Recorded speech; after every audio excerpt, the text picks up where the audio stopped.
Well, actually... Slow.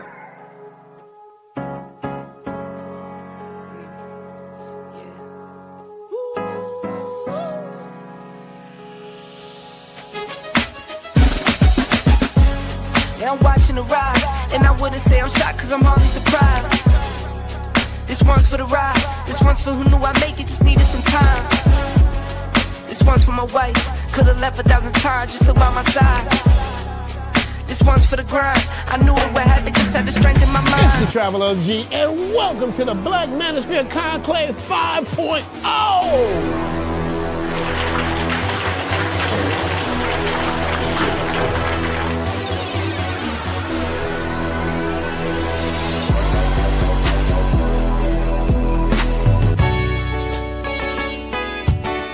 We got started in 2021 in Atlanta, united in the pursuit of excellence in all things. It's been one hell of a ride. Can I tell you what's on my mind? 'Cause I've been thinking about it for quite some time. Hey, can you give me a moment to declare my love? Can I tell you what's on my mind? We're now focusing more on opportunities for men, in particular passport bros. Guys who go abroad, they want to have a different lifestyle, they want to have a different achievement abroad. Oh yeah, there's without a doubt, the narrative has changed for us greatly. I just finished speaking and having a chance to tell individuals about how to live the American dream outside of America. And I was here to help so many men when it comes to understanding what they need to do in order to relocate. With the political climate, things that are happening worldwide, guess what? Nobody's coming to save us. So it is indicative that we all bound together, tighten up like a fist, and strike a mighty blow against everything that's fighting to stop us, man. It's nothing but good, positive people, good, positive energy with one goal in mind, and that is to make money, get the hell out the Matrix, and enjoy your life. You dig? So shout out to all of y'all. Theme music. Yo, what's going on, y'all? This your man Marcus A. Brown, and I'm here to tell y'all that I just got done with my first consultation with the brother Andre of Love Crossing Borders. I just wanted to give him his praises. I need y'all to do two things if you haven't already. If you haven't, subscribe to his YouTube channel, Love Crossing Borders. Also, if you are going to Colombia, if you're thinking of going anywhere, traveling internationally, please consider booking a consultation with the OG Andre of Love Crossing Borders. You will not be disappointed. And y'all, get in tune with him if you haven't already. Tell him MAB sent you. Peace. Where are all the black men? And I'm not talking about the scammers, the drug dealers, the robbers, and the crooks. Well, actually... Actually, they're here with Andre and Andres, Love Crossing Borders. Once again, shout out to all you gentlemen and all you ladies that dare to tread this channel. It seems like since the pandemic, a little shift has taken place when it comes to the male and the female dynamic. Many of us kind of predicted this, even Kevin Samuels. We all knew that the men that were raised by single mothers in the 60s, 70s, and in the 80s would someday become adult men. It's one thing to judge them when they were kids, raised by single mothers, such as myself.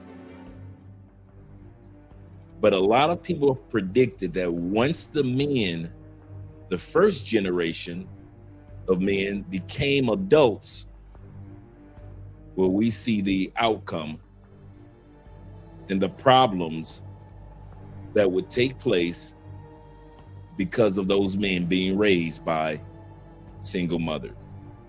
We've already saw the educational stats about how many men drop out of school, whether it be college or high school, how many men are incarcerated by being raised by single mothers. Those that are part of DV, domestic violence, by way of single motherhood.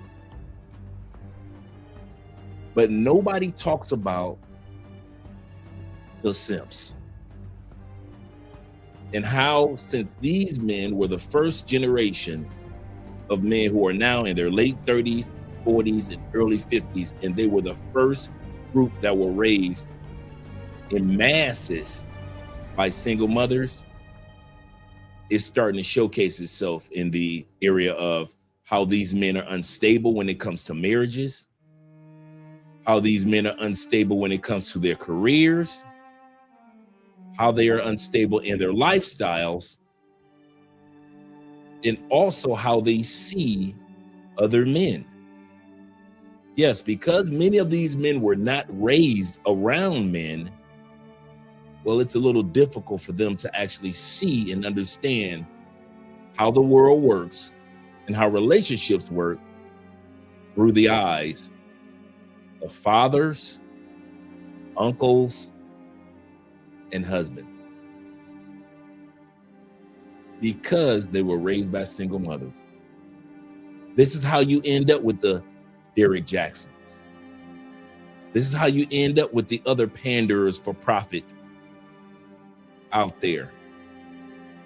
Whether we want to admit it or not, many of us have overcome the rose-colored glasses of protecting all women at all costs because we were raised by single mothers. But there is still a pool of men out there, a huge pool, especially in the United States, that believe protect all women at all costs, no matter how reckless and ratchet their behavior is. And why is that? Because many of these men were raised by single mothers. We're going to see a panel of these men in their late 30s, 40s, and even early 50s, of the first generation of men that were raised by single mothers. And you're going to take notice of certain behaviors, certain statements that are made, even certain denials and areas of lack of accountability for women, due to the fact that these men just cannot see life through the lenses of fathers and or husbands. Now, this is not going to be one of those episodes where we're actually going to be coming after the ladies, and because it's not the ladies' fault.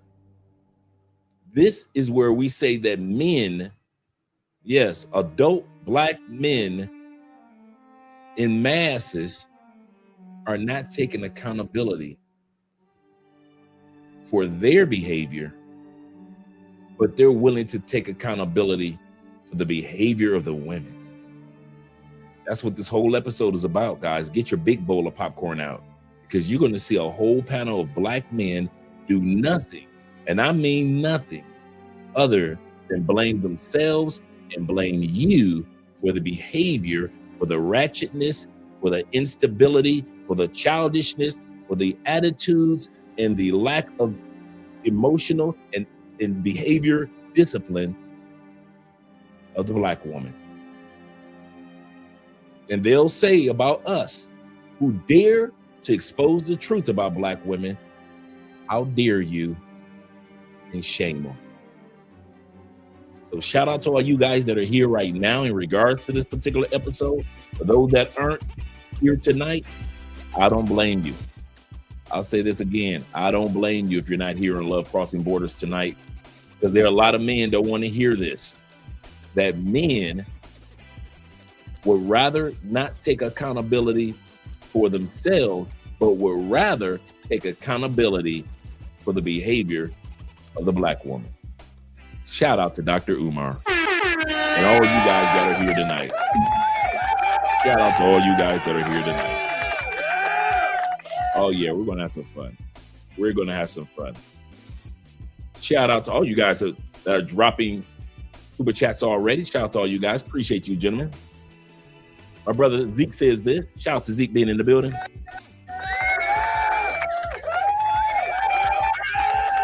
Zeke says, he says, greetings, Andre and Andrea. Love Crossing Borders. He said, Andre, I sent you a few emails. The Patreon gang. Now, you sent them in the Patreon, or did you send me direct emails? Let me know, Zeke, so I can make sure I look for them. And let me know if you sent one either today or tomorrow. I mean, today or yesterday, so I can look for it today. I really wasn't going through my emails today. I was too busy doing catching up on my classes and Theo's class. So blame it on my head, not my heart, in regards to that. But let me know when you sent the latest email out so I can go check for it. Shout out to Black Nubian in the building. Them Canadian brothers are at it again like they always are. I told this guy where I was from. He said, oh, Canada. Shout out to you being here, brother. Glad to see you here. And my brother David Dice, numero uno. He's in the building. Glad to see that you're here. He said, Dre, I'm literally had a conversation with my dad today. He basically told me that I was around him growing up more so than being around with his mom. See, I told him that's why I don't grow up. I don't grow up emotionally or didn't grow up emotional and weak. A lot of dudes grow up emotional and weak because we were around our mothers and our older sisters and our single aunties. So long, we were surrounded by women. Think about it. Many of us were surrounded by our female school teachers. Our principal of our school many times was a female. The guidance counselors were females.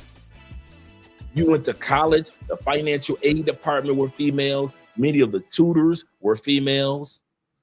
Shout out to the ladies. But this did not help a lot of us men in our development. I want to say this again. Thank you, ladies, for all that you've done in our lives, from our mothers to our grandmothers to our aunts and so forth. You've done an excellent job in our lives. But in many areas of our lives, you altered, you interrupted, and we had to develop these areas at an older age because you didn't know how to be a father. You know how to be a mother. And I'll say this again, for all the women that are saying, I am the mother and the father, impossible. It is impossible for you to develop a son as a father. You know nothing about maleness, nothing about manhood, nothing about the development of manhood throughout the centuries. So any of you guys that sit back and say to yourself, I'm saying this to the men, any of you guys that foolishly, and I'll say this, foolishly say that your mother was your mother and your father, you're a fool. You're a fool. And that's why you have to develop certain character traits at an older age, like many of us who were raised by single mothers.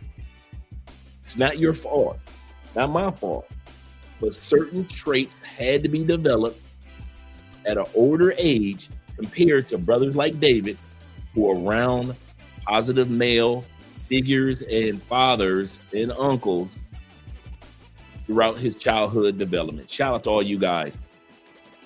Shout out to F-Pat being in the building as well with a $10 love. He said, what's happening, Coach Dre and everybody? Glad to see that you're here. This is a great episode, guys. Like I said, you're going to get out the big bowl of popcorn for this one. These guys are talking crazy talk. These guys are talking crazy, man. They literally blame us, men, for everything that women do. They get arrested in another country, it's our fault. I'll say that again. How is it the black man's fault that black women get arrested in Dubai? Black women get arrested in Thailand. How is it our fault that black women can't find love in Panama and Colombia? How is that our fault? We're talking about totally different countries. These men still believe that it is our fault, just like Dr. Umar blames us for every single step, I understand why women don't take accountability. I mean this. I understand why they don't take accountability because there are so many Dr. Umars out there that are willing to take on the responsibility of accountability. So many Derek Jacksons out there. So many of those guys that are on the show, tonight's conversation, they go from city to city to city co-signing whatever women want. I kid you not. I don't blame, ladies, your brother Andre, I'm here to tell you, your brother Andre does not blame you for not taking accountability if there's somebody else stupid enough to do it. If there's somebody out there stupid enough to take accountability on your behalf when you didn't ask them to, you know how you ladies like to do? A guy buys you something, he buys you something else, and then when the relationship break up, what do you ladies often say? Well, I didn't ask you to pay this, and I didn't ask you to buy that, right? You ladies often say this. Same thing when it comes to accountability. I don't blame you anymore, ladies. Ladies, hear me out. All you ladies that don't want to take responsibility for your mouth, for your mindset, for your behavior, for the negative things that are showcased on social media and mainstream media, for the things that we see when we're walking in the latest stores, when we see you ladies confronting each other in our kids' public schools, I don't blame you anymore. I don't expect women anymore to take accountability. I'm going to say this again. Black ladies, I do not expect you ever to take accountability. Why? Because there are enough simps, there are enough panders, there are enough nice guys out there that are willing to take responsibility for you. They're willing to sit back and fall on the sword instead of allowing you women to take responsibility for your actions like we should take responsibility for ours. Now, I'm not saying most of us men will. Most of us men, we expect you to take responsibility and accountability for your actions, just like you expected of us. But ladies, I'm done. You've heard it here first. Andre Spence may do a reaction video about you not taking responsibility or accountability, but in real life, when these cameras go off, I don't expect it ever again. I understand now, ladies. Why should you take accountability? I asked the men in the comment section, why should women have to take accountability and responsibility when there are enough simps that are willing to fall on the sword of accountability on behalf of women? And that's what you guys are going to see on this particular episode tonight. The same news outlet that interviewed Austin Holloman a few years ago are the guys that are interviewing on this particular interview or this particular episode that we're going to be watching. Shout out to Medium Man. Medium Man is the one that kind of like broke the news on this particular men blaming men episode. So it's going to be all about Medium Man, what he has to say about it. Of course, you know I'm going to bring receipts, but we're going to hear what these brothers have to say. They're suited, they're clean, they're well-groomed, and most of all, these brothers are misinformed. And that's why I started this episode with this being, remember who we're going to be listening to tonight. I want to say that again. This is very important because I want to mention this a couple times tonight. Remember who you're listening to tonight. These men are around my age. I come from the first generation of mass baby mamas in the United States among the Black community. I want to say this again. I was born in 1967. Prior to that, most Black kids were born in a household of mom and dad. Generation X is the first generation to be born and raised in masses in the Black community. Not just latchkey kids, that was everybody. I'm talking about baby mamas in masses. We were the first generation. And now we're adults, and now you're seeing the residue of what we picked up from being raised by single mothers. It is so hard for us to say, my mama was wrong. My mama's activity weren't up to par. I see women today behave in such a way that my mama did. They will rather fall on the sword and die themselves than to let the reputation of the Black woman die off. Just as we had to take responsibility and grow as men, these men do not want Black women to take responsibility. And that's why I'm laying this foundation once again. These are the first generation of Black men that were raised in masses by single mothers. Shout out to you guys. Let's get back to the super chats. And I'll get to the cash apps in a second. Shout out to you guys. Zeke says this with the $5 love. Shout out to Zeke. He said, I sent them a direct email this morning and after. Okay, cool. I didn't check my emails today Today was just a day where I was just focusing on classwork. So I'll check on him today. Thanks, brother. He said, I hope the second email helps your cloud practitioner. I'll definitely be checking you out. Yeah, I didn't check. Today was one of those days it was like after the test, I just wanted to sit back, just relax. I say, you know what? Been a couple days, deep breath, Andre. Okay, now I'll get back to work. So yeah, I really wasn't on my WhatsApp today. I know I got a call from Kings and Dreams. Shout out to Jay. I got a call from him. I didn't get a chance to answer that call. Shout out to you, brother. So I'll be checking that out. Okay, Zeke. Thank you very much, brother. Vault 40's in the building. Shout out to all you guys that are watching from Andre's channel as well. Let me drop that link also. It's going to be the same live stream, but it's going to be from Andre's channel. If you guys want to support, you can just watch it from over there as well. 40 says this. He said, black men who blame other black men for the problems of black women are simply saying it for grift. Yes, and that's why I put the title on it, Pandering for Profit. These dudes, whether it be economic profit, whether it be sexual profit, whether it be making themselves feel good about what they just said, you know, the black love, you know, the woke black Africanists, those Dr. Umar-ish type brothers, the FBA brothers, the ADOS, the Descendants of Slaves, those brothers. All those brothers sit back and they do one thing, every one of them. Harper Women's Development. They slow it down. Where women would have developed in one area or another area, too many men have slowed down the mental, the spiritual, the relationship development of many black women due to the fact we've always been willing to compromise the truth.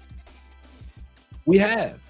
And why is that? Well, if you backtrack it back to past 1967, in which I was born, Black Generation X males, many of us, not all, but many of us were raised without our dads. And now you see the results of it. Now that we're 50, now that we're 45. See, people are too busy looking at the younger generation and not realizing how stupid my generation is because of being raised by black mothers. We were the ones that were part of the mass incarceration of the 90s, Generation X.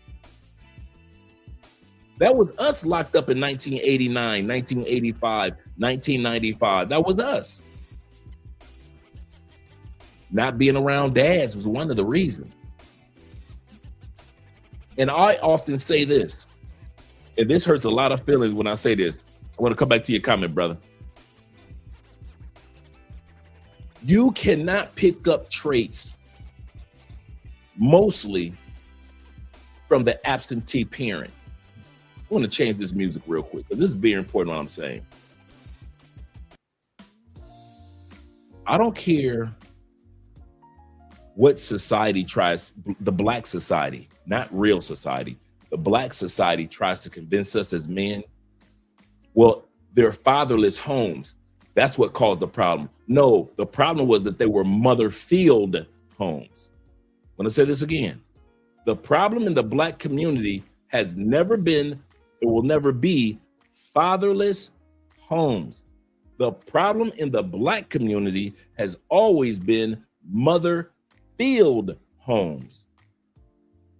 See, what should have happened were father-filled and or mother-filled or together in that child's life. Whether it was just like David said, I was with my dad most of the time. Sometimes I was with my mom, but he had both aspects in his life. That's how it's supposed to be. Whether they were married or divorced, or whether they were a boyfriend, girlfriend, but both of them were co-parenting. Let's put it like this. It was never meant to be just mom. Most of the demonstrative traits that we picked up and that we see today on social media, we picked them up by being in a mother-filled household, not a fatherless household. Society will tell you, well, men can take it if we blame men. You know, men can take it. Let's blame men. Well, the truth is, I picked up most of my traits, and many of you picked up many of your traits from your mama. Your dad wasn't around to teach you how to talk loud and disrespectful. Your mama taught you that. Your dad wasn't around to teach you as a man to not listen to other men. Your mama taught you that. Your dad didn't show you how to be a player. Your mama was in the house where she had boyfriend. She taught you that relationships don't need to be stable. Hey, you can go out there and just have your fun. A lot of us do not want to admit you learned much of your traits. How to disagree, how to be unaccountable, how to blame the world. It's the white man's fault. I didn't learn none of that from my missing dad. My dad died when I was 1 year old. I didn't learn none of that from my missing dad. Guess who I picked up all those traits from? And you picked up all those traits from, because I see it in you. I go to the same barbershops that you went to. Guess what I saw in you? When I saw you in kindergarten, when I saw you in elementary school, junior high school, and college, guess what I saw? The same traits I saw in me. And guess where they came from? Your single mama and my single mama. There was no masculinity in the household to teach you otherwise. I had to learn most of my masculinity outside of my home. Some of it was positive, some of it was negative. But at the end of the day, I used the years that went by to hold on to the ones that worked well for me in a positive way and let go of the negative male traits. But I had to pick them up outside the household, and you did too. All you guys that sit back and say, if it wasn't for my mama, bullshit. Stop it. You did not pick up your masculinity from your mama. The most masculine woman on the planet are LGBTQ women. Can we say that, right? They ain't masculine enough to make you a man. The most masculine women in the United States, in the West, let's just talk about the West, UK, Canada, Australia, are LGBTQ /butchie /dyke women. Can we say that? Nobody's more masculine than them chicks. They can't make you a man. The most masculine women can't make you a man. It takes the presence of manhood, whether it be your male friends, whether it be your uncles, whether it be your male cousins, whether it be mentors, whether it be a football coach, whether it be a basketball coach, a school teacher, a book that you read that was male-centered, the Bible, the Quran, all the holy books that's centered around what manhood is about. It takes those developments. But if you think you made your manhood and you became the greatness of manhood in your mama house with no father, Negro, you lying. This show ain't even started yet and you lying. So let's get that one out the way. This episode, we're gonna watch men from my generation, the first generation of men with mass baby mamas raising us. Anytime you see a young man get incarcerated and they say, well, it's because of fatherlessness, he picked up those traits that got him in trouble from his mama.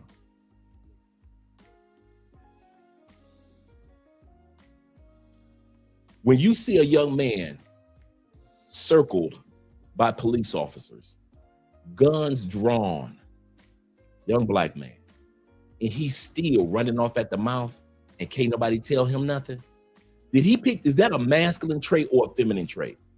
No matter what's going on around you, still loud and can't nobody tell you nothing. Is that a masculine trait or a feminine trait? That's a feminine trait. Doesn't matter how many police officers surround him, no matter how many guns out there, he's still running off at the mouth, ain't he? He's still saying life ain't fair. You can't do this to me, right? He's still saying that, right? I'm black. It's racism. He's still saying that, right? Are those masculine traits or feminine traits when he does that? 100% feminine traits. Can't tell him anything. Doesn't see the severity of the situation. Doesn't understand what's going on. Those are all feminine traits. Don't want to accept his demise that's about to take place. Those are all feminine traits. Every single one of them. We'll go out there, we'll with the picket signs and we'll protest police and all that. A lot of us got our heads blown off from imitating our mama, and we don't want to admit that, do we? A lot of us have gotten a lot of us are incarcerated today, not from imitating your dad. Your dad wasn't even around to show you what to imitate. You can't imitate something that's not there, can you? Can you imitate the invisible man? Oh, so we can only imitate the person that is present. Like I say, you don't pick up your traits from the missing parent. You pick up your traits from the present parent. Now, you may have some of your dad in your DNA, right? I got some of my dad in my DNA.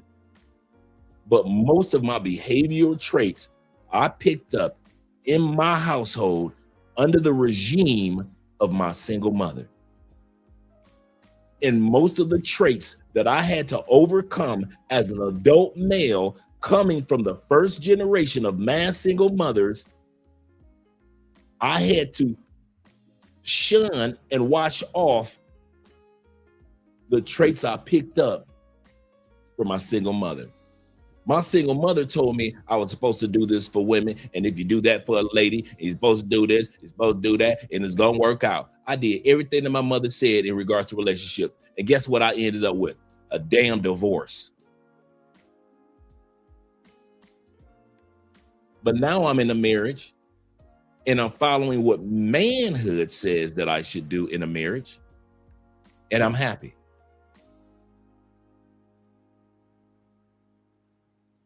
It's hard, guys.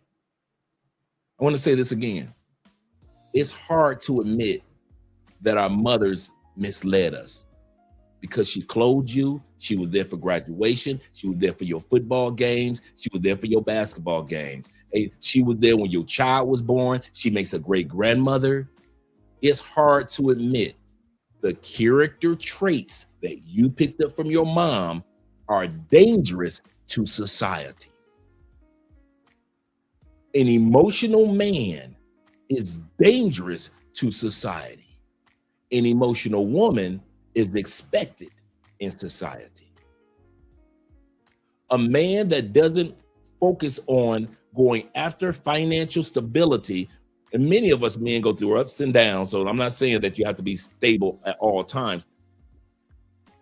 It's easy for you to sit back and we watch these generation of men be lazy with women, and the women are out there making money and the dudes are playing PlayStation and Xbox, right?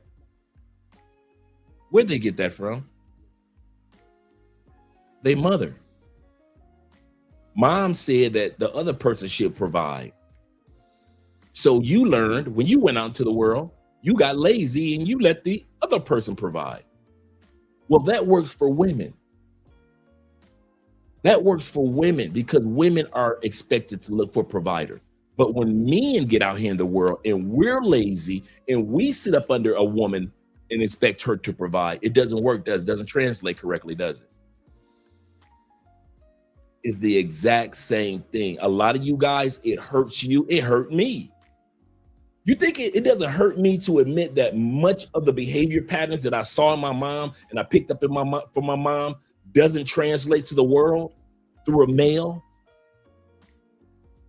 For my sister, my mom's behavior translates perfectly. Why? She's a female. It translates great. For me and my brother, it doesn't translate well. If I were to carry myself in the way that of the behavior patterns of a woman that works well for a woman, I would be a gossipy dude. I would backbite you dudes. I would be a rude dude, disrespectful. I wouldn't take accountability for anything that I did on social media or off social media. I would treat everybody as expendable because they can be replaced. I would really treat my wife as expendable. Why? Because women always got somebody else waiting in the cell phone. So I would treat women like I got somebody waiting in the cell phone, right?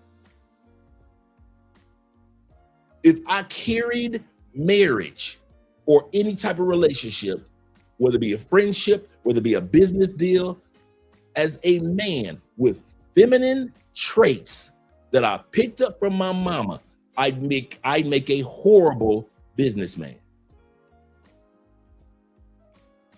I would be competitive with my business partners because women will smile in each other's face and they will compete, right? So if I did that to my business partners, guess what? I smile in their face and I compete because that's what women do to each other. But a lot of us men don't want to admit that. A lot of us men do not want to admit that a lot of the traits that you picked up from your dear mom does not translate in the form of a male. And I had to learn that. And I had to overcome that. And I'm still overcoming some of that stuff. And I'll be 60 years old in 2 years. You know how many times I've been stopped by police officers in the States and I had to learn as a male to wait to hear what the officer was saying, analyze the situation? Was he being rude or was he just saying, hey, I'm just checking your license plate. Can I get your registration, your driver's license, and I'll let you go? I know guys and women that don't even hear what the officer just said. Can I get your registration, insurance, driver's license? I'll run everything. If it pans out, I'll let you go. But what do many men do? I don't see how you stop me anyway, motherfucker. And you respond like your single mother would have. Like she responded to her boyfriends. Hyper emotional, no type of common sense.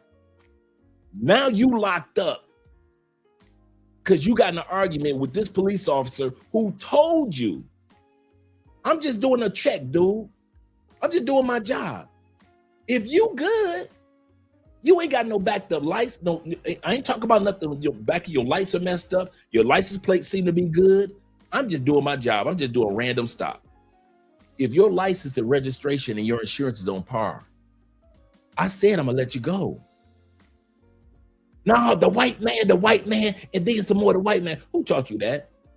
Who taught you how to be emotional with the white man instead of being strategic when it comes to, okay, since the white man is doing this, then I'm gonna do that and I'll overcome, right? Did your mama teach you that? Let's come on, fellas. All you do is those raised by single mothers. Did your mother teach you when it came to the systematic racism that takes place in many countries? Did she tell you how to be strategically successful through it, to maneuver through these thorns and thistles of racism? Or did your mother teach you how to be emotional, irrational, and don't ever take accountability when it comes to the white man? My mama taught me how to be emotional, irrational, and irresponsible and blame everything on the white man. And so did a lot of y'all mamas. A lot of y'all mamas did the same thing. My mama did not teach me, okay, this is how you do this. If you want, hey, there's a system out there that's against you. So you, as a black male, you need to do this, then get this, work with this team over here. You need to join that club over there. You need to network over here. You need to learn this sport and that sport because that's where they go to network together. My mama ain't teaching me none of that. I'm learning all that now in my 50s. Why? Because I learned, like many of you men learned, how to respond to systematic racism my mother's way, in my auntie's way, in my grandmother's way, with emotions. And emotions don't work well as a respond mechanism in the male body, especially if you like me, 6'3", 230. A 6'3", 230 dude that's emotional, that doesn't work well in the body of a man. We're going to hear these men tonight. Let me go back to my brother's comment. But we're going to hear these men tonight. You know, normally I do the shout outs early, but this is a very important statement that I want to make. Shout out to Farty once again. He said, black men who blame other black men for the problems of black women are simply saying it for a grift or a hustle or a scam to get some coochie, to get some money, whatever it is. Where there's a market for BS, someone will fill it. You have never lied. You have never lied. Shout out to shout out to Player Mix in the building with the $10 love. He say some men are just born busters. That's true. He said, I grew up with 4 older sisters. He said, I'm far from a mark. Me too. Me too. He said, dudes are going to the club and spending tons of money on women that wouldn't ever give them the time of day. Absolutely correct. Absolutely correct. Single mothers taught y'all to go to clubs and spend money like that on women. You do this for a woman. You do that for a woman. There's a lot of great, amazing things that we do for women, but going broke is not one of them. Over splurging is not one of them. I don't care what country you're in. I don't care if you came to Colombia with $5,000 in your pocket. That doesn't mean you need to spend $500 on one check. What is my money, Dre? Yes, it is. But that still doesn't mean that you have to do that. Our mothers taught us as if we have to do it. That's the part. I'll say it again. That's the part. And for those of us men that grew up and didn't have or assume that we don't have any of the traits of our mother, I'm going to tell you this. You're lying to yourself.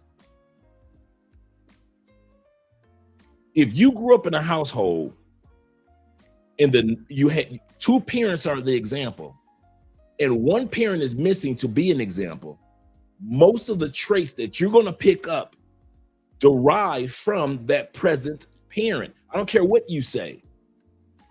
You pick up your traits. Now, I'm not talking about you walk around LGBTQ. Now, I think you guys are getting me wrong if you think that I'm talking about that you guys are soft or you grew up to be weak or you grew up to be scary or sissy or something. I'm not saying anything like that. I know some very, very masculine men that still had to learn to hone or master that masculinity outside of their home. I'll say that again. I know some dudes that are super masculine. Just testosterone just flowing, right? But they still had to master how to harness that masculinity outside the home. Your mama did not teach you how to master your masculinity. Y'all not gonna sit up here and try to tell me you learn how to master that testosterone through your mama. You learn how to master how to pick and choose your battles, how to be a provider, protector, problem solver, and the passionate one in your relationships. You learned all that through your mama. That's what you're trying to tell me? I'm talking about you dude that just masculinity just flows from your bloodstream. It's all in your DNA. You're just like your daddy was, just ultra masculine. You learn how to harness that through your mama. I know some ultra masculine dudes. They call serial killers. I don't know one serial killer that was a punk to do it. As soft and as gay as Jeffrey Dahmer was, he was not a punk. He was not scared to do what he did. Not one of them. There are dudes that aren't even on serial killer level that are incarcerated. Why? Because they had all that masculinity in them, yes. That testosterone flowing crazy, yes. But they never learned how to harness it. They never learned how to harness that masculinity. You learn how to harness masculinity from being around other males, other men who have already mastered or are already on their way to mastering masculinity. But y'all ain't gonna sit up here and try to convince me that y'all learn how to master masculinity from your mama. You learn how to not put fists through walls through your mama, but you ain't learned how to, your masculinity, you got so much going through you, putting holes in the wall. You learn how to put a hole in your mama wall, yeah, but you master masculinity through your mama. Y'all gonna quit trying to tell me that y'all grandmamas, mamas, aunties, and your older sisters taught y'all how to be masculine under control. The word meek in the Bible, Jesus said Moses was the meekest of men. And if you go back and study Moses' story, Moses was a strong dude, didn't take nothing from nobody. The word meek means power under control. It means I have the power to tear up everything, but I know how to control it. I know how to harness it. You telling me you learn how to harness your masculinity through an ultra emotional creature known as a woman? My mind was all woman, your mind was all woman, and you learn how to harness it through a woman? I beg to differ, gentlemen. I need some scientific proof that a man can learn to harness masculinity, testosterone, the flow of DNA. And all you need is your mama. You don't need nobody else. Now, this episode is not about mamas. This episode is about me coming from the first generation of men that you're going to hear that are part of the first generation of men that were raised by single mothers. That's what you're going to see on this panel today. And hear how they talk. I want you to listen and hear how these men talk. But yeah, there are a lot of busters out there. That's so true. Busters with a capital B. David says this. He said, do other groups of men through what we go through, what we black men go through with simps and pandering in our community? You know what? That's an amazing question. You know what?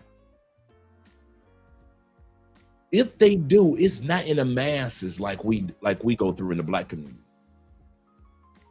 You're gonna find some white boy simps, but you ain't gonna find them in masses like in the black community. You know why? Most white dudes, not all, they were raised in a 2-parent household. As quiet and kind of laid back as Asian brothers are, you ain't gonna find too many of them that pander. You know why? Most Asian dudes were raised in a 2-parent household. They got a chance to learn to be up under the auspices of or the umbrella of masculinity as well as femininity. Latin community. I don't care how many single mamas that you, hey, sexy boo. I don't care how many single mothers are in the Latin community. And what I mean by that in the Latin community means that they're not married. A lot of times they're still in a relationship with the dad. Because you know Latin men love their kids, boy. You ain't gonna Latin dudes will do something to you about their kids. I don't care if they got 9 baby mamas. All 9 of them kids belong to them. So they get a chance to be up under the umbrella of masculinity. And that's why when they grow up, you don't hear such rhetoric from simps trying to pander to them. Or like my brother said, grift Latin women. You don't hit it that often in 54 countries of Africa. You don't hear that in Morocco. The pandering to women. Ethiopia. I don't know too many dudes that have been to Ethiopia that said that they went there and the Ethiopian men were pandering. The number one panderers on the planet Earth, I hate to admit it, are us black men. Nobody panders like us. Nobody panders to their women the way that we do. Nobody sits back and allow their women to walk in unaccountability like we do. Nobody. I don't care how much Latin women cuss and fuss, they know they better take responsibility and take accountability, especially to them Latin dudes. I don't care what the sisters in Africa got to say, they already know. When these cameras go off, whatever they saying on camera, it don't fly in real life on the continent of Africa. Same thing in the Asian community. You got Asian men divorcing Asian women in record numbers. They are not playing that lack of accountability. But black men in the United States, we are the most pandering dudes there is. And I'm not a panderer. You might not be, but enough are. And that's the problem. I want to say this again. I don't even think most black men are panderers. The sad part is we got enough that do it. Most black men are not simps, but we got enough Russell Wilsons out there to do it. Enough out there. You can warn black men, do not become a stepdad. Do not become a stepdad. Stay away from stepdads. And what do? We will still run. Instead of building our own families, we will run to become stepdads. I mean, we can't wait to become somebody else's responsibility. Us? How many black men you know are the fifth father? Fourth father? She'd have had 2 baby daddies. How many black men you know that's baby daddy number 3? Baby daddy number 6? How many times you hear that happen in the white community? White dude, he baby daddy number 7. You ain't heard that one, have you? Okay, how many in the Asian community? How many in the Asian community simped enough to where they baby daddy number 3? She got 2 baby daddies. But the Asian dude entered into a relationship, fell in love, and became baby daddy number 3. Have you heard that one? Oh, you ain't heard that one? Okay, what about, gotta be happening in the Latin community because there's a lot of baby mamas, right? So how many dudes in the Latin community? Because all we BR, we go to Honduras, we go to Mexico, we go to Colombia, Brazil. We always in the Latin community. How many times have y'all seen Latin dudes that are the 3rd, 4th, and 5th baby daddy in the Latin community? We go into all these countries. I'm not just talking about New York and talking about Chicago and Texas and Florida and California. I'm talking about everywhere. So the question I ask you guys, how many times have y'all seen in the Latin community that the dude is the 5th or the 6th baby daddy? Oh, you don't see it like that? So only the African American, you FBAs, ADOSs, if you will, you woke brothers, are the only ones that don't have a problem with being the pander bear. I know some of the toughest dudes. I know dudes that physically can just beat up 5 neighborhoods of dudes by himself. I know dudes that are tough when it comes to business, worth multi-million-dollar opportunities. I know dudes that can lift everything in the gym, and they still the 4th baby daddy. Still a 4th baby daddy. Only in the black community are you expected to simp to the point where it's just the norm for you to become baby daddy number 3, baby daddy number 5. That's how much too many black men are pander bears.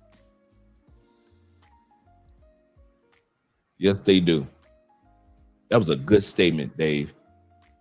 He said, do other groups of men go through what we black men go through with simps and pandering in our community? I'm starting to think about it more. I even though I put together that little short statement about it, you kind of opened up my eyes to, yeah, we're the only ones. We're the only ones. Dude, there is no way we're living in Colombia 5, 10, some of you guys 20 years living in Colombia and Brazil. If nobody knows, you would have seen it by now. You would have known that there were a bunch of Brazilian baby daddies that were the 4th and the 5th baby daddy. We would have known that by now. We would have known by now that Colombiana has 3 baby daddies. We would have known that by now. And I'm talking about in masses. Not a few here, a few there. I'm talking about we would have known by me being here almost a decade, T-Mac all his years, Will, J. Clyde, all these guys that have been in Colombia forever. We would have seen it by now if that was a norm in the Latin community. Am I correct? All you guys that grew up in LA, Chicago, New York, Florida, Texas. Come on now. Oklahoma, you would have seen by now if it was the norm in the Latin community to where a Latin dude was the 3rd, 4th, or 5th baby daddy like it is in our community. That's the sad part of how much we simp and how much we pander, how much we don't hold our women accountable, and how much we sit back and we kind of like put our heads in the sand and don't want to admit that a lot of the traits that we picked up to allow this to be a norm in our community, we picked them up from our mamas. It just hurts our little black male hearts to admit that a lot of the traits that we picked up as men, we picked them up from our mama. Because we like to brag, but that's my mama. You know, Andre, I've been hearing you for 7 years on YouTube. But brother, you have crossed the line. You do not know my mother, brother. Just like I know you. Here's the funny part. If I was talking about dads, you wouldn't even be thinking like this. If I said 3 traits about fathers, you would have said, yeah, my dad was kind of like that too, man. I can see where you come from with that, Dre. But because we're talking about these men that you're going to see on this panel that are from my generation, the first generation of men that were raised by single mothers in masses, not all men, but in masses, the first generation, Generation X, you guys look at me like I don't know what the hell I'm talking about because it's your mama. But if I was talking about dads, it's amazing how you would agree with me. Shout out to all 55 of you guys in the building. Salute to all you gentlemen. I didn't get a chance to do a shout out. We're just going to go directly to the video. Once again, shout out to our brother. And I'll hit the Cash App and the PayPals in a second, gentlemen. But I want to get started with the video. I've been rambling for almost an hour. Let's get started. And shout out to our brother Medium Man. First thing I want to get started with tonight is just to remind you guys of the Black Manosphere Conclave that will be taking place in September this year in Las Vegas. Viva Las Vegas. I've gone for the past couple of years. They've been doing it for quite a while since they started in Atlanta. And so make sure that you guys get your tickets. I'm going to be dropping the link. All you got to do is just go here and get your tickets, add it to the cart right here. And any notes that you might have, and then you just check out. Bada bing, bada boom. You want to get them while the prices are great. That is a great price. So make sure you guys set up for the Black Manosphere Conclave. Yes, sir. They've got about almost 470 tickets, 467 in all that are available right now at this particular price. All right, now let's get ready to get started with the video. Let me drop the link to the Black Manosphere Conclave. I'm going to be talking about this on a regular basis until the conclave comes. Let me remove this. And let's hear what Medium Man has to say about this particular topic.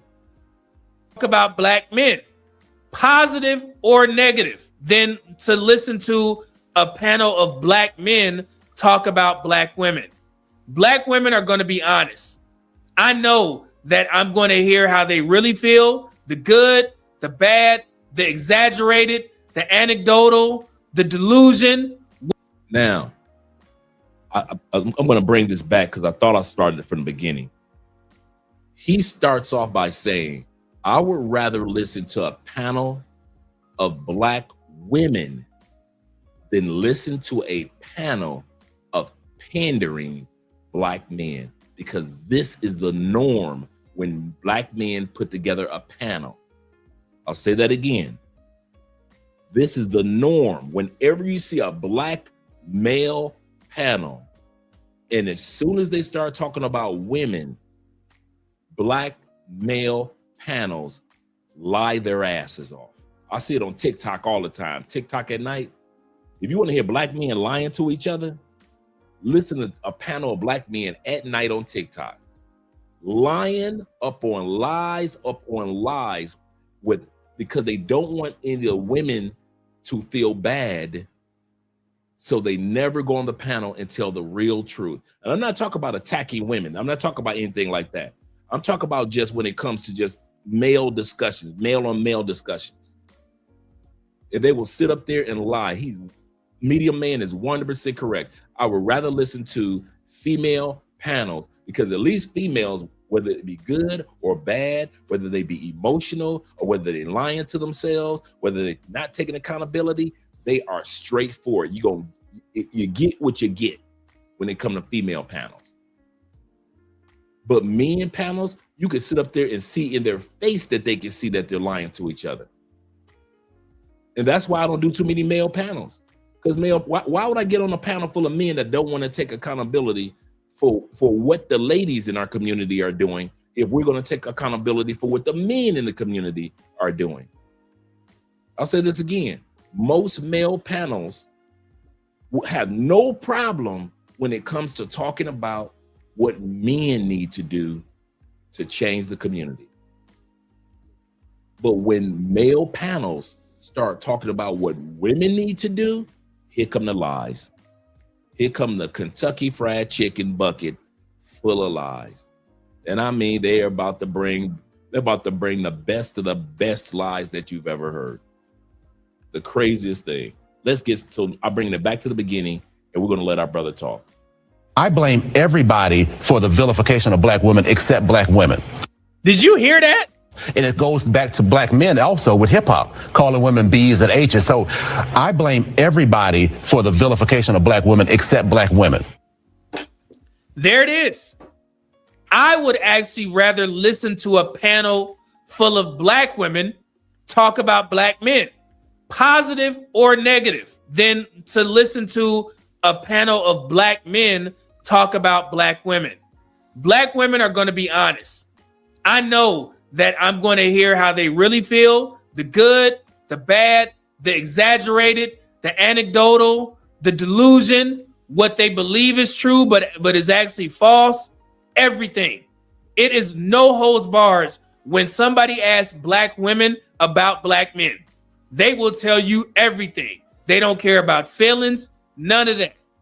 Whether you agree with it or not, at least black women's conversation is going to be very transparent to where black men can understand what we're dealing with, or we can actually get some truths out of it so we can change some things. This is a purely hypothetical question for the ladies of the panel. If you were a single man and you now had to look for a woman to be your wife/life partner, what type or types of women would you avoid? One who's argumentative, one who doesn't know how to apologize, one who does not take accountability. Before we go any further, shout out to Kiki. I like her. This question and statement should have been made and addressed when we were teenagers in the house of our black mothers. This little segment confirms everything that I just said over the last hour. This is an adult male asking women, which he should have been able to ask the main woman, his mother, Mom, what are the things or the traits that I should look for in a woman, in a mate, that I should look out for? Whenever I see these signs, I should automatically walk away from. This man is not the only man that's asking that question. Why? Because a lot of us were raised by single mothers that didn't address this issue in our lives and we had to learn it later on in life. Some of us have been in torn up relationships, and you're going as Kiki talks. I want some of us to take go through the Rolodex of your mind and think about how many of the women that entered into your life that meet the criteria of women that should have never entered into your life. So I'm going to bring that part back. And I want you to think about, because I see as she went through this list, I thought about several women I had let in my life that hit this list. That hits this list of a question that was addressed from a Black man that should have been able to address that question to his mama. That should have been answered for many of us a long time ago. And yet, if you look back at your life from being raised by your single mama, even though you got all this masculinity, I bet you some of y'all got some of y'all women on this list too. So let's bring it back and see if y'all got some of these women on this list. So I'm gonna bring back that brother's statement. Shout out to my brother Medium Man. Dealing with, or we can actually get some truths out of it so we can change some things. This is a purely hypothetical question for the ladies of the panel. If you were a single man and you now had to look for a woman to be your wife/life partner, what type or types of women would you avoid? One who's argumentative, one who doesn't know how to apologize, one who does not take accountability, one who cannot steward a relationship appropriately, one who does not respect me, one who does not show love to her friends and her family, one who does not know how to be a mother, one who does not know how to build a house as well. You can learn how to cook, you can learn how to clean, you can learn how to put some pictures on your wall, because I need you to make it a home. One who judges me, because when I come to you, I want to know that when I communicate with you, I will not be judged, so I will feel safe. We tell men we want to be safe and we want to be secure. You think they don't want the same thing? That's a Now, as she was speaking, did you go back in the Rolodex of your mind and you could think about all the women that did not make a house a home, all the women that were judgmental to you about this or that, even though her coochie was good, all the women that were gossipy, all the women that was in your life that were backbiters. In other words, all the women that your mama didn't warn you about. Because a lot of our mamas hold those criterias, and maybe that's why she didn't tell us. Once again, I'm speaking from the first generation of men that were raised by single mothers. First generation, never heard of in U.S. history.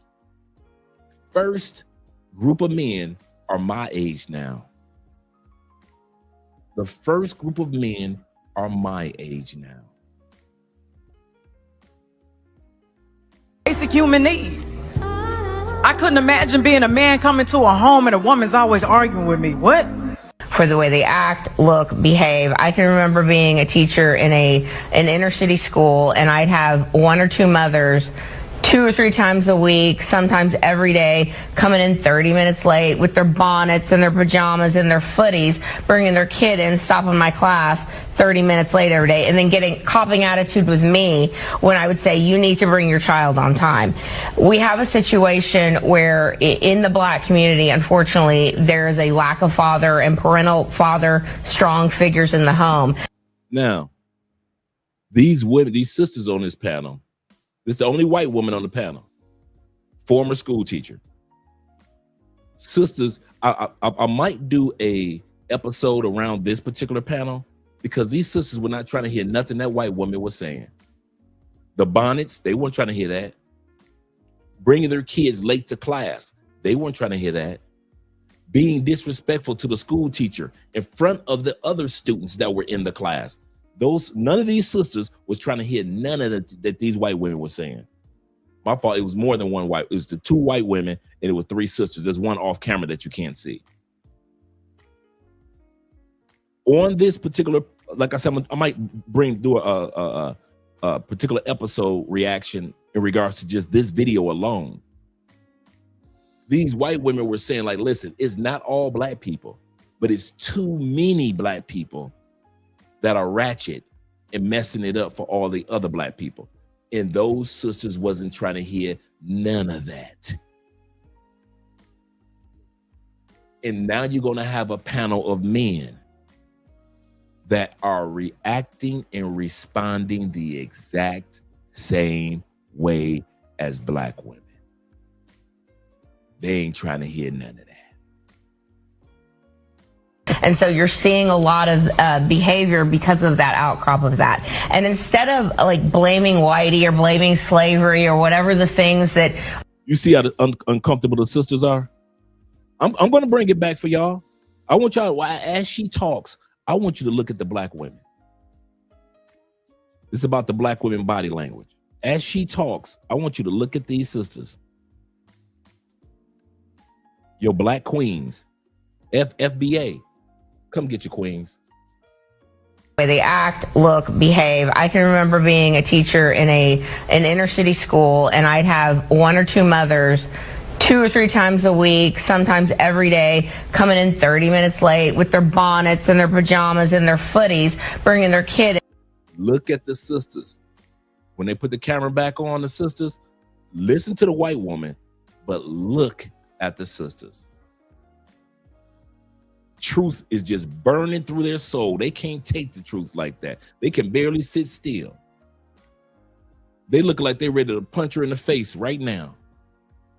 And stopping my class 30 minutes late every day, and then copping attitude with me when I would say, you need to bring your child on time. We have a situation where in the black community, unfortunately, there is a lack of father and parental father strong figures in the home. And so you're seeing a lot of behavior because of that outcrop of that. And instead of like blaming whitey or blaming slavery or whatever the things that are going to be blamed on this panel, I'm 100% sure, instead of blaming whitey, why not take a look at the behavior that's going on with some members of the black community and have a come to Jesus with them? But when black men get into these spaces, black men in public conversations often lean toward protection instead of critique. Why is that? I think, to their point, what they're experiencing are some men saying this. I would question if those men are truly masculine men, or are those damaged men looking for women to take advantage of? Yeah. These dudes get on these panels and they become pander bears. The topic on this particular panel is 50-50. I question, are those really masculine men? You're not a real man. Anytime you hear, I'm gonna tell y'all something. Certain terms that turns me off when a man speaks. If I hear a man speak about another man as zesty, I ain't trying to hear you. If I hear a man talk about another man as sassy and he's not in the LGBTQ community, bruh, I ain't trying to hear you no more. I ain't listening to nothing else you got to say. If I hear a man use the term real men would, or real men should, or real man would, I ain't listening to nothing. Everything else, you sound like Charlie Brown teacher. Wah, wah, wah, wah, wah, wah, wah, wah, wah, wah, wah. I don't listen to men that use the term partner. The moment you say partner, well, I'm looking for or me and my partner. Why? Because those are terms that were birthed and nurtured by women. Men never called men zesty. In the history of Andre Spence, in the words of Cat Williams, in the history of niggerdom, brothers ain't never called each other zesty. We ain't never called each other sassy. In the history of brothers, we have never called our wives or our girlfriends our partner. She's my partner. I don't care how much your boy effed up his relationship. I got partners that destroy good relationships. Ain't no way in hell I'm gonna say to that brother, Well, a real man would have, and a real man would have. The moment I hear y'all imitating women's quotes, women's statements, the conversation is over. I want to hear nothing else. I'll leave the show. If I'm watching you on TikTok and as soon as I hear y'all say partner, I just scroll.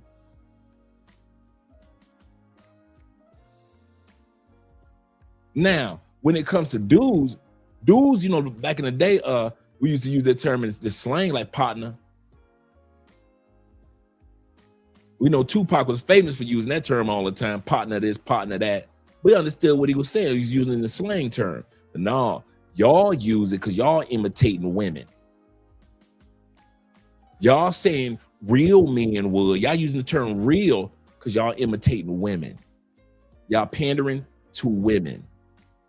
Y'all simping to women. Like my brother said, y'all grifting to women. Y'all hustling to women, whether it be for financial gain, so you can get on panels, or whether y'all just trying to get some coochie and trying to be the nice guy and get out the friend zone. But the moment I hear men say sassy, zesty, partner, real men, the moment I hear y'all, if I hear another male use the term narcissist, man, she was a narcissist, nigga. You do know that scientists, psychiatrists, and psychologists who truly has studied this phenomena for years have already said there's only like 4% of the world that are truly narcissists. If you listen to women and you men who imitate and mimic women like a parrot, you think half the people on the planet was narcissists. Man, I was dating this girl. She was a narcissist. Man, you know what? My stepdaddy, he a narcissist. You know what? My school teacher, the reason why I didn't pass the class because she's a narcissist. Y'all think Ronald McDonald is a narcissist? Man, he ain't letting nobody else get to the top of the burger chains. He could have showed Burger King some love.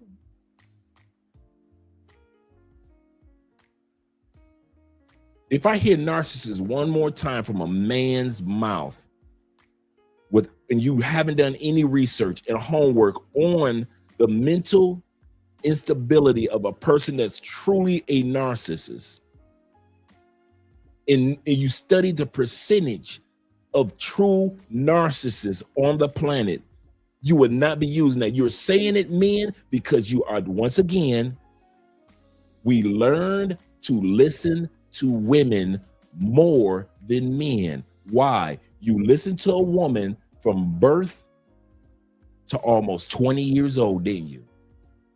Your mama, your older sister, your grandmama, your auntie and them, right? Right?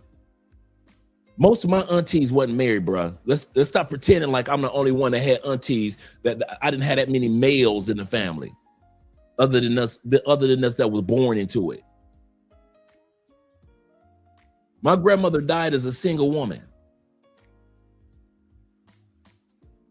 My mama didn't get to a solidified relationship till she was in her 60s, like Kevin Samuel's mom. I'm tired of us men pretending like off camera, on camera, I'm the only one that's being honest about, hey, I was raised surrounded by a bunch of women, yet I'm masculine. Yet I got to, at this stage of life, my testosterone is still strong, but yet and still, I was still raised around a bunch of women that had women issues. And I wasn't raised, I only had one uncle. Then Jeffrey came along, but he was too young to be somebody's uncle. So we had one uncle, Jeffrey brother, one uncle among all these young male boys. All these aunties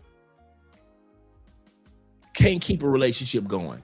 Grandma can't keep the relationship going. My mama, one of them aunties, couldn't get a relationship till she was in her 60s. So stop acting like I'm the only dude that was raised around. I'm not saying that you was raised in you LGBTQ. I'm not LGBTQ, but stop pretending like if Andre says that he went through it, well, since I'm not on camera, I can pretend like that didn't happen. Negro, my mama and my aunties and my sisters and them went to the same high school as your mamas and them.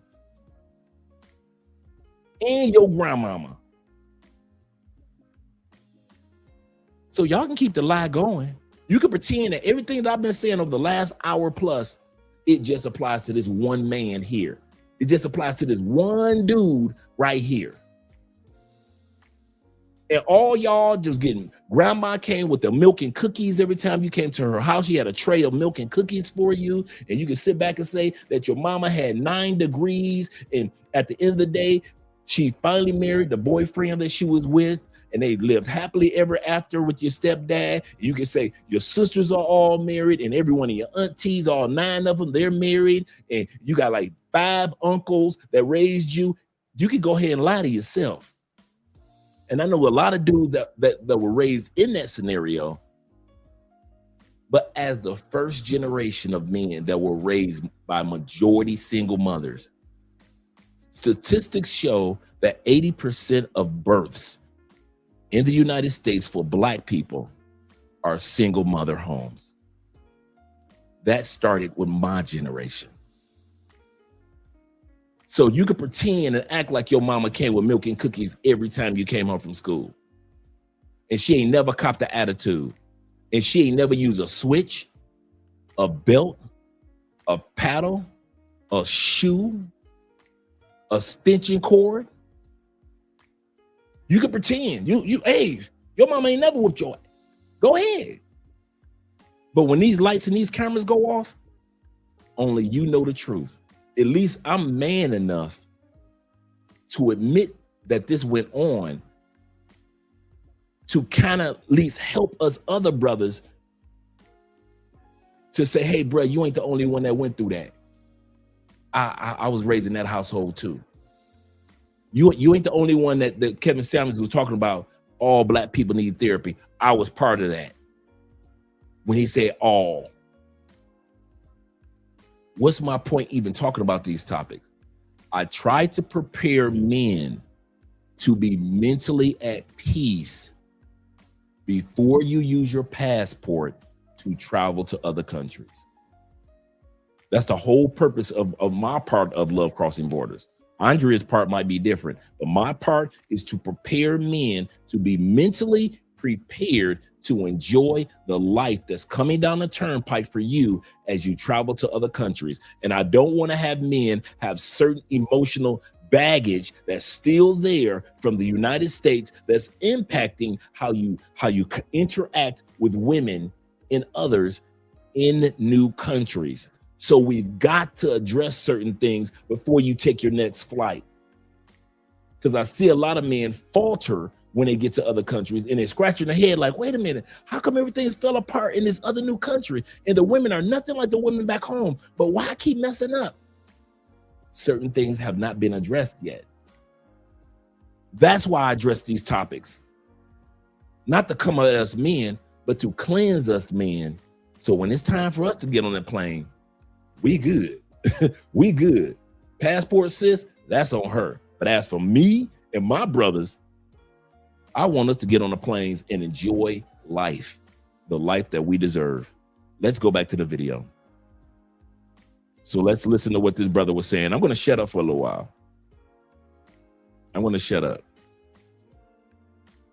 What they're experiencing, are some men saying this. I would question if those men are truly masculine men or are those damaged men looking for women to take advantage of. I also think that it's important for men to understand that there's only so much you can put on a woman or anyone without diminishing their skills in certain areas. We can either be jack of all trades or master of some. Yeah. All right. So you've got to diminish. So for me, you said what you deduce is that we want a woman that's going to make 6 figures and still be feminine. I'm going to make it clear. You ain't got to work. You ain't got to do nothing. All right. God. So I'm not saying So what do you love about black women? Black women are literally the prototype from which everything comes. Black women are the culture. Black women are the standard. Black women are the thing that we all aspire to love and that we aspire to chase after. I think obtaining a black woman is the ultimate goal. Black men, come to the front of the class. Shout out to Ask Oki. Come to the front of the class. Come to the front. Watch this. Talking about black women being vilified here in America, joining us now, the men to talk about this subject. We have podcast host, the biggest community activist, Derek Muhammad, radio host, T.D. Blackshear, and CEO of Regal Media, Todd Smith. All right, Derek, your thoughts about black women being vilified here in America. Is it a problem? Is it reality? It is a problem. It is emphatically a reality, and has been so for the past 400 plus years.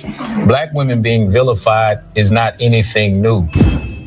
He sounds like the first woman that started speaking. So they go back to history. Now let's address what's happening now with black women. Question is, when did it stop? I mean, think about it. A study was done that said that in media, most black women are seen in three categories: the sapphire, the Jezebel, or the third one is, I forget the third one, but these negative stereotypes. And anytime a black woman expresses her intelligence and she defies these stereotypes, she is indeed vilified. Brother, they not talking about that. They not talking about the black woman who gets educated and all this. No. And this is a problem.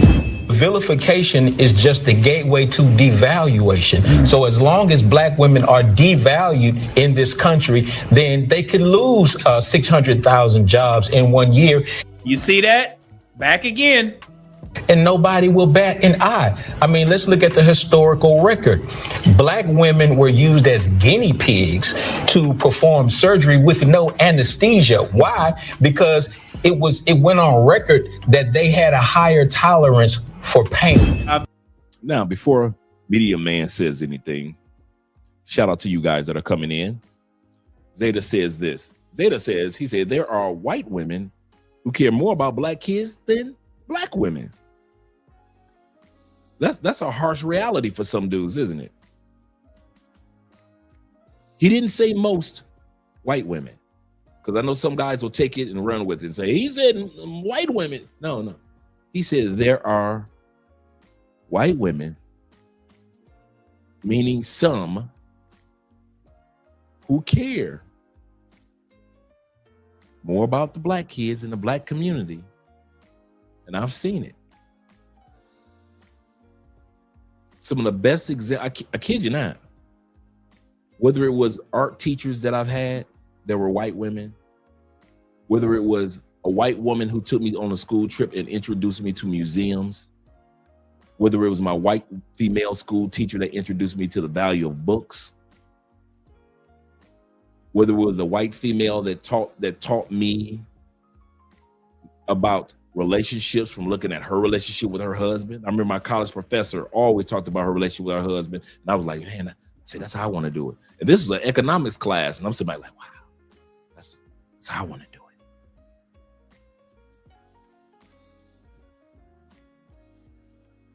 There are white women out there, not most, not all, but there are those that care about the communities, whether they be black, whether they be white, whether they be Latin. They went into the field of education to care about all children. But then when it's time for the PTA meeting, when it's time to meet the parents, either your parents don't show up, like my mom didn't never show up to the PTA meeting. A lot of y'all moms ain't never showed up to the PTA meeting. A lot of you mothers did. And then among those that did show up to the PTA meeting, that white woman could not tell your mother nothing about you. Nothing. You know why? Because you was her little man.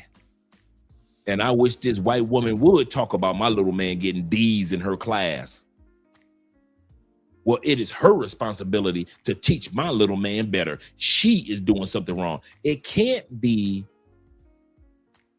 what's happening to that young man at home is impacting his grades, lack of somebody helping him with his homework or what have you, or somebody not even allowing him or enforcing the discipline of him doing homework. He can play his video games. He doesn't have to do his homework right now. That can't be impacting the black male epidemic where black male are reading at a 6th grade level. Can't be that, right? It's got to be the white school teacher's fault. A lot of us don't want to admit some of this stuff, man. Some of these truths. See, hey, Zeta, check it. There are men that have no problem with hearing truths when it comes to black women. Yeah, man, they need to do this. Next year should do it. Cool. But when it comes to hearing truths about us black men, well, that's a hard horse pill to swallow. One of the reasons I share my stories, guys, and I mean this in all sincerity, is to let my brothers know, bro, you ain't the only one that got whooped by a switch, a extension cord, a belt or a belt buckle. You're not the only one that got put on punishment for months. You're not the only one that you could tell that your mother wasn't whooping your ass because of what you just did. She was whooping your ass because she's still mad that your daddy married the woman down the street. Some of y'all will never admit half of your ass whoopings were so brutal. You took a cookie from the Oreo cookie jar in the kitchen. A cookie. Your mama whooped your ass as if you broke into the Oreo factory, baked Oreo cookies, packaged them, then brought them to the house, put them in the cookie jar, and got a cookie. And all that was illegal for breaking in the. That's how my mom was whooping my ass. And from listening to the stories of other black men and black women, your mamas was whooping your ass with the same veracity. My mama used to whoop my ass as if she was whooping off a lion that was on top of me, as if she saw an imaginary lion attacking me and she was whooping the lion or the bear off of me, not realizing that imaginary lion that she saw was actually me. You know how they used to say, spanking you gonna hurt me more than it hurts you. Not my mama. And from based off y'all stories, y'all mama did not sit, man, my mom sit back with a cigarette and a cup of coffee after the ass whooping. My mom used to have halftime shows for the ass whooping. True story. My mom would be so tired whooping my ass, she would go in there, make her a cup of coffee, smoke a cigarette, come back in there, finish off the ass whooping. All you older brothers, first child, you knew if your younger brother or sister did something, they was gonna get in trouble. But you had an ass whooping coming. You should have been watching your little brother and little sisters, right? Not for something you did, for something they did. Not them getting punished for it. You got an ass whooping coming. See, some of you middle child and you younger children, you don't know nothing about them ass whoopings. But you first kids, you know exactly what I'm talking about. You got on punishment. You got cussed. If you didn't get an ass whooping, you got cussed at. You got fussed at because you the oldest and you knew better. Your brother fell out that tree, that was your fault. Your sister got smacked or got in a fight with that girl down the street, that was your fault. You know how many times I had to go up to the school because my sister Candy got in, and I know how Candy is to this day, because Candy got in a fight with some girl down the street. I had to walk all the way up to, not my school, all the way up to her school. I know the fight is over. The kids was always knocking on the door. Mrs. Spence, Candy up at the school fighting. How did these kids get all the way from Candy school to our front door? The fight was over. But in my mama mind, it's as if Candy is still up there fighting, and I need to go up there as the older brother, 12 years old, and defend her honor. I know as a child, the average fight only lasts 30 seconds to 2 minutes, if that. I know that fight over. It takes 20 minutes to walk to Candy school. I know it is empty than a mother. Ain't no kids there. Candy at the house by the time I walk home.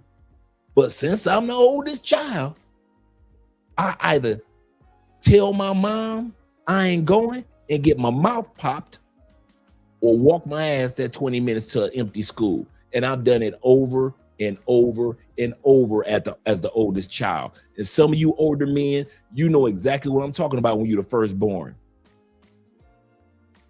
Some of y'all do not want to admit to this day, some of them ass whoopings and some of them yellings and some of them cussings and fussings ain't had nothing to do with you.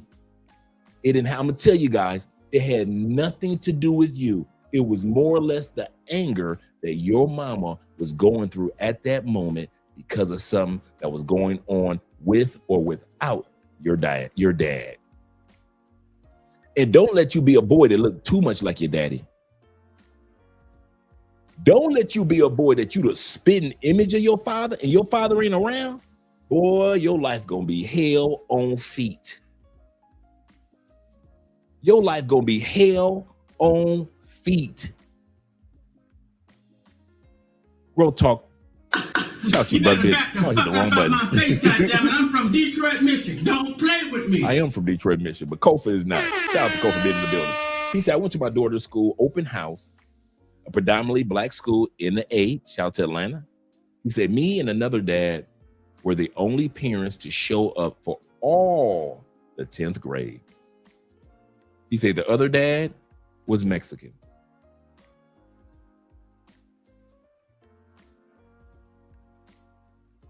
It's not like he lying. It's not like he lying. He said, shit, my dad, he said, shit. He said, I'm my dad's twin. Alexander, shout out to Alexander in the building. He said, facts. He said, single mothers abuse creates menaces. Absolutely correct. That terrorize the black community and use Americans' disdain for black men as a reason why the child acts that way. It's because of the white man. It couldn't have been because of the ass whoopers we were going through. Couldn't have been that psychologically messing us up, looking us in our face saying, you ain't shit, you ain't gonna be shit, your daddy wasn't shit, get your motherfucking ass. That didn't mess us up, huh? That couldn't have messed us up. That couldn't have messed black men minds up. It was the white man. It was systematic racism that messed us up. Wait a minute. I was 12 years old. I was too young for systematic racism other than school. Wait a minute. I was 13 years old watching the Thundercats. I didn't know anything about economic racism. No, a lot of us don't want to admit that the way that some of our mothers, not all, but too many of our mothers talk to us like trash, not because of us, but she saw our father in us and she was cussing out our father through us. How many times you saw your mama cussing you out and you looked at her like she was crazy? Like it wasn't that serious?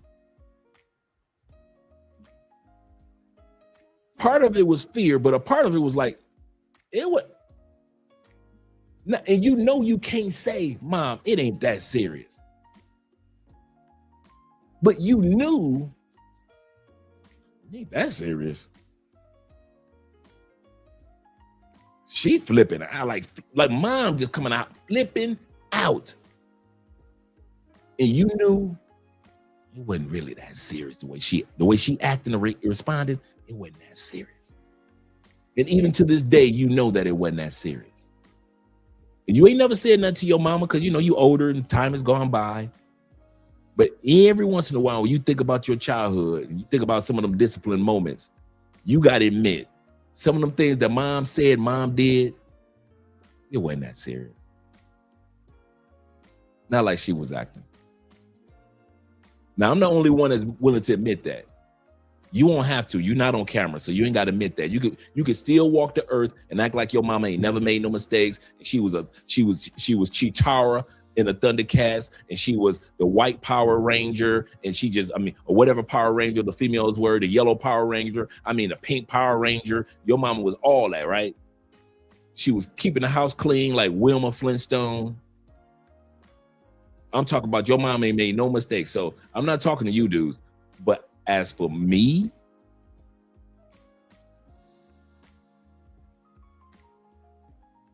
it wasn't always perfect. You say, Dre, I was so confused. Right. You would sit back, you sit, man, come on. Let's be honest. The velocity of a black woman's smack, your neck bone ain't fully developed at 9. Your brain ain't developed completely until 25. Your skull is still growing. Your mom will smack you whole hand.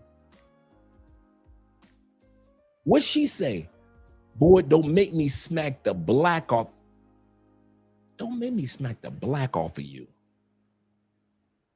Was not those smacks as if she was trying to literally smack skin tone off your face?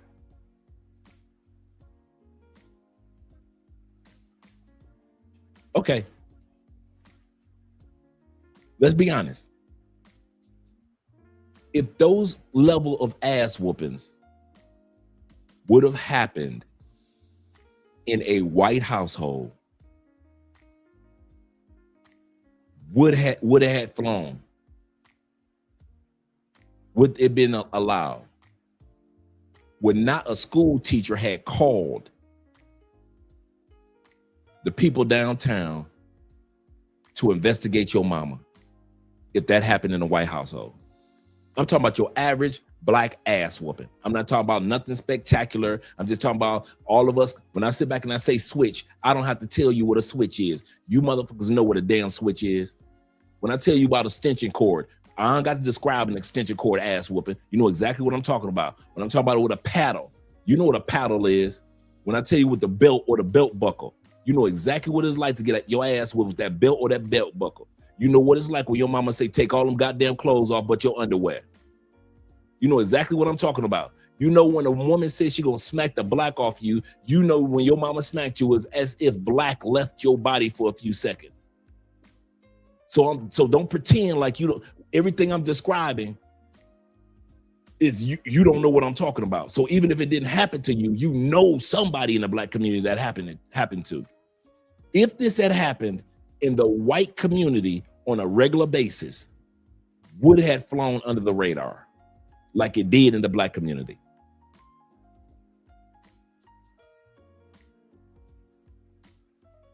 Hell no. Hell no. Let a white woman smack her black son like that. The son would have called downtown.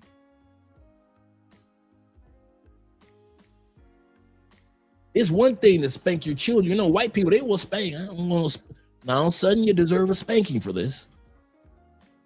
But the domestic violence that we went through and survived it to this day, but many of us are so mentally tore up and we had to learn black maleness thoroughly outside the house of abuse.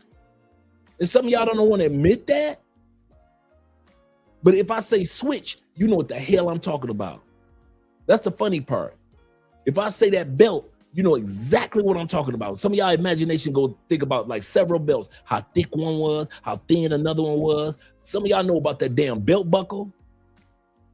Some of y'all know when I sit back and say, smack the black off you, Okay, when the last time you saw a white person say, I will smack the white off of you to their kids? Ever? You ever heard any of your white friend kids say, my mom said that if I get in trouble in school, she's gonna smack the white off of me?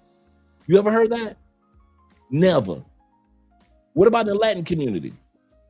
Your Latin boy said, my mom, mi madre, she said, if I get in trouble in school again, she gonna smack the brown off of me. Ever? You ain't heard that one? What about in the Asian community? My mom said, if I get in trouble, she gonna smack the yellow off. You ain't never heard that? But if I say it to you about the black community, I don't have to describe it, do I? You know why?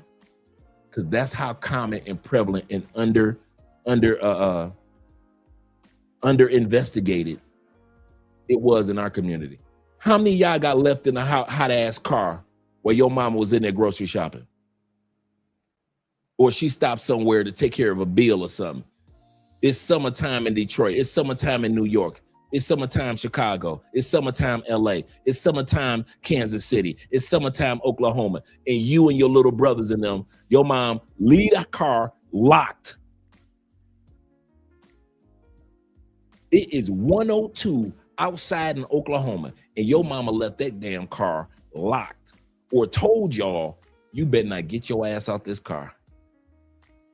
If I find out y'all left that, and you don't care how you and your little brother are sweating, you know, do not get your ass out that car. So when I say that we survived some PTSD shit, we didn't have to go to the Gulf War only.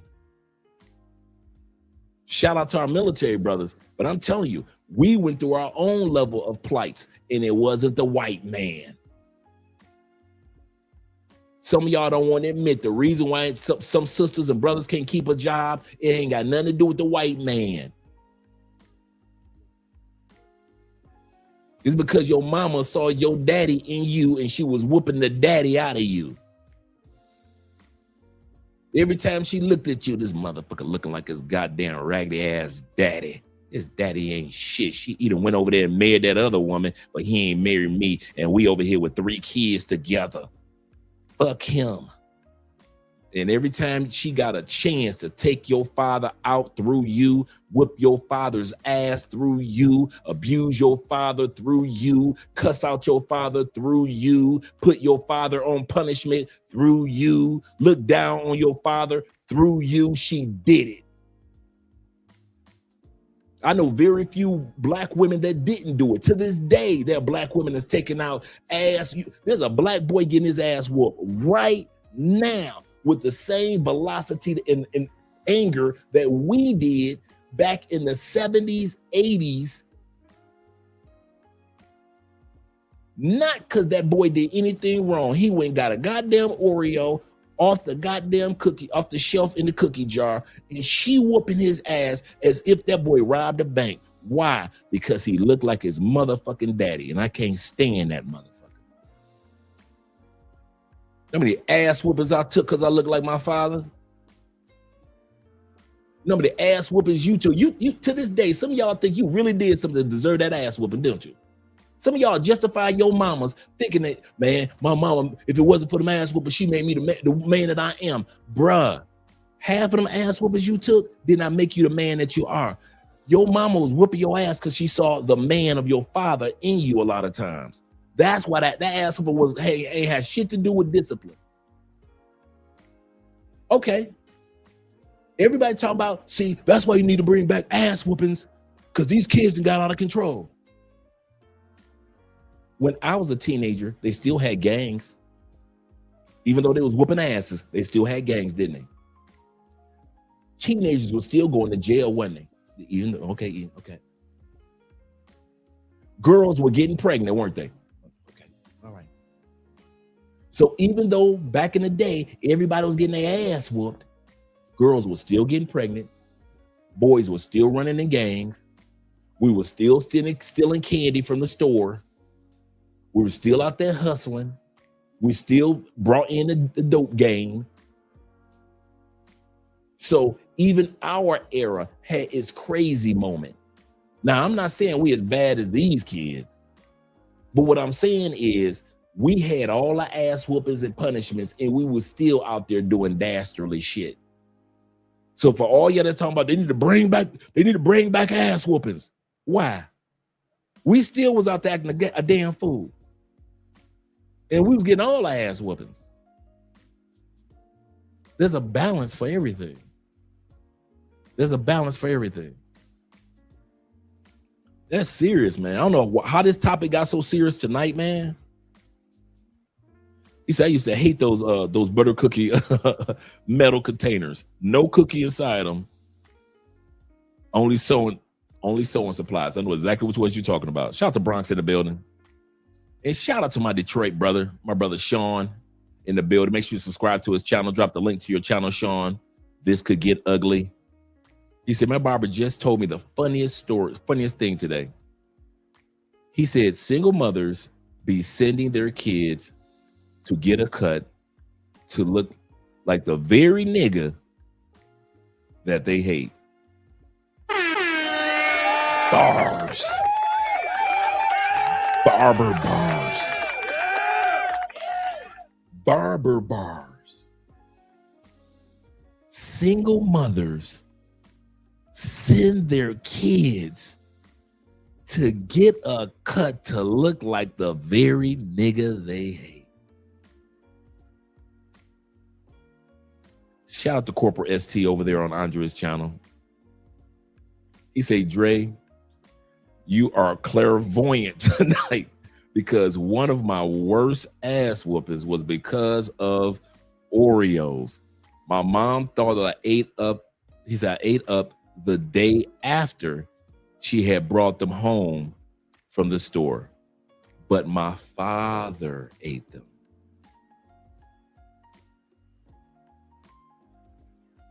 But I got the ass whooping for him. That's what Corporal says. He took the ass whooping that he can remember to this day because of his father. Zeta said, don't forget my super chat. I'm gonna go back up there right now, gentlemen. And Zeta says this. Shout out to you guys that are supporting by way of PayPal, Cash App, Super Chats. Appreciate you, gentlemen.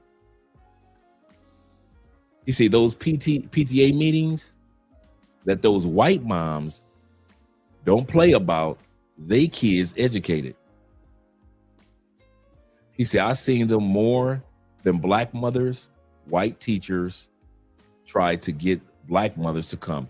Dude, I kid you not. I can relate to you guys that were the only men in the PTA. When I was a stepdad, I was the only dad that was at the PTA meetings. Kid you not. The pageants, like they have a school, school recital where the kids are playing instruments or the kids are singing. Ain't there many black dads up in? I'm a stepdad. I'm not even the biological dad. I'm the stepdad. Even the biological fathers wasn't showing up in masses. I kid you not, man. You would think biological fathers would show up to football games and basketball games. No. Go to a high school football game or a high school basketball game and look your ass around and see how many black dads aren't in that mother. I don't care if your son is running like OJ did back in the day when he was playing. Black fathers do not show up, bruh.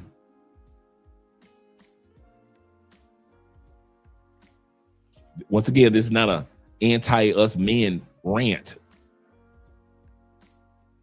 But hey. Yep. He said, yeah, I have. He said I had major ass whoopings because of that stuff I did. Yeah. But some of them ass whoopings were like, come on, man. Really? Some of them ass whoopings you deserved, but not all of them. Not like that. Let's go back, gentlemen. Let me shut up for a little while. Discussed this before. I'm kind of mad that I didn't clip that video up. But again, brother, we know the history, man. He's talking about present day. We got to stop doing this. As black men, we got to stop. So indeed, black women have been vilified in this country, still are being vilified in this country, and will continue to be vilified if nothing changes. 3 women were arrested at Miami International Airport for refusing to leave a Frontier flight. During these women got arrested. This like within the last 48 hours in Miami Airport, probably on their way on an international flight. Does that have to do with anything that the black man has done to them? These men on this panel are saying it is our fault that these sisters got arrested. And then we're going to look at sisters that got arrested on an international scale. And these men on this panel, the Umarites, are saying it is our fault that black women get arrested on an international scale. It is all our fault, not some of it. They believe that it's all our faults. Dispute over an unpaid carry-on bag. Authorities say Defesha Dockery, Deajana Cochran, and Devana Cochran, they rushed past a restricted door, boarded anyways, and they ignored repeated orders to get off after their boarding passes were denied. This delayed that. So I'm going to run this back again. What they're saying is these sisters got arrested because they didn't want to pay a check bag. And then they ran on the plane anyway. I can imagine this scenario. Come on, let's be real. We travel enough.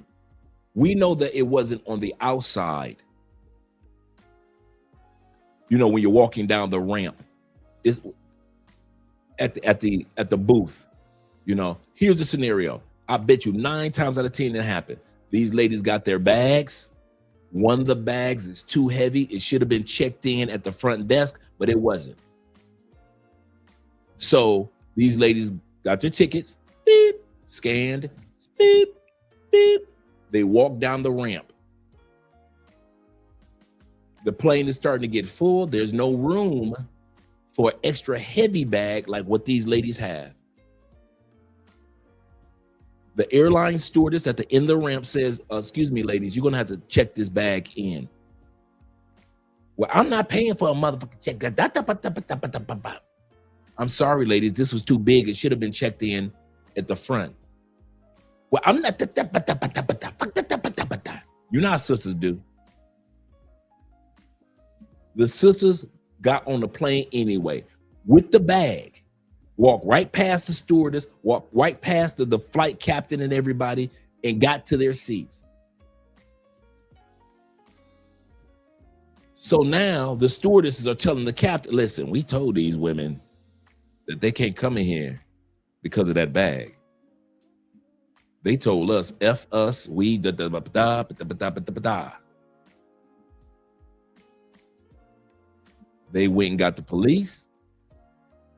They said the plane was stalled for an hour or two, and they locked these sisters up. And if you've seen the full video, these sisters are twerking while they're in handcuffs, twerking, flirting. Ooh, you look good. And all type of stupidity while they're walking in handcuffs. Remember I said, if you were raised by a single mother, you are ultra emotional and you can't read the room. A lot of us who were raised by single mothers don't know how to read the room. We actually think that we can go to, here we go. We actually think that our women can go to Houston dressing like strippers in a rodeo and it should be all right. Can't read the room. This is supposed to be a rodeo. And yet we can't read. We can't go on cruises and act like we got sense in the middle of an ocean, surrounded by depths, leagues of water underneath you. We don't know how to read the room. Most people, I'm not saying all, but I noticed this. Most people who are raised by single parents, it is difficult for us to read the room. Police officer stop you, only ask you for your license and registration. Here you go getting locked up because you just got in an argument with the police officer. You didn't know how to read the room. Or he asked for you. He didn't ask for nothing else. License and registration, please. He didn't say, why this? I saw that. You locked up because you didn't know how to read the room. Daytona Beach. One of the videos I can't show, but I mentioned it the other day. Young black man at Daytona Beach. The police officers trying to disperse the crowd peacefully. Everybody's slowly but surely dispersing. There's a bunch of black kids. They're trying to disperse it so they can make sure that nobody gets hurt, right? Young black kid pulls out artillery in the middle of the street while police officers are calmly, and everybody else is calm too. It ain't like the kids are out there like, forget you cops. They ain't doing it. The kids are calm. And so they're dispersing. They're walking away from out of nowhere. I mean, no arguments going on. Police aren't loud. The kids aren't loud. Kids are walking about their business. The police officers are just trying to make sure everybody's safe. This young man pulls out a gun. He runs to the middle of the street, pulls out artillery, starts firing, then has the audacity to start running. Like I mentioned the other day, in the video, the police filled this boy up with so many holes. It was like they were shooting from afar and they just kept walking up on him shooting to where they were basically, a couple of them was standing over him just blah, blah, blah, blah, blah, blah, blah, blah. That kid was raised not to read the room. And a lot of us had to learn, come on, let's be honest. A lot of us had to learn to read the room after we left our mama's house. That's another thing black men don't want to admit. We had to learn our maturity. Some of us are gentlemen now. Some of us are men of wisdom. Some of us know how to pick and choose our battles. Remember when we were young, we'd fight about everything. Now we kind of like, okay, if I have to protect myself or protect my family, okay, cool. But every time somebody says something out of hand to me, I might have to read the room. Some of us had to learn to read the room after we got out of our mama's house, and you don't want to admit that. I did. I had to learn to read the room after I left my mama's house. Because my sister was always fighting. My mama was always fighting. Come on, Jeffrey. My auntie's always in a battle, a verbal battle or a physical battle with their men. So all I knew was not reading the room. I had to learn to read the room once I got out of Detroit, away from my family. That's when I learned from other men, you got to learn to read the room, Andre. You got to learn to read the room. Let's go back to the queens. Once again, FBA, come get your queens, bruh. Come get your queens, FBA. Let's bring that back. Authorities say Defasha Dockery, Deajana Cochran, and Devana Cochran, they rushed past a restricted door, boarded anyways, and they ignored repeated orders to get off after their boarding passes were denied. This delayed that flight by an hour. Deputies say one woman spit on another passenger as they finally exited. All three resisted arrest as well. Video was posted on Only-in-Dade, where we see the trio leaving MIA in handcuffs. They were then taken to the Miami-Dade County Jail.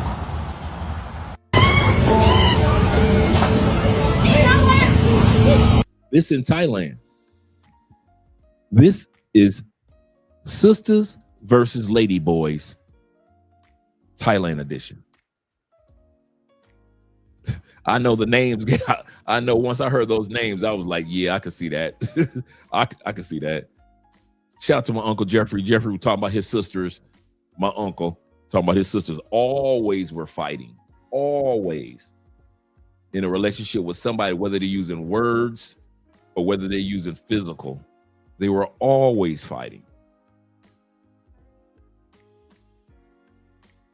These are sisters versus the lady boys. The sisters from the States. Sisters from the States versus the Lady Boys in Thailand. Dozens of women were arrested in a prostitution crackdown along Pattaya's Beach Road. Yes, there's sisters that's down there from Africa, and there are sisters down there from the States doing pay for play. Undercover police posing as tourists detained 20 suspects during a Valentine's Day sting operation.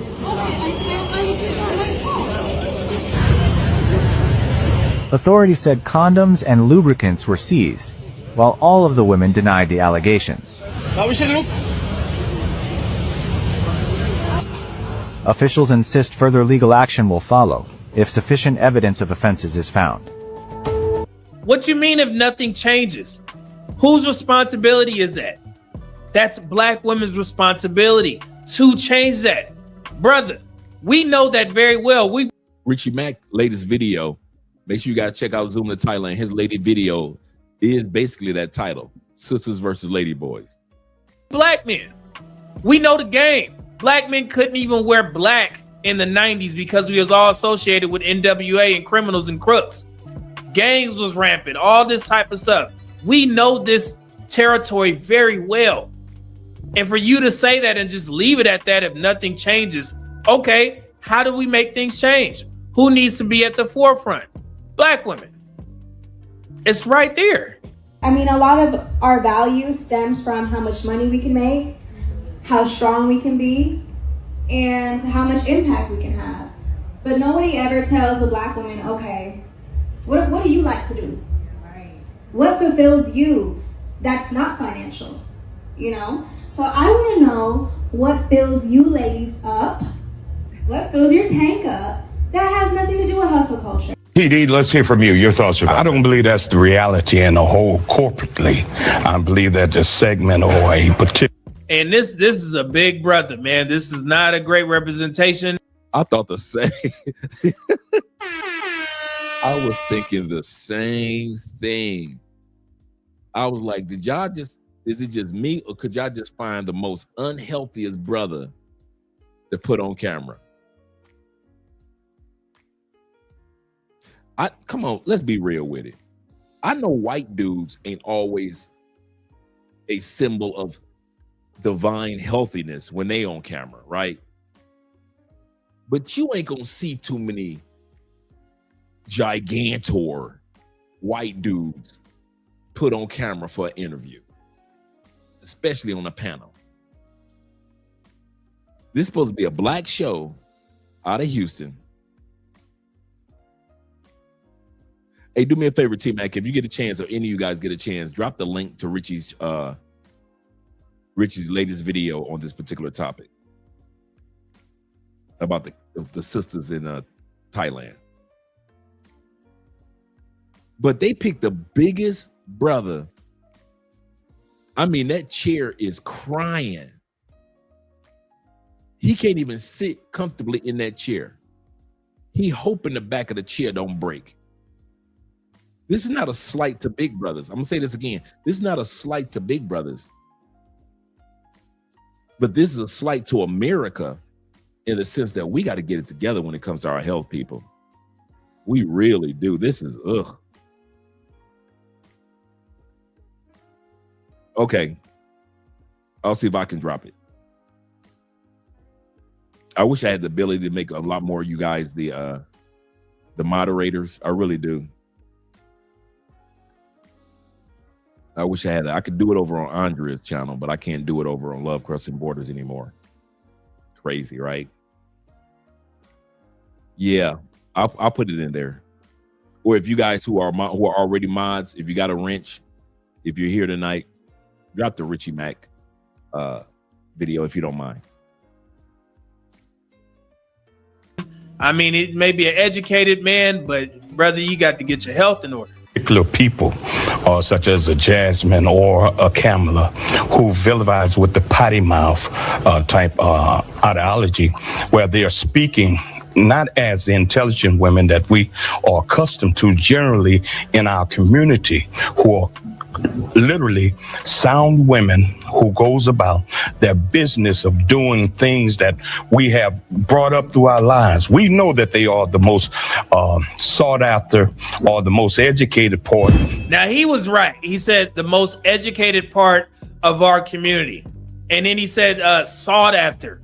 I'm not sure what he meant by that, but I'll give him some grace, and leave it at that. So people really want Black women to understand is that we are to be accepting of our positioning as the least desirable in society. We should get the memo that nobody really wants a Black woman. Thus, if anybody was to find themselves willing to take up with us, we should be happy, we should be grateful, and we should shut up about it. And if you see, that's the problem that a lot of Black. Now here's the link, guys, to Richie Mac's video on the Keishas in Thailand. So if anybody wants to make sure that you save that, that's the link. Here's the problem with men on these panels when it comes to talking to Black women. It has very little to do with Black women.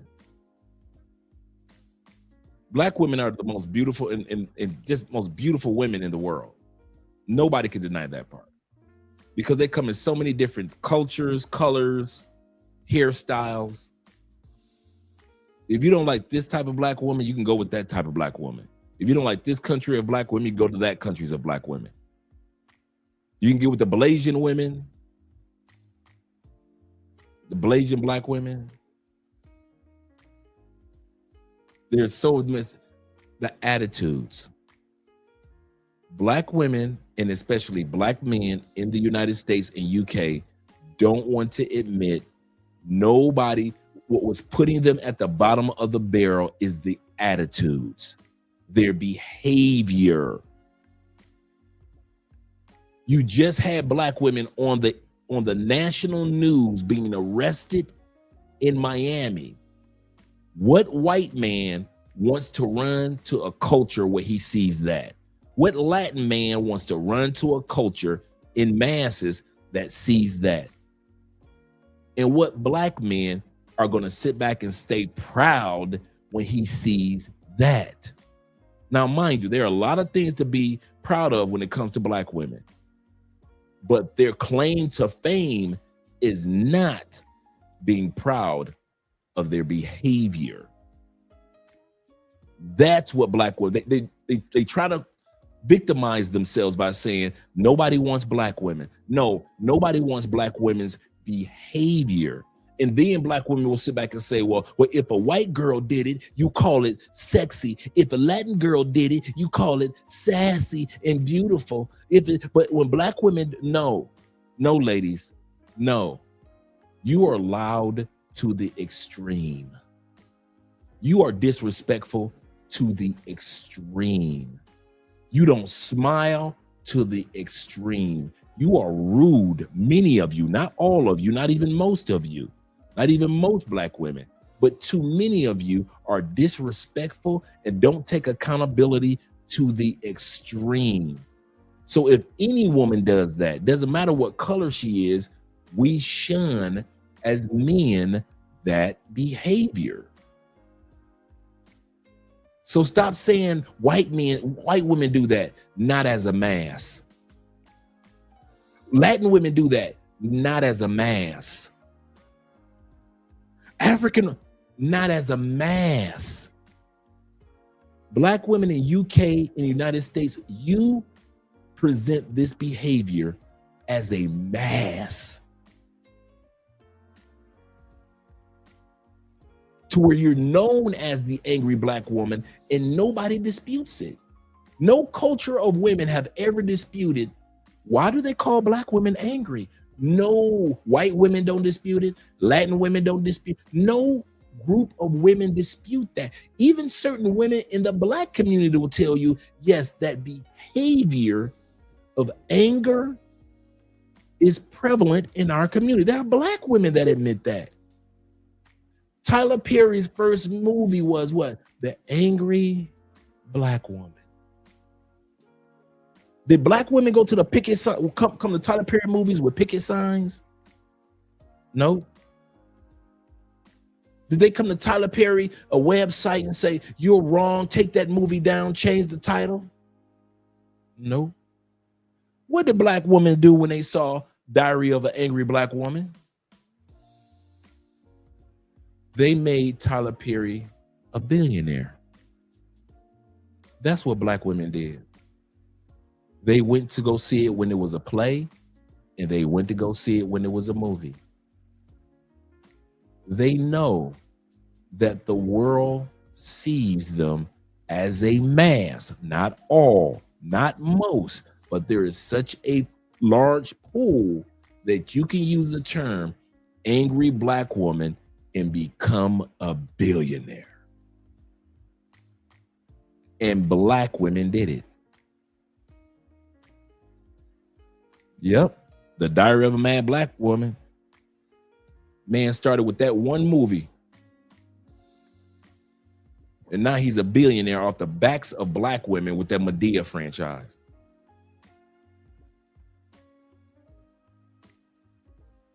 Shout out to my brother Sean and Detroit boys and all you Detroit boys in the building. Make sure you guys subscribe to This Can Get Ugly. Brand new YouTube channel that's growing. Let's get him to over 100 subscribers. Let's get him past that 100 subscriber mark. Yep, same thing with Oprah. Yep. It was black women that made Oprah. And all she had to do was just bring black women on to be mad. And then bring on some angry white women. But for the most part, all she had to do was just bring on black women that were criticizing black men. And Oprah became a billionaire.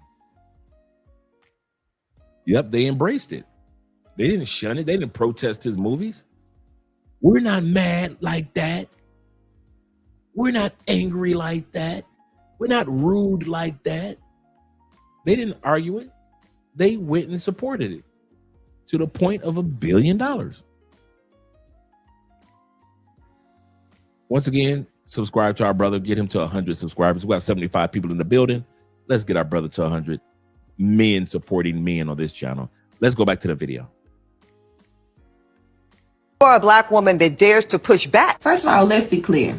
It's not that black women are undesirable. The personality of a lot of black modern women is undesirable. The stigma of you feel like you don't need a man, can't nobody tell you nothing. The mindset of a lot of black women is undesirable. And instead of dealing with the root of the issues, sometimes we want to just play like, oh my goodness, nobody want black women. Where you getting that from? The truth is a lot of black women are a product of a generation of other black women screaming to the top of their lungs, I don't need a man. And when you carry that same type of ideology, you carry that into your mindset and in the way that you show up in relationships, then it's not that black women are undesirable. You may be undesirable. Your personality may be undesirable. The idea that you want to emasculate black men, that is what's undesirable. So let's not confuse the two. The reason why black girls are the least desirable by most men is because they're the most masculine. They act like boss bitches, which most men are not attracted to. Now, I want you to hear what he's saying and watch how she sugarcoats, does not take accountability as a black woman. Men, again, like submissive girls. You guys realize that we don't care though, right? No, I'm saying no, but the thing is... I know, but I'm just saying, like, as a black woman, we don't care. Black guys, they go for white girls, man. And you see how he said, okay, and this is why black men are going for the white girls. If y'all don't care to change your behavior, if y'all don't care about hearing about your behavior, okay. He didn't fuss at her. He didn't cuss at her. He just said, and this is why black men are going over to other races, including the white woman. Dave said this. He said, Dre, listen. He said, Dre, listen is a Dre, listen. Oh, he said, listen, Dre is a quality brother who's going to say it nicely. He said, truth is, sisters, y'all are not the same quality as other groups of women, respectfully. That is so true. When it comes to behavior.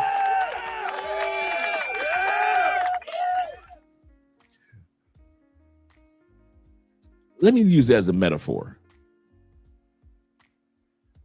The sad part is,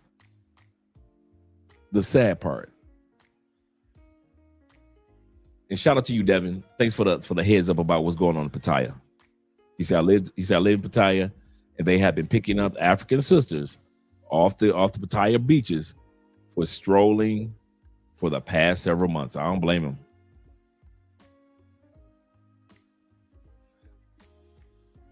Let's look at it, what David just said about sisters, just from the perspective of, he said that the other women just show better qualities.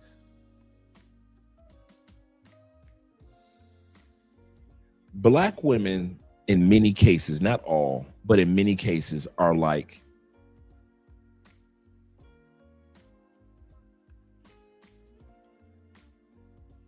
a flower that's beautiful, but poisonous to the touch.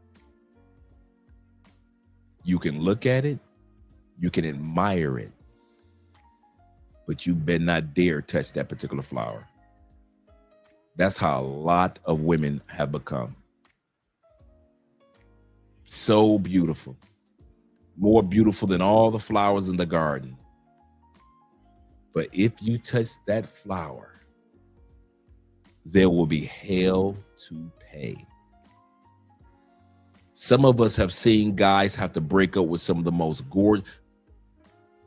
I've had to do it. I know some of you guys have had to do it. Break up with some of the most gorgeous sisters because of that mouth and that attitude. I've had partners tell me, and I know some of you guys can relate to this. I've had partners tell me, what happened to so-and-so? Oh man, I had to leave her alone, dog. No, bro, no. That attitude, dude, she thought because she was fine that she could just say any old thing out of her mouth. I had to let her, man, I don't see how you let that one go, bruh. You know how many times I've literally told dudes, I kid you not, I've told partners, if you want her, you can have that headache. You can have her. And I mean, no love lost. If that chick would have been walking down the street with one of my partners, I'd have been laughing at him because I know what hell that sexy, fine, attractive sister was putting him through. There are gorgeous sisters that some of us have said, I am not doing this. No. I've turned down many a fine sister. Correct, Jeffrey. Put a 1 in the comment if you have ever. I put 1. Put a 1 in the comment if you have ever had to throw away a gorgeous woman, attractive woman, a cutie, because of her attitude. Put a 1 in the comment. I know I had to. And I mean the cutie that everybody look at you crazy because you got rid of her. I don't care what country it is. You had to get rid of that sister because she was going to drive you crazy with her stupidity and her childishness. So it's not the black woman's beauty. It's because of that attitude, that mouth. You like, man, I'm not about to put up with this. No. Especially if you already hit it. You're like, man, I hit this coochie about 4 times. You think I'm going to stay around? Wait a minute. You think your mouth can be reckless with me and I'm going to keep you around long enough so I can hit the coochie for the 5th time? Nah, baby, you can keep that coochie. I'm out. All right, gentlemen, thank you very much. I know I ain't the only one. I know Jeffrey ain't the only one either. That's serious. That's serious. All of this, when these sisters be trying to talk about men don't want black women, finish the sentence.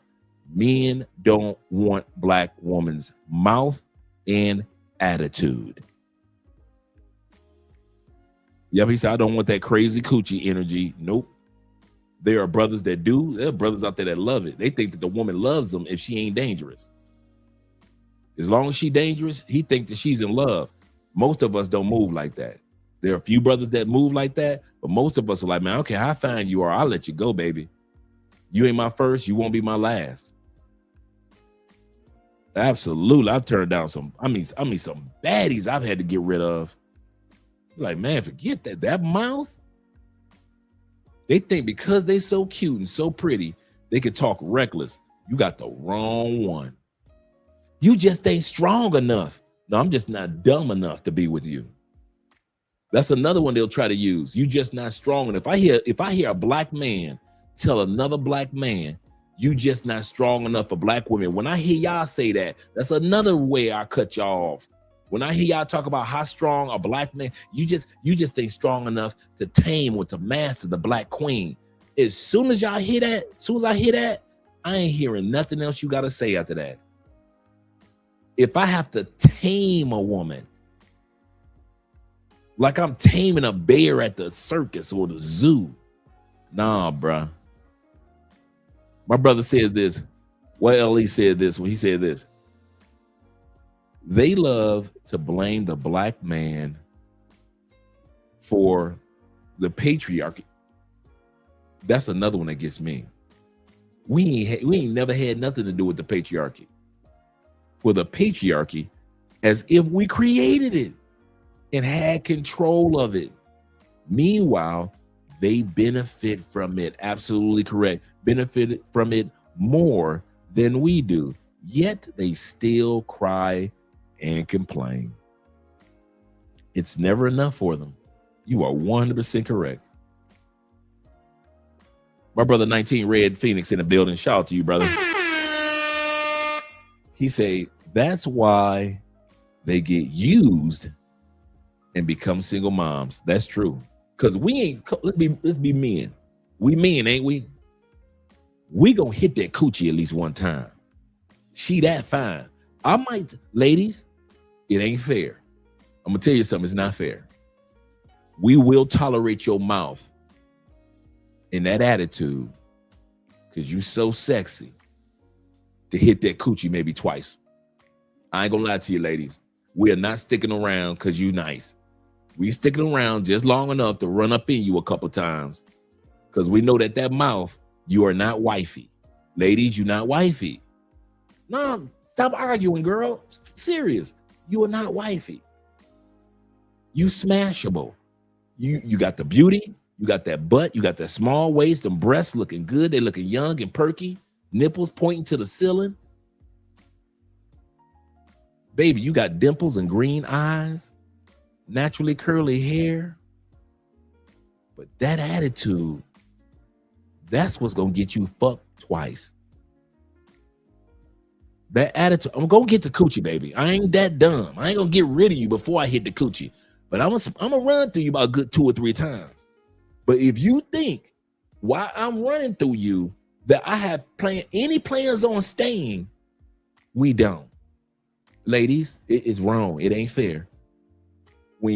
Before you gave us that coochie the first time, and we saw that attitude before you gave us the coochie, and we saw how you talk reckless before you ever gave us the coochie, we had already came up with the plan to get rid of your ass after we get done hitting that pretty coochie about 2 to 3 times.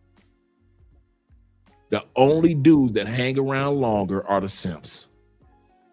You didn't hit him with that coochie so good, he didn't got strung out as a simp. So he'll let you talk reckless to him, and he'll let you dog him out. But 99% of the dudes, yeah, baby, it ain't fair, but we just gonna run through you. We ain't stupid. We know you fine. If you think I don't want to see that booty arched up in the air, I do. So I'm gonna hang around, I'm gonna let you talk reckless. And I done had a few of them, I ain't gonna even lie to you.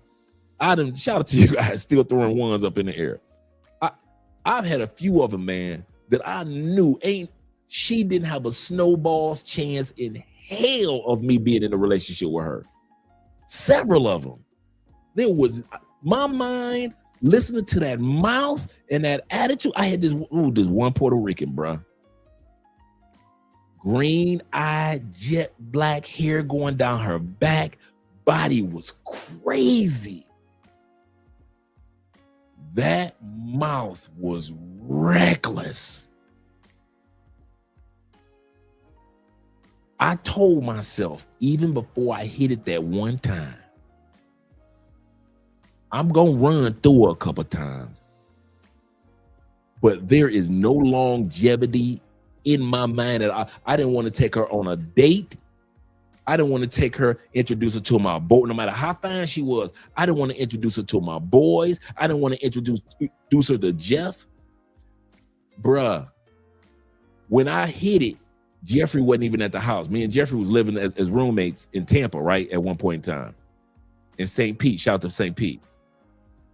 Jeffrey wasn't even at the house the days that I was bringing her through, breaking her back in and kicking her out. That was twice. So Jeffrey never even met this fine chick. Usually when you got a family member, especially a dude, you want to introduce, hey, look at what I'm working with. That attitude was so bad, I didn't even want my own uncle to see how fine she was. That's how short she was in the picture. Again, true story. That's how short she was in the picture. To where the person that was there didn't even meet her. So ladies, y'all attitude will get y'all smashed, and some of y'all pregnant, but most of y'all with those attitudes, well, nobody will marry y'all. If y'all ever want to know why y'all getting married at a 27% clip, 25% clip, and they say it's going to get worse by 2030, black women, it is not because you black. Stop telling that barefaced lie. Stop lying to yourself and stop lying to the world. Nobody is not marrying you because you black.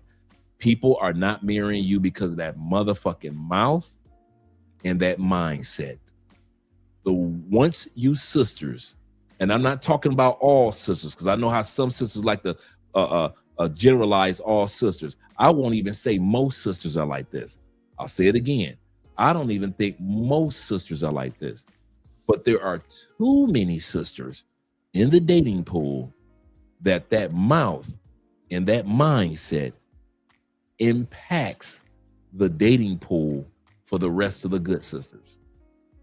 Because ain't no man gonna let 30 rattlesnakes run up on him to figure out which one is poisonous and which one is not. So the good sisters are suffering because of that bad attitude of you bad sisters. So stop saying nobody wants black women. Men want black women. They don't want that, your mouth and that mindset. That's what we don't want. And stop trying to act like it's prevalent in every culture. It is not prevalent in every culture on the scale of our culture. On the scale of our culture. Let's put it like this. If you sisters ever, and I'll probably be dead and gone in the heavens, but if you sisters ever harness your mouth and your mindset, it ain't a woman on the planet that could out marry and out attract men like you do. Because you come in so many different colors and flavors and complexions and languages and cultures. Men would love to pick black women from all the selection, but men know that in masses, there are too many of you, not all of you, but too many of you that have the wrong mouth and the wrong mindset. And that's why you don't rule the world when it comes to relationships, and you never will. And I'll say this to I know I'll be dead and gone, and I'll still say this, until you change that mouth and that mindset, you will still be at the bottom of the totem pole where people want to sleep with you because of your beauty and make you a baby mama because of your beauty, but nobody is going to be putting a ring on your finger and deal with that mouth and that mindset till the day they die. And that's why you don't get the ring. No other reason. So stop using your blackness as your excuse. And you black men that do that, stop it. And I mean that. You black men that do that, that try to use black women's blackness as the reason why they don't want to date them because they're black. No, they don't want to date them because of that mouth and that mindset. It could be on any woman. If white women in masses were mouthy and had a negative mindset like black women, the same thing would happen with white women. If Latin women in masses were known globally for having a negative mouth and mindset, nobody would be marrying Latin women. Same thing with Asian women. Same thing with Samoan women. Men don't care about race when it comes to your mouth and your mindset. Any race of women that in masses run off at her mouth and have the mindset, no man is going to marry them. So stop thinking that white women got the ups because she's white. No, white women got the ups because, and Latin women got the ups because, and Asian women got the ups because. And I know it'd be some simps that go into the comment sections and always be like, man, all you FBA brothers, man, he talking down on the queens. He talking down on the queens. It's amazing how y'all always tell me that I'm talking down on the queens, but none of you motherfuckers ever want to marry them.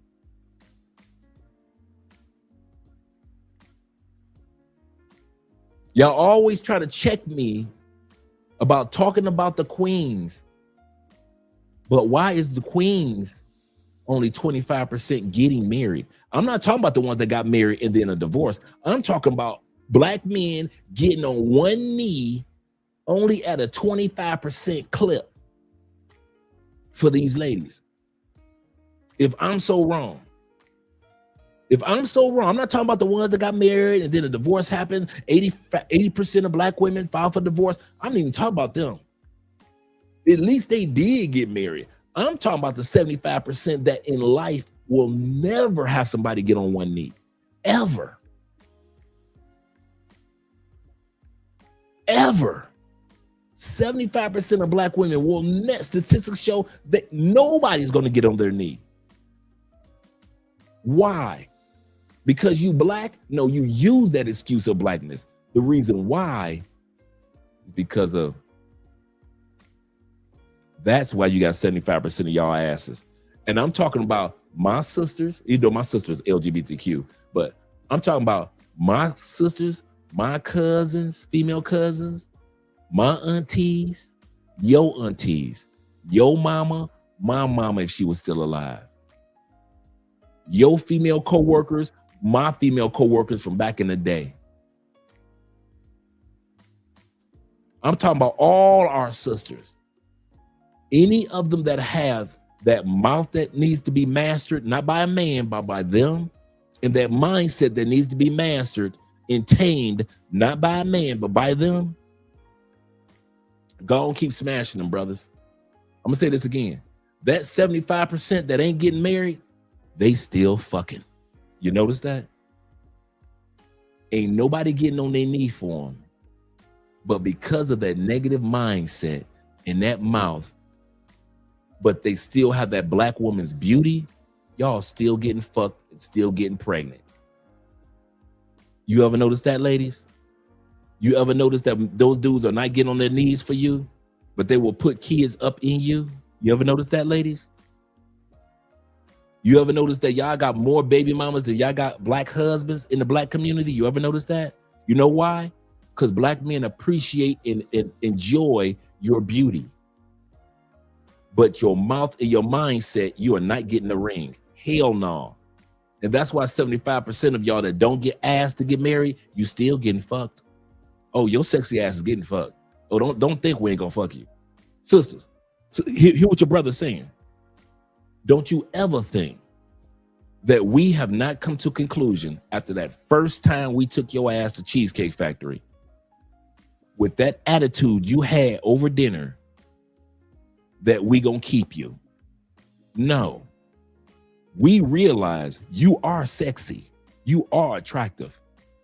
After that cheesecake dinner, oh, we might take you to one more dinner, but we have already plotted in our mind, I'm gonna fuck her 2 or 3 times and I'm gonna throw her ass in the dumpster with the rest of them because of that mouth and that raggedy ass mindset.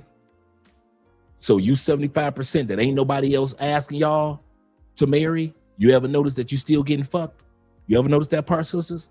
You ever notice you can get all the dick you want, but you can't get a ring? You ever notice that? I mean, dick galore. Dick galore. You can have a dickathon You're getting so much dick. Just a dickathon. Now ask 75% of y'all about a ring or longevity. Ain't nobody keeping y'all asses. You ever wonder why dude will be with y'all for 10 years? Don't ask you. Because he already know that mindset and that mouth ain't made for marriage. I'll tolerate it as a boyfriend because I know I could just get up and leave your ass. Ain't no courts involved. You ever notice that, sisters? You ever notice how men will stay in your life 9, 10, 12 years? This dude ain't never even talked about a ring. Why? You ain't ring material. You fuckable. You are just fuckable material. Well, we got 3 kids and we've been living together. You got 3 kids living together for 9 out of 12 years. And he still ain't got on one knee because you are only fuckable. That's it. He is there to fuck you and fuck you over for 9 to 12 years. That's it. At least us other dudes were merciful. What you mean, Andre? At least when we fucked you, sister, we knew we was only gonna fuck you for 3 times, maybe 2, and get rid of your ass.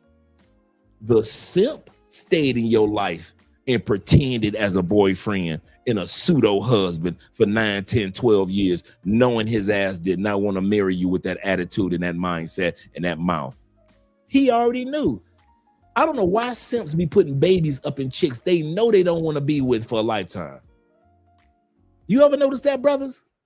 They will impregnate a woman that they know they do not want to be bothered with this bitch for a lifetime. Some of y'all got kids you love and cannot stand the presence of your baby mama. Why? You was only supposed to fuck her twice. You fucked her for 3 years. Year 3, she pregnant. You stayed around, kept fucking her because she was so sexy and so pretty when the rest of us knew, the rest of us other dudes, I ain't gonna say no real men, us other brothers, we saw she wasn't shit. We knew her mouth was sassy. We knew that her mindset was trash and her behavior was disrespectful. We saw how she dressed. We saw that big ass tattoo in the middle of her chest. We saw it. We knew, I'm gonna fuck this. Don't get it twisted. I'm gonna get this pussy. And we'll get it twice. And we were merciful. We moved on. She might have been mad at us because we got the pussy and left, but at least we were merciful. Your unmerciful ass, your self-centered ass, you kept fucking that pretty motherfucker for 3 more years. You tolerated that mouth and that mindset for 3 more years. And boom, you got that bitch pregnant.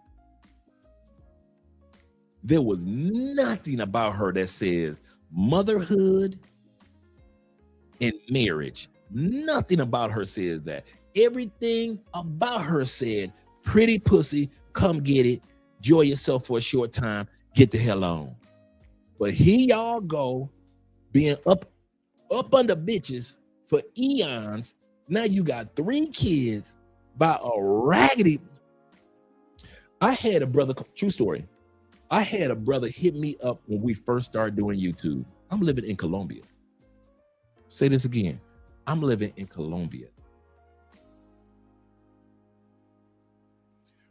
Some of you were around. I don't know, some of you guys remember. Some of you were around when I told the story of one of my closest friends in the States that I used to smash back in the day. Shout out to Fort Wayne, Indiana. She was a hoe, I knew it. So we were cool. I was out there smashing chicks. She's out there smashing, but it was cool. Make sure you got protection. Some of y'all remember the story when I say I took over to my boy's house. We were playing cards, right? We was hanging out. Because she was like, I said, what you doing tonight? Nah, I said, what you hang out with me? I'm going to my boys. Play some cards, play some dominoes. She came. Some of you guys might, remember I told this story. We went and played dominoes. I took her back to her crib right around 9, 10 o'clock, right? My boys hit me up the next day. Get Dre. Guess who came back last night? Who? Your girl. I said, oh, girl I was with? Like, yeah. He said, dog, we all tossed her up and she was loving it. Dude, she wow with it.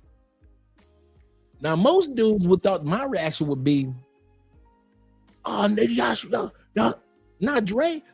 Dude, did I not tell y'all she was already a hoe? Beautiful. And I mean, this sister was beautiful. I was like, oh, man, shit, I brought her over there so y'all could toss a run. I didn't know she went back, though. I thought y'all gonna do the deed like right then and there, but oh, man, we were destroying that pussy. Years later, a simp marries her, falls in love, has 2 kids by her, moves her to Orlando. Like I said, this is just my homegirl. I was smashing her like way back in the day. And then you know how you just stop smashing somebody, y'all just cool. That's how we was. We just cool, right? And so that's when my boys were smashing her. I was like, I don't care. But this dude fell in love, took her to Orlando, got her the big house in Orlando, 2 kids. But he ain't, poor brother, he didn't know what he was smashing.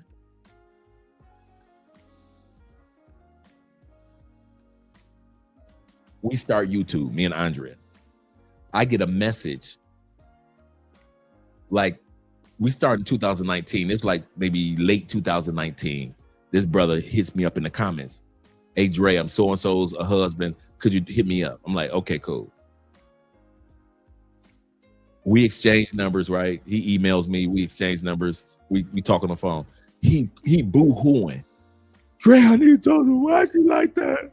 Why is she like that, Dre? Why is she like that? I say, calm the fuck down. What's going on? Now, mind you, I ain't seen her in 5 years, but I know what's going on.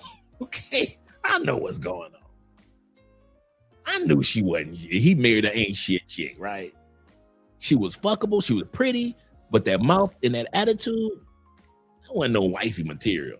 That wasn't wifey moved to Orlando, have some kids by material. I mean, far from it. She literally did not hide her whole side. It wasn't like she's so nice and sweet in public. No, she literally carried herself like a hoe. And a proud hoe at that. You think I got stories? Shit, me and her used to sit around just drinking. She got talking shit. We've just swapped stories. She got stories. I mean, being tossed up on a regular basis story. She got tossed up one time at a goddamn New Year's Eve party in public in front of female, and she loved it. Loved it. New Year's Eve party in the middle of the motherfucking party. Mother was tossing her ass up in the air like a bowl of Fruit Loops just flying through the air. So I kind of knew what he had married, right? That's my point. So he married the chick. I told y'all that I had a big bowl of popcorn tonight, right? So he married the chick, right? He married the gangbang, right? Right, Jeff. He marries her. Then he called me 5 years later in tears. I'm just a friend. What's up, bro? What's up, black man? What's up, mighty black man? Mighty black man, what's up? Talk to your brother. Dre, I've given her children. I've given her a new life. I've given her a big house in Florida. I've done everything. I keep money in her pocket, in her purse. I buy her the best of the best. I fly her around the world. Why does she still get that pussy away like she do? And I was wrong. I kind of responded. You know how you let something just come to your mind and you just let it fall out your mouth? Sometimes you're like, oh, I shouldn't have said that. I said, oh, damn, dog, she's still hoeing? I shouldn't have said that about that man's wife. It just fell out. And I said, it's so sincere. Oh, man, dog, she's still hoeing? Like, what you mean still? Like, nigga, she always been a hoe. Always been. Dude, I get a phone call from her. 5 years, I ain't talked to her. Ray, you ain't shit. I say, what? Pray tell, what did I do? She, like I was a shit starter, right? No, I didn't mean to do that. He told me what you said. I say, girl, you still out there hoeing. I say, stop. But I'm not talking about like a paid hoe. I'm just talking about a female that's out there that's throwing that coochie because she likes sex. Some women just like a lot of sex like that, right? Not most, but some. Every once in a while, you just meet somebody just like to fuck. And fuck many dudes, not just one. And I said, come on, girl, stop tripping. You trying to mess up my household. I said, when you married that man, you knew your household was fucked. You know how much you like dick. Several hundred dicks. I said, so don't act like my little 3-second conversation with your man destroyed your marriage. Your marriage was destroyed long before you walked down that aisle. I said, because your mindset, I said, you know me, I never want to judge you. I'm not one to judge you. But come on, sis. You know and I know how much you like variety dick. And I know you tried to pretend. You know how you had like that one chick that's LGBTQ, and so she tried to pretend like she not by dating guys for a couple years, but then deep down in her heart, she LGBTQ. That's a scenario with my friend. Deep down in her heart, she was always hoe. But she tried to be a housewife. She tried. I ain't gonna lie. She tried her best to be a housewife. But the inner hoe, it was like David Banner trying to hold back the Hulk from coming out. You can't hold back that inner hoe.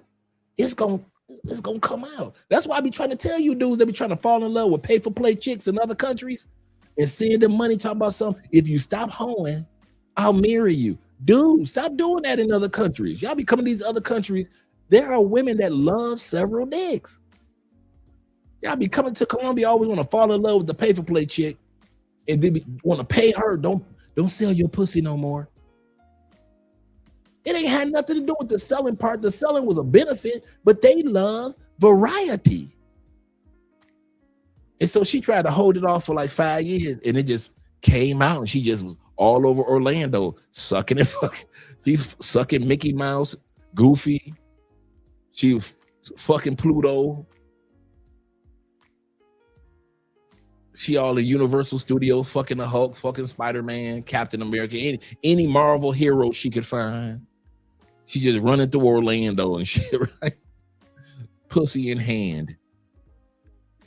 And then he hit me up. There's a lot of dudes like that. There's a lot of dudes that are like that. That you were only supposed to fuck that chick maybe 3 times, maybe twice, right? Maybe twice, maybe 3 times. Here you go having babies and getting married and all type of shit. If y'all don't sit y'all ass down, yeah, they all up at Universal Studios. She all up at Universal Studios just fucking the dog shit out of Pluto. Just sucking Mickey Mouse's whole dick. She's sucking Mickey's tail. She got Mickey Mouse dick and his tail in her mouth at the same damn time. Pluto saw it and was like, damn, can you do me? She's sucking Goofy dick and grabbed Goofy tail at the same damn time, put it in her mouth. Did the same move to Pluto. She got motherfucking Mouseketeers beefing with each other. She done went to goddamn Disney World, started fucking the prince, her and Cinderella getting fights. That's how much she throw that pussy. I kid you not, bro. I kid you. I wish I was lying. I wish I was lying. That dude called me with tears. Oh, why she still like that? I gave her everything. Because you was only supposed to fuck her 3 times. And there's a lot of you dudes like that. Y'all in love with these chicks in these other countries. You supposed to only fuck her 3 times. How the fuck you mad now? Andre, she's still selling the pussy. You think? No, for real. You think you think that Brazilian chick is still selling the pussy? Really? She told you she was a half-bred hoe. In the words of Riley of Boondocks, she was half hoe. She told you. You wanted the good girl part, but you didn't want to accept the half hoe part of that Brazilian chick. Not realizing the half hoe part was the dominant side of who she was. Not the good girl part. The good girl part was there inside of that Brazilian chick, but the half hoe part, the half-bred hoe, if you will, was the dominant part. And now you coming back, going through your cell phone, crying to your boys in the WhatsApp group, talking about, what am I supposed to do? I love her. Yo, sit your asses down somewhere. You said nobody goes to the amusement park every single day to ride the same rides. Come on. My man was hurt. He was in pain. I was like, dog, you know you done fucked up, right? You know you done fucked up. He said, yo, Dre, pimping night tonight. Leave that hoe out. Yeah, seriously. You better kick that hoe out like Fred Flintstone put out Dino. You better kick that hoe out like Fred Flintstone kicked Dino out the house. Let's go back to the video. Let me hurry up. This female want to sit back and be mad at this brother for saying that, hey, black sisters got attitudes. Yeah, he was crying like Tyrese for real. Serious, man. That brother was hurt. Because of all that he did, he thought that everything that he did could would cause her to leave that whole side dormant.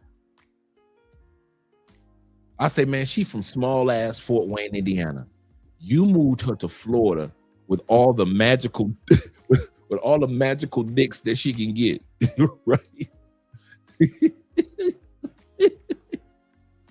She running rampant through Orlando. Or in other words, she let Orlando run rampant through her. I couldn't believe that shit. That shit was so funny, man. Brother called me. Then she called me like a couple days later. You ain't shit. I was like, don't be mad at me. You still out there hoeing? I said, you hoeing in Orlando? You throwing that pussy around in Orlando? I'm gonna tell you something. I was damn, true story. I was damn near tempted to get the pussy myself. You still out there hoeing? Girl, I'm in Tampa. I'm on my way. You still hoeing? If I knew you were still hoeing, I'd have came and got some of that pussy myself. I was so tempted. But since my man called me, I was like, Dre, come on, Dre. Act like you got, have a heart, Dre. Don't.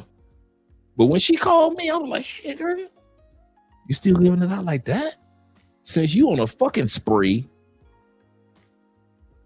since you serial fucking, I'm in Tampa. I'm only 45 minutes away. Yeah, I'm only 45 minutes away. Girl, I could be in the car talking to you while this conversation is going. Yeah, of course I got rubber. Stop playing. You know you missed his dick. You know you missed Poppy dick. Papacito. I was so tempted.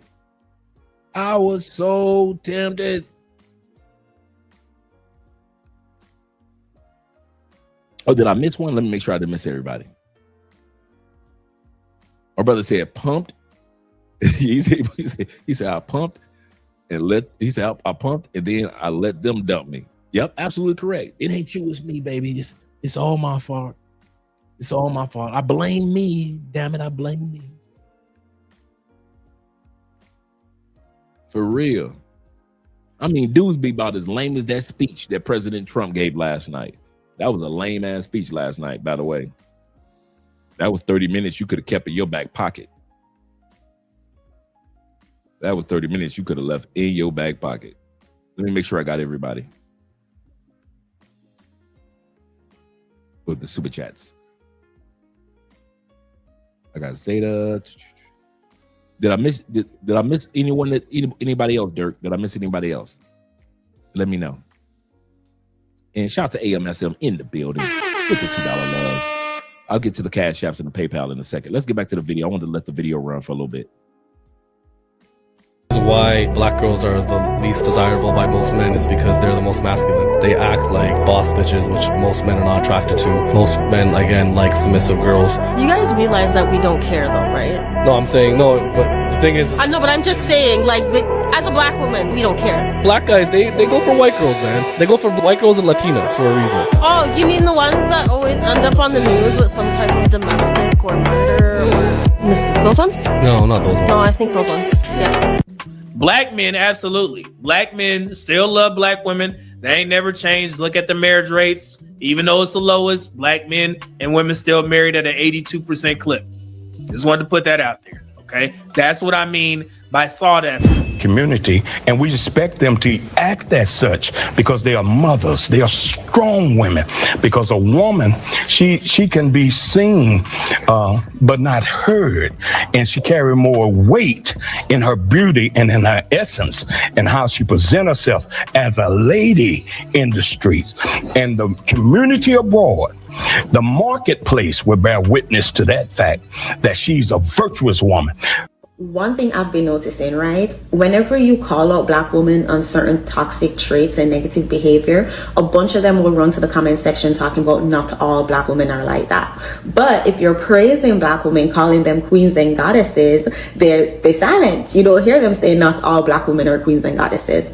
On the flip side of that, however, if you were to call out black men on their negative traits, a bunch of them co-signing, yes, black men are dusties, black men do this wrong. However, let you be praising black men and see how they run over here talking about not all black men are great provider, protectors, and leaders. Not all black men, because then they start inserting about their dusty baby daddies. Y'all notice that pattern and see the hypocrisy in that, or is it just me? Black women in America are overwhelmingly on a path, on a trajectory to eternal damnation, and y'all don't even care. Rosa Parks sat on the bus. She wasn't cussing and potty mouthing and hollering and screaming. And the dignity and the self-respect. He trying to compare these sisters walking the streets to Rosa Parks. This brother's trying to compare these sisters that have been around for the last 50 years to civil rights leaders.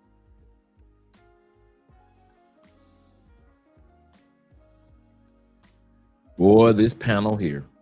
Even in escorting her off the bus was not that of a vilification or that of treating a woman without dignity. All right. You know why?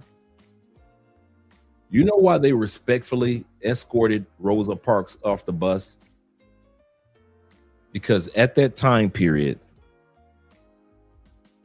shout out to McGregor, the creator of Boondocks. I saw his speech, and I love mentioning this speech, one of my favorite speeches he gave on C-SPAN. Black people used to have, in the speech, he said, black people used to have something called moral currency. Meaning, we were such an upstanding people, an example to the world. Anything that was going on bad to us, people automatically believed that we did not deserve it. We had moral currency around the world. People saw our children raised by us. They saw us with home ownership. Because of segregation, they saw us owning businesses because we couldn't go to white stores or white restaurants and white gas stations. So we had our own. So globally, we had what was called a moral credit. Meaning that if it happened to black people, they attacked black people with dogs, it had to be something wrong because black people don't act like they should have dogs and water hoses put on them. We no longer have that credit. That's why they escorted the civil rights leaders, or Rosa Parks, in other words, off that bus. They didn't drag her off that bus disgustingly. Now, during the civil rights movement, was it very dangerous and a lot of deaths? Yes, of course. A lot of our people died. But in those deaths, the world said, we didn't deserve that. We didn't deserve that. Because we had a moral credit, on this planet. We no longer have that. And that's why you can see this, which is on the screen about to take place. Black women getting arrested in other countries. It don't matter if you cover your face. Why do people cover their face after they're already arrested? We know what you look like. Look at sister girl from America in the back. Their mask on. Yep. Walking away, going to the Asian gulag. Tourist police in Phuket arrested 5 black foreign women in Soibangla, Patong, for soliciting prostitution and causing disturbance to tourists. The arrests were made following complaints from the public and tourists. The women, all of Ugandan nationality, were fined and will face visa revocation and deportation. She dealt with a very aggressive individual, a young man there who was screaming at her. I'm trying to be respectful. Remember when that one truck driver's sister got arrested in Dubai a few years back?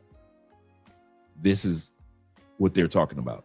Baxter says her 29-year-old daughter ultimately yelled back at the rental car agent, she says, resulting in her being charged for screaming there in Dubai. You shouldn't have been talking shit. She is in jail for one reason and one reason alone. She raised her voice. Or, here's another idea that's going to be very controversial. You could shut the fuck up.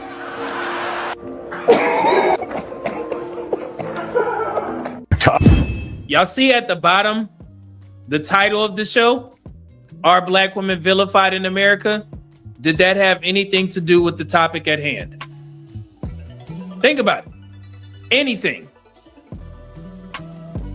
Let's hear from you. I think the difference is we have a Marjorie Taylor Greene, and she is not facing the vilification. She's honored. She was honored before she turned against Trump in the MAGA movement. So there is a difference between how black women are treated when they're have a personality. That's how I look at Jasmine Crockett. She has a great personality. But why do we have to? No, she's free now. She's free now. They sent her back to the States. Shrink who we are. Why do black women have to shrink who they are, shrink their swag, or shrink their? She had to pay a fine, and I think she stayed in jail for a couple of weeks. And she said they sent her straight from the jail, straight to the airport. Personality to fit somebody else's definition of what a classy woman should be. And like Brother Muhammad. No, man. So look, guys, you guys seen the lead in of what's going on. They're talking about the rumbles, the being half naked at the rodeo at Daytona Beach and all this type of stuff. Since when did this turn into a praise worship type situation for black women? We trying to address a real issue here. And you guys aren't doing that. You're doing black women a disservice by sitting there just saying, yeah, we love black women. I love black women too. Doesn't stop me from holding them accountable. I love black men too. Don't stop me from holding them accountable. You guys need to adopt the same mindset, because this doesn't help. If every time we bring up a problem and we get black men and women on a panel saying, oh, nah, man, it ain't nothing. It's been happening. Black women are just fine. They good. Then what happens? Black women will continue to go out there and like, hey, whatever we do, we're going to be excused for our behavior. And then it's going to turn into blaming black men. I'll show you. Hold on. We ain't done.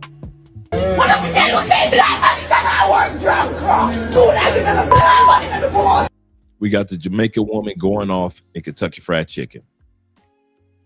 We got the Jamaican sister going off in the Kentucky Fried Chicken. Shout out to my man Laquan for yesterday's $10 towards the PayPal. Shout out to my man Zay with the $10 love on the Cash App tonight. Appreciate you, brothers.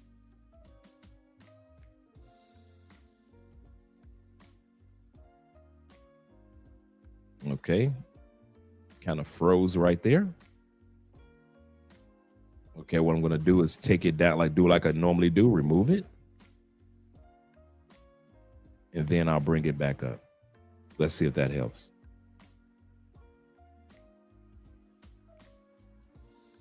Let's see if that helps if I just bring it back up. Everybody for the vilification of black women except black women.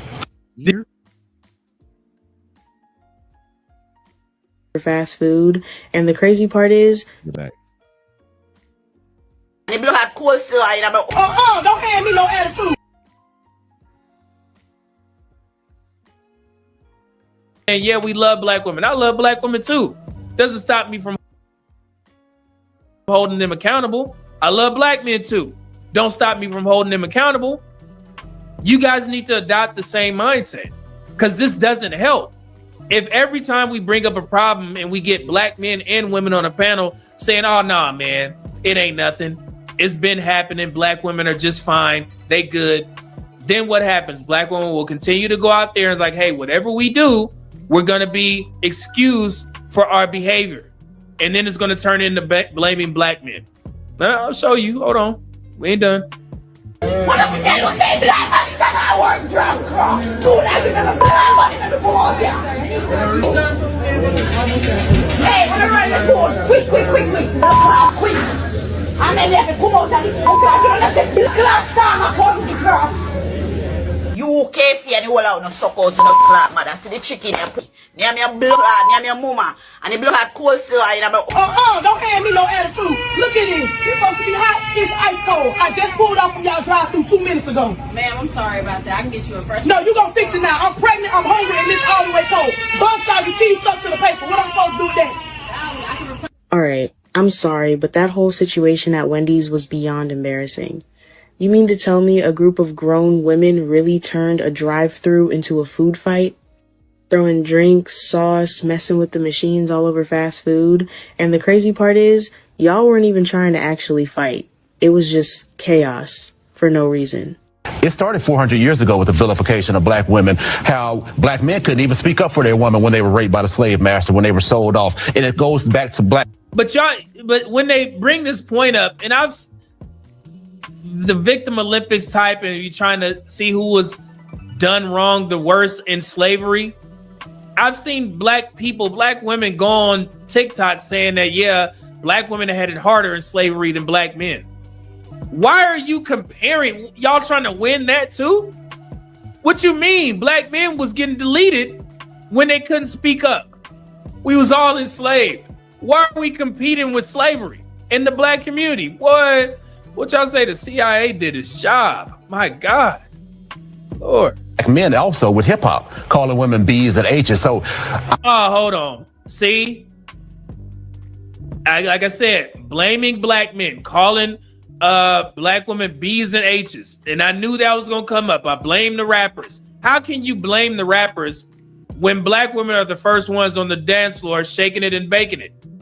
And there was this woman on TikTok. She was like, "How did this show get canceled, but Chris Brown is allowed to tour?"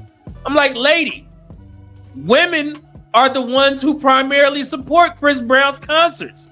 Thousands of women pay thousands of dollars to take pictures with him. So who are you blaming? Y'all asses. Soon as black women here. Cash Money Records taking over for the 99 in the 2000s.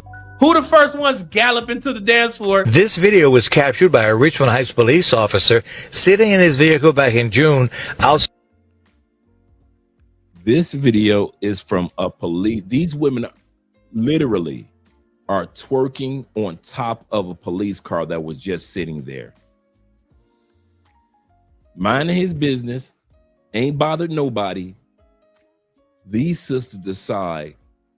They were walking past. You're going to hear them say that the sisters were initially walking past, then turned back around and started twerking on top of a police car. Inside a popular hotspot in the Hilltop Plaza. A group of females walked by the cruiser and then returned back around this way. One of them climbed up on the push bumper and began to dance on the push bumper.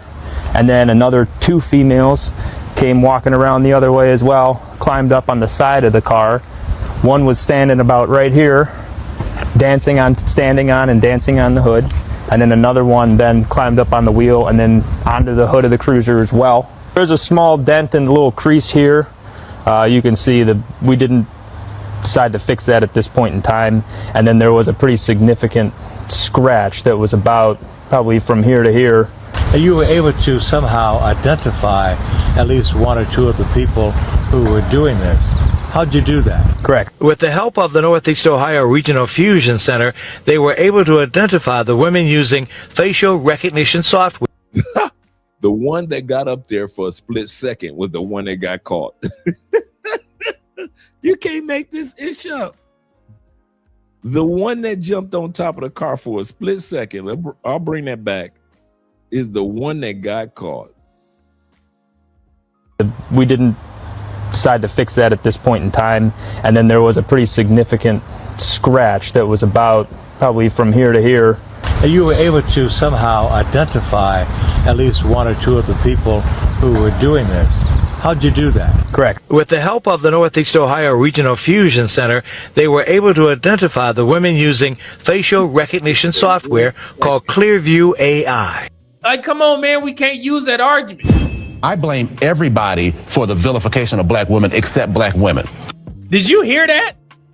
Did y'all hear that shit? No, I blame everybody for the vilification of black women except black women. There it is.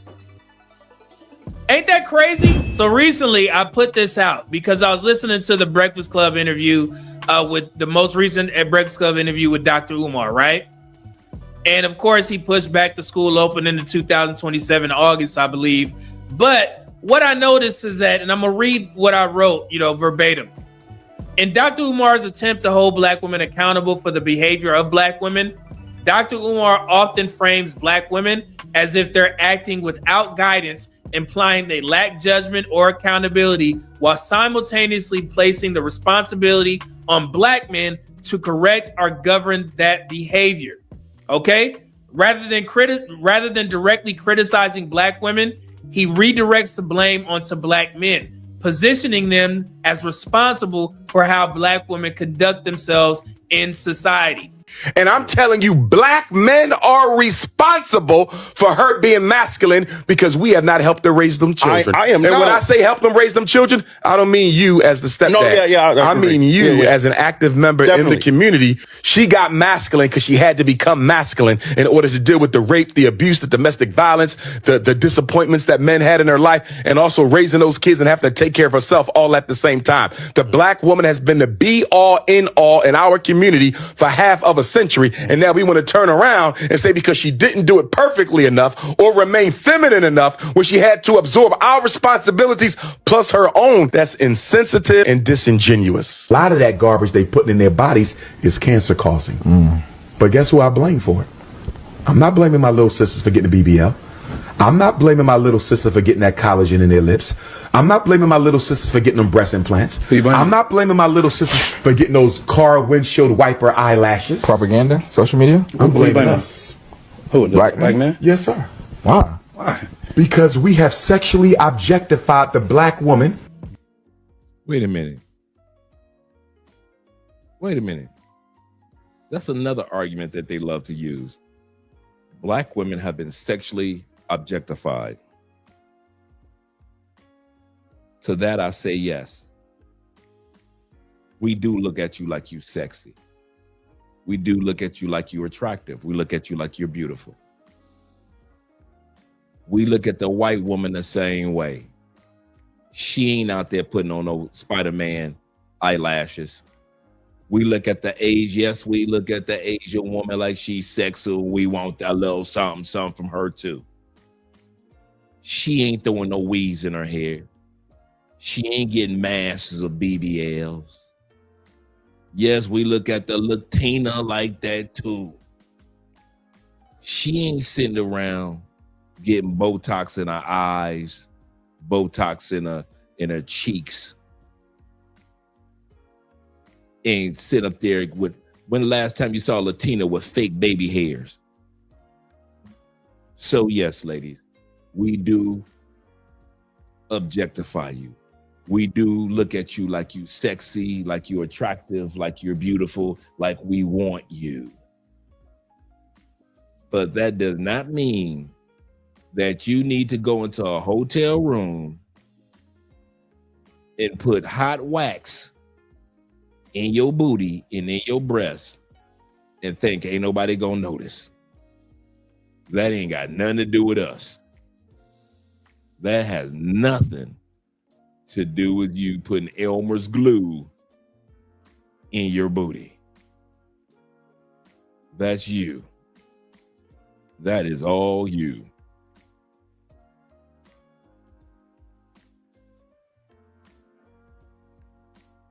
And you know how I know this is true is because of the fact that every time we have a conversation about Black women's behavior, the minority, let's just say that much, they always say, well, you guys are the leaders of the Black community, so we are a reflection of you.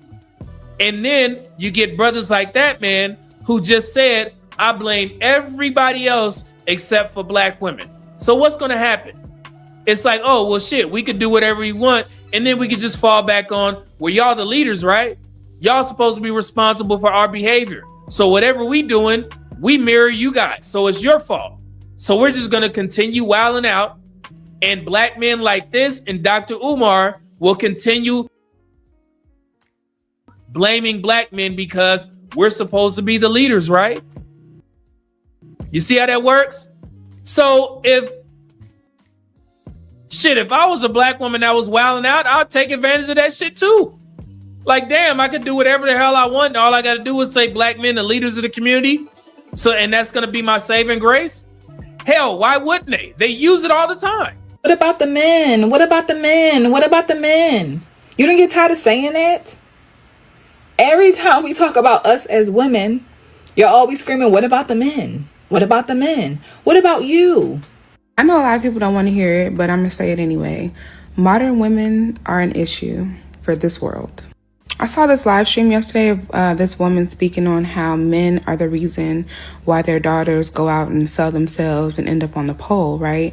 But in the same breath, she also said that fathers who are there raise pick-me's and women who accept abuse and disrespect. And I just think like that's the most backwards logic. Like it doesn't even make 1 ounce of sense, right? Boy, the Black community, my God, we are so backwards. And that's what led me to create this, to explain to the Black community how this goes. You can't lead who doesn't follow. The claim is that Black men are the leaders, so Black women's behavior is their responsibility, our responsibility. But the reality check is this: leadership requires authority plus relationship. Okay? Husband, wife, father, child. Leader, group that agrees to follow, i.e. the military. So when authority exists, leadership is recognized, accountability makes sense. But most Black men are not married to most Black women. I don't want to get that. I don't want to confuse you guys when I say that. Of the married Black men, most are married to Black women. Not most Black women and most Black men. That's the total population. But within the married group, we are married to each other at an 82% clip. I just wanted to clarify because somebody tried to put that in the comments and they got checked. No relationship, no authority to lead, okay? Marriage equals defined structure. Authority exists, leadership is recognized, accountability again makes sense, okay? Men should lead women. This is how the narrative goes. Women, then Black women will respond by saying, we're independent and we don't need a man. No authority equals no responsibility. You can't hold Black men accountable for behavior they have no authority over. And you know who told us that loudly and proudly? Black women. Why do so many women today say they don't need a man? Because we're independent as hell. If a man has friends, doesn't want kids, hires a maid and hires a prostitute, why would a man need a woman? He could learn one or two things from a woman. Like what? Yeah, love. Okay. Do you think that men are incapable of love without a woman teaching them? Why do women think they're the ones who should define love and emotions? Because we're more passionate, right? Yeah, we're more passionate. Where's the evidence of that? We birth. Okay. I ain't never seen a man that I fucking need, bitch. You're all replaceable. Don't ever get too comfortable and don't ever think otherwise. You're a guest in this household and you can be kicked out just as quickly as you were welcomed in. If black men were being the men that our community need, would there be a Sukihana or a Sexy Red? The circumstances that gave rise to those two beautiful black women having to engage in the art form that they are in order to take care of themselves and their children, those circumstances that gave birth to this reality would have never been allowed to fester. Okay. He said because of black men's lack, whether it be lack of leadership, lack of education, lack of focus, black men. This argument works for men that don't travel. If I was stuck in the States, I would believe Dr. Umar's arguments too. That it's black men's fault, and being around a massive group of black men causes women to falter. Being around a massive group of black men will eventually cause a woman's life to falter. If I was in the States, I'd be dumb enough to believe this trash too. You know why I don't believe it? Because I've seen women from other countries be around black men from the States and their lives seem to blossom.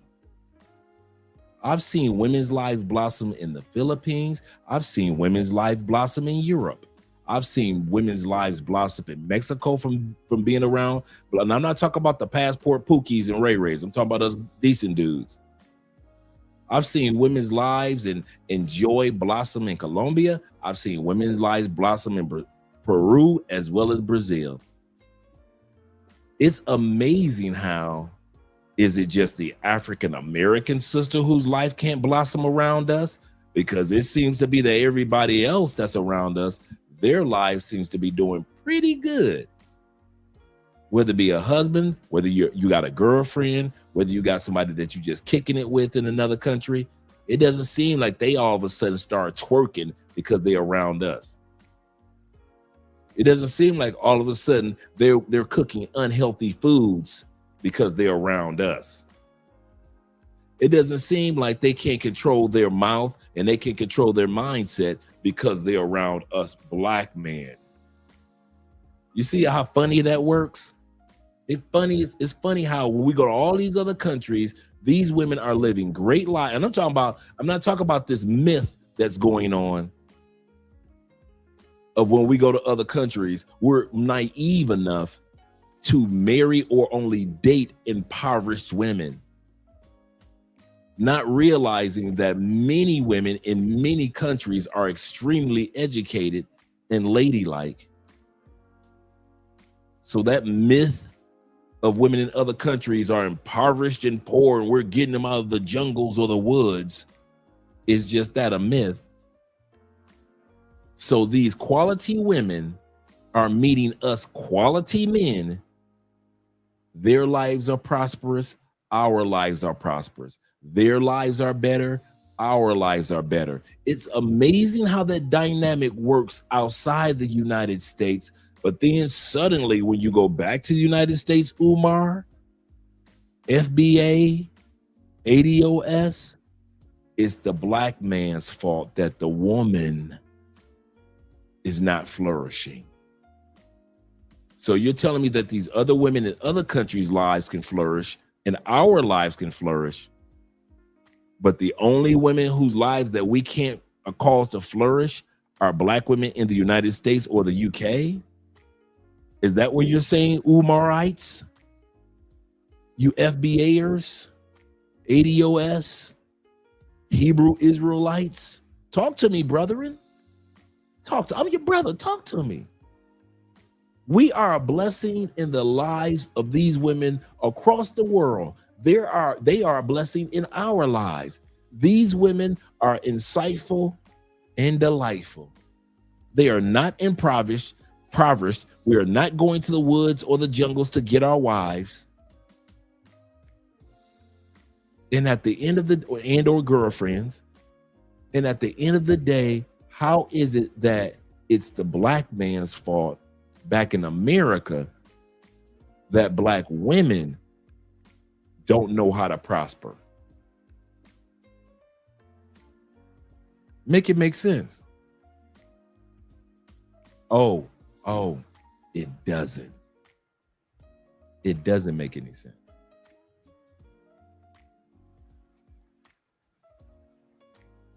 Zeta says this. He said, I've yet to hear a black man overseas in person say we want to leave leave his foreign wife. I get it. It happens, but I don't see it on a regular. Absolutely correct. Not on a regular. IMF in the building. Shout out to you, brother. He said, put Dre, the prosecution, rest, your honor. Absolutely correct. Like I said, if I was stuck in the States, I would somewhat believe Umar. But if many of you guys were still stuck in the States, you would believe the Umars, that we could probably have an impact. It may be partly our fault because of the black woman. It could be. But since we ain't stuck in the States, and the same black men are going to other countries, it's amazing how their lives are flourishing and our lives are flourishing. It's amazing how that works. So somebody's lying. Somebody is lying. Umar, either you're lying and all you FBAers are lying about it's the black man's fault that the black woman isn't flourishing, or we're lying when it comes to the same black men you're saying that can't help a woman flourish in the States, somehow magically can go to Peru, and the most educated woman in Peru, or the most insightful or the most delightful woman in Peru, her life flourish and his life flourish. And then the same brothers can go to Colombia and women's life flourish. And the same brothers can go to Europe, be in Spain, be with Italian women, can be in Germany, can be in Scotland, can be in Sweden or Switzerland. The same brothers that you said cannot cause somebody to flourish, that person's going to fall apart. That person's going to get mouthy or ratchet. It's amazing how when we go to Europe, that doesn't happen. The European woman does not get ratchet around the black man. The Colombian woman has never gotten ratchet around the black man. The Brazilians don't get ratchet. You don't see all of a sudden on YouTube 1,000 Brazilians twerking because they're around black men. You see the opposite. You see the good side of being a woman when these women are around us black men. So to sit back and try to use that theory that black men, I swear, travel has opened up my eyes to so much bullshit that we hear on social media. I swear, when you compare what we hear in the United States about black men, and then you compare it on the scale of how black men are accepted and appreciated in another country, you get to call bullshit on a lot of stuff that you hear that people say about black men in the United States. It doesn't fly overseas. And like I said, that myth that they try to use, you only deal with impoverished women. Like I said, my wife's best friend, all of them got masters. From the LGBTQ brother to all her other female friends, all of them got masters. Andrea is the only one that's working and finishing off her master's. Andrea is doing a third language in French. That's what she's studying now, French. But if you let women in the Umars of the United States talk, your woman in another country is just dumb as a brick. She sleeps on top of bricks. Her house is made of straw, not bricks. If you let women and men in the United States talk about y'all women, that's why I don't go for that BS that Umar is talking. He said, yeah, 60% of black men not out of broken homes. Yep. Getting these women pregnant and all that all that's black man fault. That's a good point. How is it our fault that black women are getting pregnant by all these brothers when it's a small pool of brothers y'all getting pregnant by? How you gonna blame the rest of us for you sleeping with Pookie, Ray Ray, and Nook Nook? Blame Pookie, Ray Ray, and Nook Nook if you want to blame a group of black men. Have fun, have at it, have fun with it. But there is no way you can blame the men who don't have a bunch of baby mamas and a bunch of kids out there and do act like we got some sense and do focus on our economic goals and do travel and do read books. How you gonna blame us for what Pookie and Ray Ray did between your legs 4 or 5 times? You got 4 or 5 babies by Pookie, Ray Ray, Nook Nook, and Paw Paw, and you want to blame the rest of us brothers. Umar, really? Really? Is that what we're doing? Come on, brother. Zeta says this. He said, I had a Lyft driver today who argued with us, Dre. He's engaged to a Dominican. He said that he even has property in DR. I'm so proud of that brother. That agreed with us. I said argue, but he agreed with us or agrees with us. Shout out to that brother. He's doing it step by step, just how it should be. Setting up his life in his new country, in his new home with his new woman. I ain't mad at him. Wow, he getting that Lyft money. It can be done. That's what the point is. It can be done. You see, let me report you to Umar. Man, please do. Please do, because there's a bunch of us that, like they just said, Umar's school is supposed to be ready by next August. Let me show you let me do my who is that? Tony Yayo face.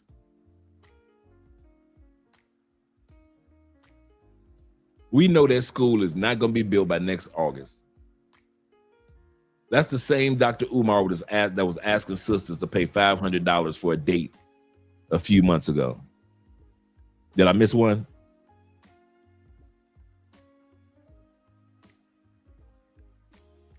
Oh, my man, AMSM. He said, I can't let you do that to me, Dre. He said, I'm stuck in the States and I don't believe Dr. Umar. Okay, cool. And there's a lot of brothers like you. This is true. Shout out to you. Thank you, brothers. He said, yes, I'm enrolling. I'm enrolling in Umar's school. Me too. He put that school up, even I'm going to enroll.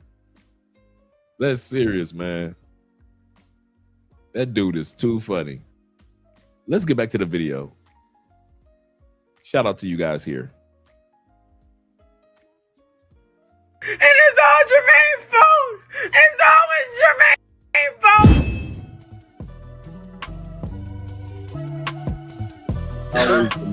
fault. What world is this, man? It's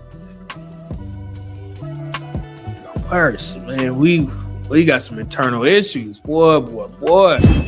We all have a responsibility to play to make sure that image is protected and make sure we defend them when they are devalued by some other people. All right, the biggest, go ahead. Well, I want to start off by saying I love black women. So let's Hey, he tried to protect this. He tried to protect this brand. Brother, I understand what you're doing, man. We all love black women. It's still not gonna stop me from holding them accountable. Just like I love black men, it's not gonna stop me from holding them accountable. Okay? So I get what you're doing. You're trying to, I guess, edify yourself, or trying to, I guess, qualify yourself by saying, I love black women, before you say anything crazy, because you know how our sisters can be. I get it. Let's start with saying that. But I do think that they are vilified, but I think they have reason to be angry. They have reason to speak their mind. I believe a lot of times they move with a lot more masculine energy because they're in defense mode all the time. They've been scarred, they've been taken advantage of, and I believe that's why it gives. It's so easy to vilify them because they're always trying to defend themselves. They always want to prove something to the next person. They have to work a lot harder than, the other women in the world. You know what I'm saying? So that's what I think about it, man. And you said because of almost a protection mechanism, they use the masculinity to survive. Yeah. Would there be something necessarily wrong with that, guys? Derek? Yeah, be honest about this, man. And like I said, Sonny, black women as a collective know better now. How long have people been having these conversations? I thought y'all were supposed to be embracing like femininity and soft life. Fair? Y'all know about, the education thing. The other races go to school to get a ring by spring. They get their degree and get their Mrs. degree as well. Y'all know better now. So shouldn't you do better? Instead of just still relying on these old tropes. You can fix it. You have the means to do so now. Fix it. Well, I don't think that there's anything wrong with that. The problem with the vilification, I think it starts with the double standards. I have a problem with, I was raised by strong black women who had very strong personalities.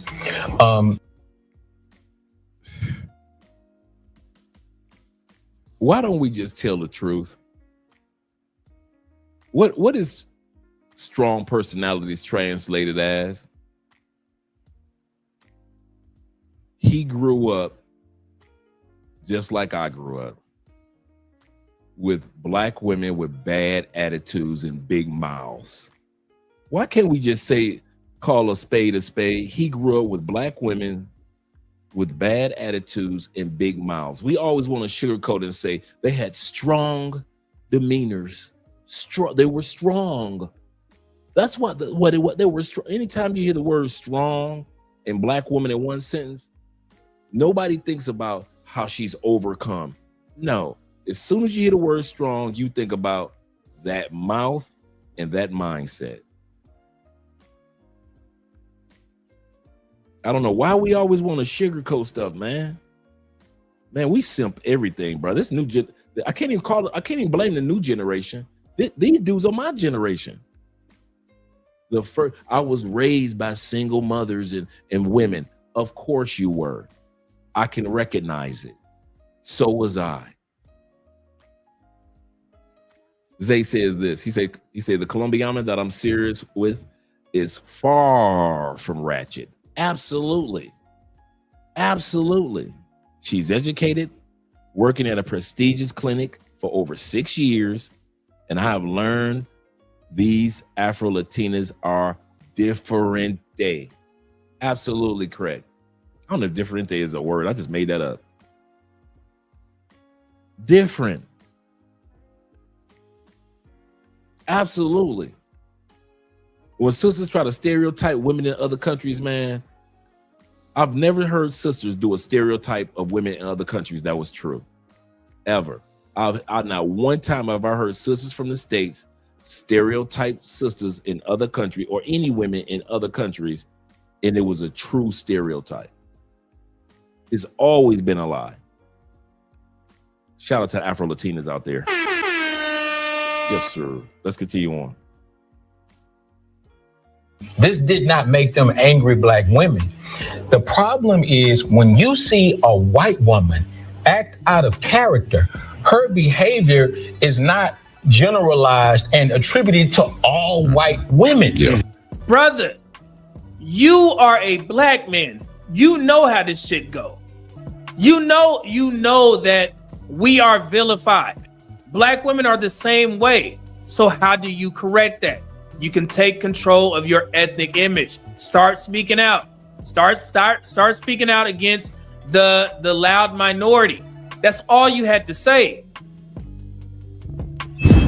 If you see a black couple of black sisters and they fighting at the beach or whatever, why are we having a conversation about black women in general based upon the out of character behavior of a few? Brother, I keep saying this. I'm acting like this dude can hear me, man. It's the loud minority. That's all they see. So that's going to take black women to take action against that.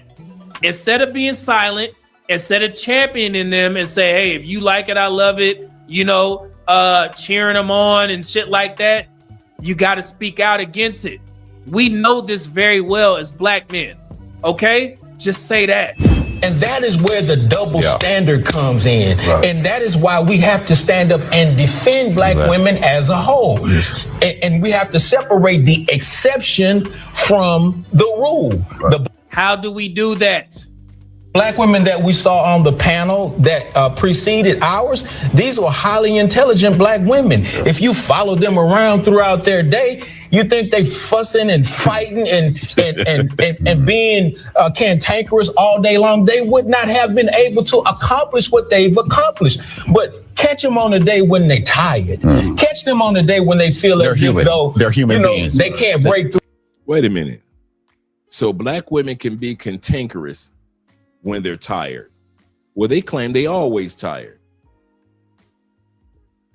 Black women can be cantankerous when they having a bad day. They claim that they always having a bad day. Many of them, not all, but many of them. You see how these dudes give these women a scapegoat justification for bad behavior? We all, no matter what, this is the part that gets me. We all have a bad day. We've all had bad moments. Doesn't matter what race, doesn't matter what gender. We all know one thing. That doesn't give us the right to take our bad moment or bad day out on the rest of society. Most people, no matter what race, are mature enough to know this. Treat others the way that you would want to be treated. The problem is, for too many of our sisters, they don't care. Like the one sister said a little bit earlier, we don't care about what y'all think about our mouth and our mindset. I believe her. I believe that there is a huge pool of mouthy, bad attitude black women. Not most, thank God, but too many, sadly, that do not care. And that's why they can be arrested in handcuffs like those women in Miami and still twerking. That's why they can jump on top of a parked police car and still twerking. There are a pool of women that just don't care. And I know you ladies are going to be saying, hey, but there are men too. Yes, but stick to the topic. Tonight's topic is about how these men are pandering to you ladies. There are women that just don't care. There are women that talk crazy, reckless through a drive-through. Hello? Ma, take your order? Pull to the front. You thinking like, man, should I pull to the front because I'm hungry? But should I trust these people to make my food? The way that she sounds over the intercom?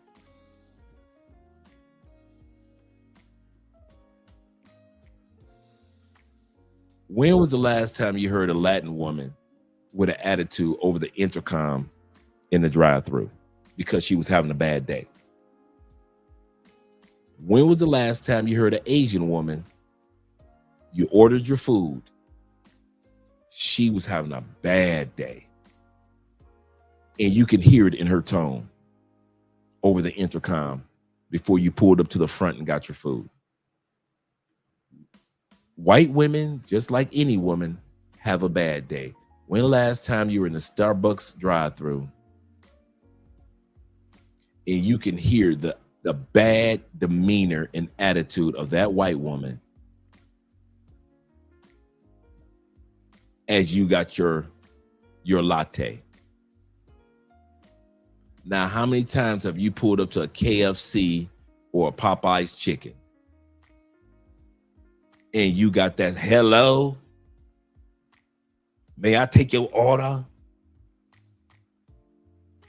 Pull to the front, pull up to the window. Somebody will be bringing your food out shortly.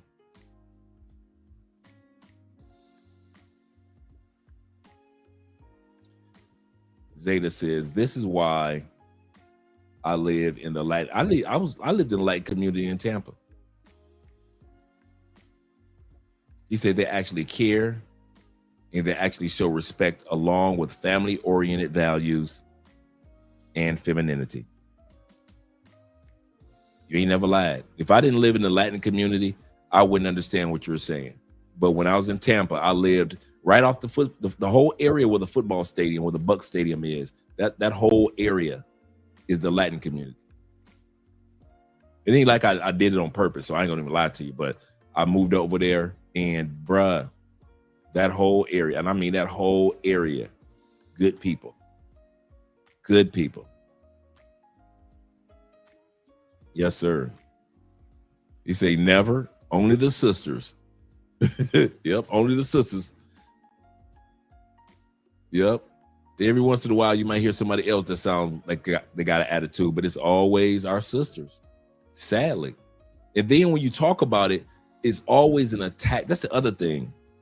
Black men cannot hold black women accountable without somebody saying, why y'all always attacking? There's a content creator down here in Cali, Colombia, one of them pro-black brothers, right? Good dude. Don't get me wrong. He's a great dude. But he is so pro-black that he can't see the idiocy of what some of the passport sisters are doing. So when he does a panel, he's like, if you're one of those brothers that put down sisters and try to hold sisters accountable, you can't come on my live stream. And I'm like, really? Nobody cares. It doesn't matter how pro-black you are, you Umars and all you other brothers down here. We love sisters like you do. But that doesn't mean that we can't hold sisters accountable for their behavior in the United States or their behavior out of the United States. And some of you guys are so pro-black when it comes to black women. You are mega. You are the black mega of our community. You know how Mega can't see nothing wrong with what Donald Trump does? Trump can do whatever. Mega dude's gonna be on his side. It's the same thing with some of you super pro-black brothers. A sister can sit up there and twerk being arrested at the airport, and you will blame the white man or the black man for that sister getting arrested and twerking. I can't stand you, motherfucker. I swear I can't stand. I don't know who I don't want to be around the most. It's not it's not a personal dislike, but I don't want. There's certain people I don't want to be. I don't want to be around the mega dudes, the mega men and women. I don't want to hear that shit. And all you super pro-black brothers, as if sisters don't make mistakes. I do not want to hear you. I swear I do not. I don't want to hear nothing you gotta say. Because you can't hold black men accountable, and you do not. This is the funny part. You super duper pro-black brothers, you don't hold black men accountable, and you don't hold black women accountable. You think everything is kumbaya, and it's not. And that's why I don't listen. You super pro-black brothers, I listen to y'all for entertainment, bro. I really do. There is no way in hell you really think that the black community is that perfect to where black men don't need to be held accountable and black women don't need to be held accountable for nothing. Everything that happens to us is somebody else's fault. Everything that black men do is somebody else's fault. Everything a black woman does is somebody else's fault. And I don't even waste my time with you dudes, man. I love y'all. But y'all do too through much. the glass ceiling, and and they have a right to be angry. All of a sudden, that moment becomes the standard for all black women. That don't make no sense. I just don't know why y'all can't keep our fucking names out your mouths. Look at that. Look at there. We're gonna go back to what the brother was saying, and then we're gonna hear what the lovely, beautiful young lady was saying. You know, cheering them on and shit like that. You got to speak out against it. We know this very well as black men. Okay? Just say that. And that is where the double standard comes in. And that is why we have to stand up and defend black women as a whole. And we have to separate the exception from the rule. How do we do that? Black women that we saw on the panel that preceded ours, these were highly intelligent black women. If you follow them around throughout their day, you think they fussing and fighting and being cantankerous all day long. They would not have been able to accomplish what they've accomplished. But catch them on the day when they're tired. Catch them on the day when they feel as if though they're human beings. They can't break through the glass ceiling and they have a right to be angry. All of a sudden, that moment becomes the standard for all black women. That don't make no sense. I just don't know why y'all can't keep our fucking names out your mouths. Shit! Y'all are obsessed and sick. Hop the fuck off. Oh my God. As a woman, that I feel like the way that my anxiety shows up, people think that I have an attitude. Even you, when you say things in my... Listen to her tone. She literally cannot hear the energy in which she's talking. Watch this. Voice is always like this bitchy ass voice that I don't be having. You should hear yourself. I can't hear. My ears don't work. Sometimes I don't know if you can hear the way you speak to people. No, I know exactly how I speak to people. Do you realize that it has a certain... I can't hear. My ears don't work. She literally didn't see how she said that. Literally didn't hear how she said that.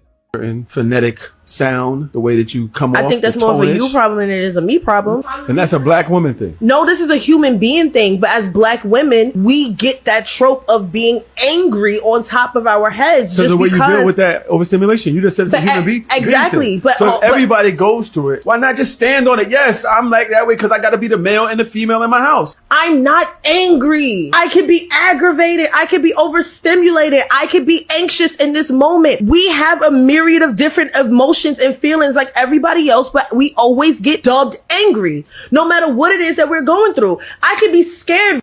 She literally doesn't hear her tone. She doesn't hear her voice elevating.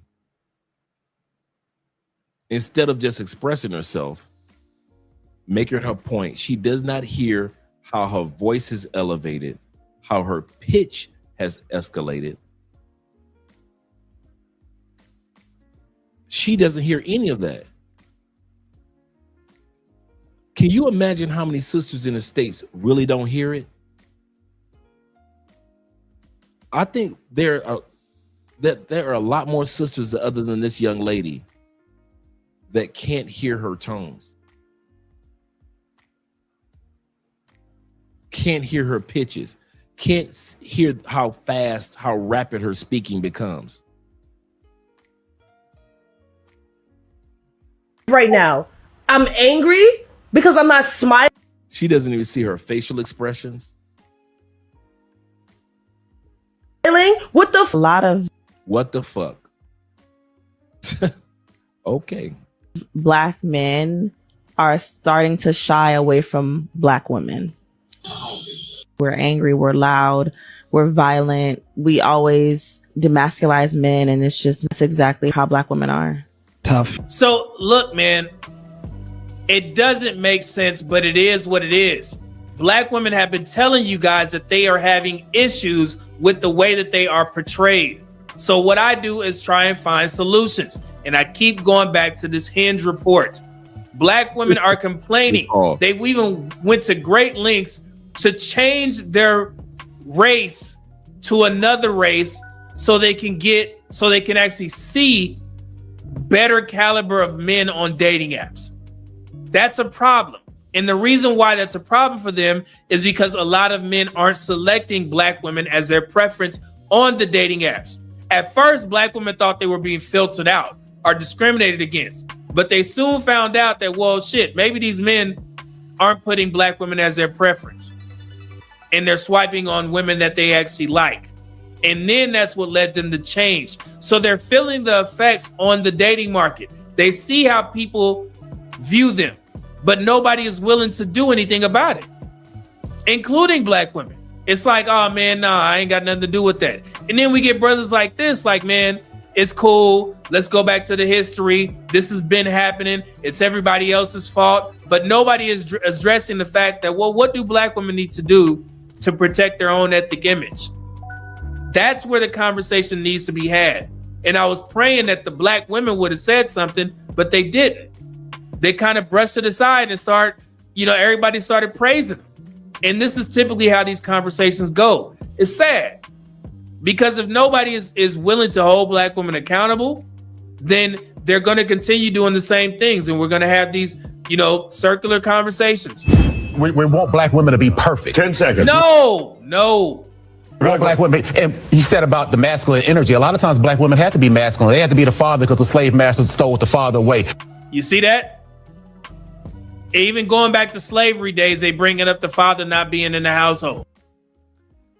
And I addressed the issue earlier about black women cannot be fathers. I don't know why I know why. Nobody started that narrative first before black women. Black women were like, we the mothers and the fathers. Once again, being from the first generation of black men raised by single mothers, we mimic what we heard our mothers saying. And now you're hearing men say terms that single mothers say. She had to be the mother and the father. It is literally impossible for a woman to be a freaking father. They don't have the DNA. They don't have the historical experience. They don't know what it is to even be a father to a girl or a father to a boy. A woman that's about as stupid as saying a single father had to be the father and the mother. You see how stupid that sounds? Millions of single fathers out there, right? Have you ever heard a single father ever say, well, I had to be the father and the mother? Ever. If you've seen it, drop the video. I'm a guy that likes receipts. Drop the video if you've seen that. Because I have never heard one single father ever be egotistical enough and stupid at the same time to think that he can be 100% father and a 100% mother as a parent. What makes single fathers' success rate much higher than single mothers' success rate when it comes to children, single fathers lean into the dynamic of who they are, fathers. They try to fill the holes of the motherhood with sending them to their grandmothers or sending the girls to their aunties. Oh, my daughter came on her period. I'll send her over back to her mom's house or to my sister's house. She knows how to take care of a girl. If she's going through emotional things, I'll make sure that she's involved in this thing with other girls and make sure she goes to church and she's around more ladies that can show her how to be more ladylike. I'll get her into programs and after school programs that have to do with ladylikeness and being a young lady, because me as a single father, we're willing to admit, single fathers out there, you guys are willing to admit, I am a father. I walk in the auspices of fatherhood. My job as a father is to find some other ladies that could come into her life or his life that could fill the gap of motherhood, meaning their grandmothers or their aunties or female cousins, things like that. But you don't hear fathers talk about, I'm the father and the mother. But you will hear black men. You will hear black men say, my mother was my mother and father. This is the kicker. No other culture as a norm ever says, you ain't never seen a single white woman say, I'm the mother and the father as a norm. You might hear it in an offset, and that probably a white woman that was hanging around black women. You have never heard an Asian single mother say, I was the mother and the father. I lived in Colombia, the capital of baby mamas in the world. 87% of women that have children in Colombia have children as single mothers. Only 13% are married, but that's because this country is a common law country, meaning that technically you're married if you guys are under the same household for 2 years. So yes, Colombia has a lot of baby mamas, but they have a lot of mothers that still live with the fathers under common law. I have yet to hear any of these Colombianas or any of the Latinas that I know back in the States say, I'm the mother and the father. Some of my closest friends are single mother Latinas back in the States. I have never heard one of those Latinas ever say, I'm the mother and the father. Even though that child is going through college and graduating, I've never heard a Latina say she was able to graduate because I was the mother and the father. Only in the black community in the United States. Once again, if I didn't travel, I would have failed for everybody in the world talks like that. No, they don't. Only black women and black men in the black community allow yourselves to be stupid enough to believe that your mother and your father can be one.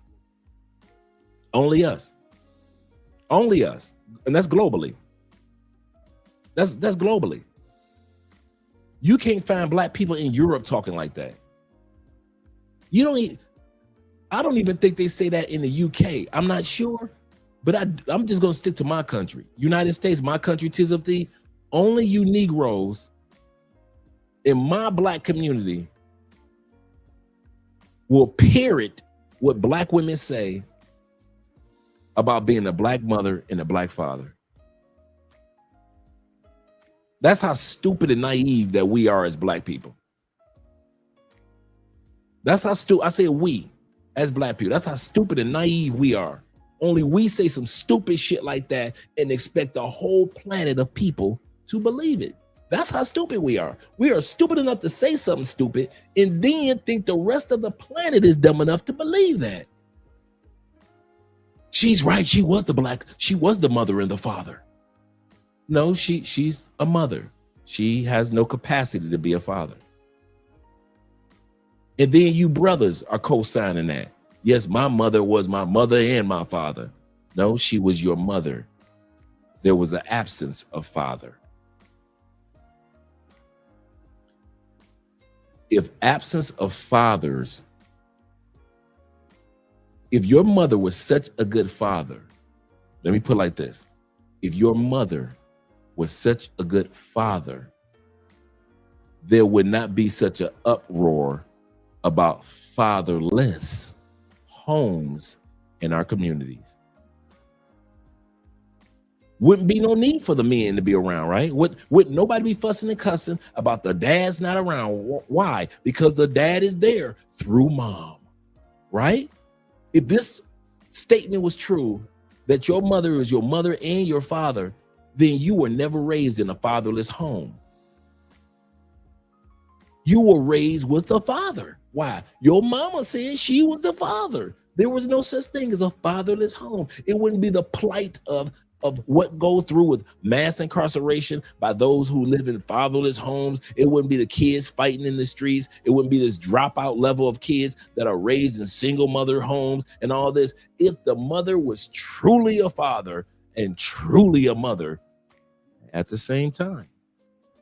Or we just created our own myth. And the truth is, most of the household are truly single mothers, and a father was not prevalent in many of the households. I won't say most, but in many of the households. But this myth that mom was mom and dad, and I know in the comment section, y'all gonna cry about it because y'all always do.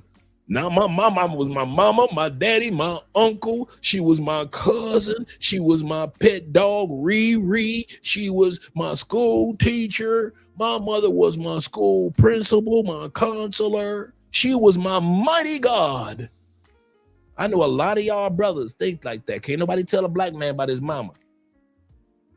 But truth is, she was just that. Your mama.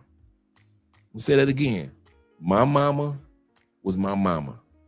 I never saw her as a dad. I never called her dad by mistake. I never slipped up and thought of her as a dad.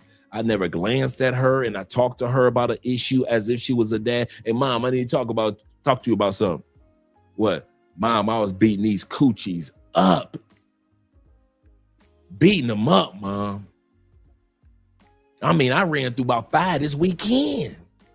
Mom, can I get them condoms real quick? I ain't never talked to my mama like that. And most of y'all didn't talk to y'all mama like that. Mom, I'm running through them. Mom, I'm telling you, I'm running through them. I'd have hit my I don't know if I'd have hit my growth spurt or what. I think I'd have hit the top of my puberty. My voice done got deep, mama. They coming at me, mama. I'm running through them like that, mama. Can I get some more condoms? Oh, you ain't never talked to your mama like that? Well, I thought she was the father of the house. Wait a minute. Wait, pause. All you black men that like to say black women are the mothers and the fathers of the house, how come you ain't never talked to her like that? You ain't never told your mama how many you was running through? Now, some of y'all idiots probably did, but 99.99% of us, we ain't talked to our mother like that. Mom, hey, mom, I got something coming through. I got something coming through a little later on. I need, hey, mom, I need them condoms real quick. I need them condoms real quick. She was your father, huh? Did your mother tell you, son, I'm gonna show you how to put a condom on? Or your mom ain't show you how to put a condom on? Wait a minute, fathers do that. How the hell is she your mother and father? And fathers show dudes, hey, look out for this for the women. Hey, don't get yourself in trouble. Put these condoms. Fathers do that. How is she your mother and your my mother has done nothing that was fatherly. Nothing. There's that one time that I saw my mother walk out of her femininity and walk in full scale masculinity. And when she tried to walk in any form of fatherhood, like she said, you know, I disciplined you. We got older. She said, I disciplined you a little harder because I thought that's how, you know, the military will raise a son. If I had my son was in the military, I think this is how my son would be treated. So, and my mom told me this true story. When we were old, I was like 20, I was about 30, 33, 34, right? I'm out of the feds, right? And she said, Andre, I apologize, but what are you crying for? What are you apologizing for? I was hard on you because I thought, you know, being tough on you and like the military. And I said, well, have you ever been in the military? No. I said, so just because my dad was in the military, I don't make you in the military.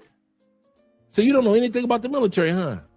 In other words, you don't know anything about being a father. You are a mother, mom. You are a mother.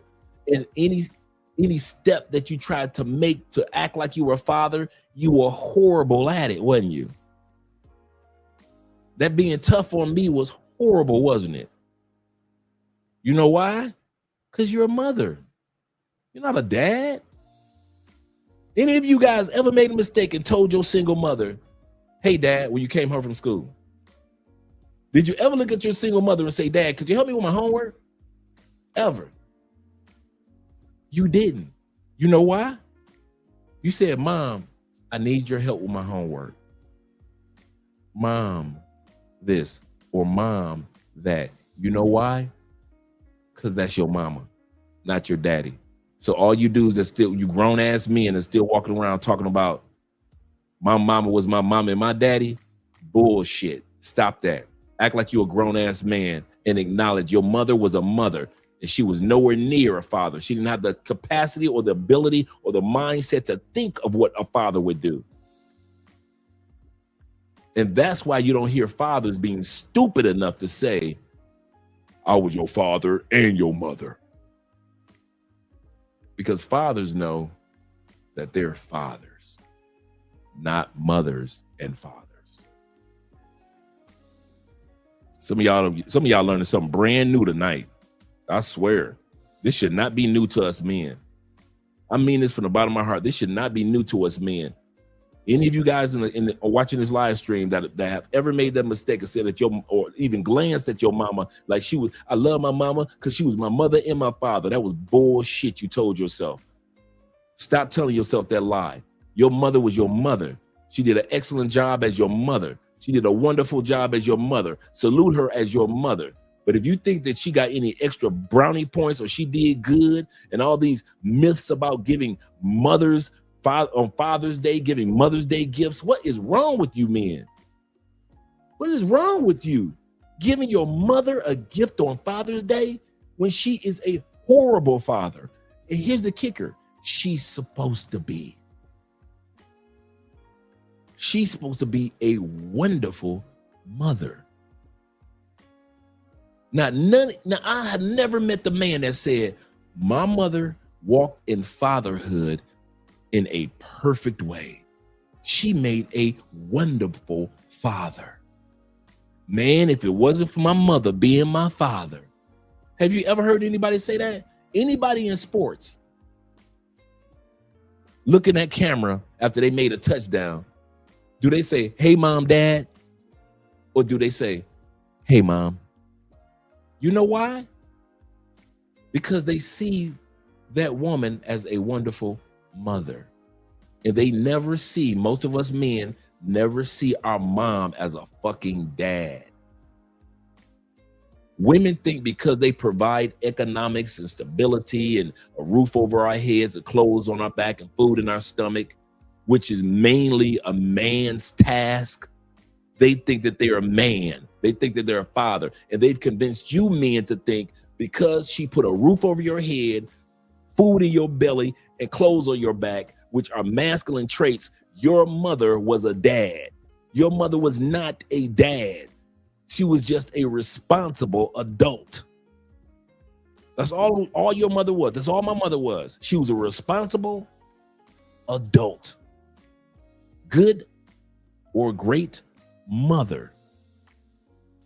She was 0% father. Stop telling yourself that. Stop letting other people tell you that. Walk out of the room. When you hear women talk like that, just get up, walk. Don't even argue with them. Just get up, walk out the room. When you see women trying to celebrate on Father's Day, don't put that in the comments. Let that Titanic sink on its own. Because you know women aren't going to listen anyway. You can't tell me I wasn't no father, no mother. I did this for my kids. You open up a whole can of worms. Brothers, you'll love me for this one. Let that sink. Let that ship sink like the Titanic. Let all those women who have the audacity to think that they are mothers and fathers, let that sink slowly but surely like the Titanic. Don't even fuss and cuss with them. Don't fuss and cuss with men that are stupid enough. Just walk away from. Some people, as you age, you pick and choose your battles. Some battles you've learned, let me just walk away from this stupidity. I just heard somebody just say blah, blah, blah. I'm walking away from this stupidity. I'm not even going to give a response to that one. And if you are on this panel tonight, in this comments, and you actually believe in the comment section, you actually believe your mama was your mama and your father, stop that shit. And not because Andre said it. I'm saying stop it because it's not true. Stop lying on your mama. You don't want nobody to be lying on your mama. Why are you doing it? I'm gonna say this again. If you don't want me to be lying on your mother, why the hell you doing it? I'm not gonna lie on my mother. I love my mother enough not to lie on her and talk about she was a father. My mother wasn't no damn father. My mother was a mother. 1000% mom, 0% dad. I had to grasp my masculinity from all the other positive males around my life. I had to harness it from the other males around my life. But to act like I was able to harness my masculinity through my mama, you crazy. And neither were you. All you do is want to sit up there and hype your mamas up all damn day long for everything. Mom did not do everything. There were a team of men that God eventually sent to your life that here and there helped you harness and develop that manhood that was growing inside of you. Your mama had nothing to do with harnessing that. And that's why so many young men drop out of high school when they're around only mamas. And that's why so many men get incarcerated when they're around only mamas. And that's why so many men end up in divorces who are raised by only mamas. And that's why so much DV, domestic violence, take place by men or through men who are raised by only mamas. And that's why serial killers end up doing what they do, because most of them were raised by being around only female energy for the most part. And even when they were around male masculine energy, if you ever notice, you can put a young man in a gang of men. I'm gonna say this again. I was specific with what I said. You can take a young man, put him in a gang of men. But if that gang of men are a gang of emotional, irrational men, doesn't matter if they're all males, he still can falter if there's nobody in that gang to harness his positive masculinity. So being around all dudes don't make you masculine. I'm gonna say this again. Being around all dudes does not harness your masculinity. If that was true, every gang member would be some of the most upstanding men in world history. If that were true, if all it took was being around men, gang members would be some of the most upstanding dudes there are, if that's all it took. But if you notice, quite often, gang members are some of the most emotional dudes there are. Their emotions are like, you say the wrong thing, you're gonna have a in your face. You walk on the wrong side of the street, you're gonna have a in your face. And they're gonna tell you, you don't supposed to be around here, play. You in the wrong neighborhood, brother. You in the wrong block. They don't own one strip of land, not one house on that block. But they allow their emotions to make them think as if this is their block or their neighborhood. So just because you're around all males don't make you a good upstairs. There's plenty of big, buff, gigantic dudes that I met in the feds that were gang members and gang leaders. And them dudes were some of the most emotional dudes you will ever meet.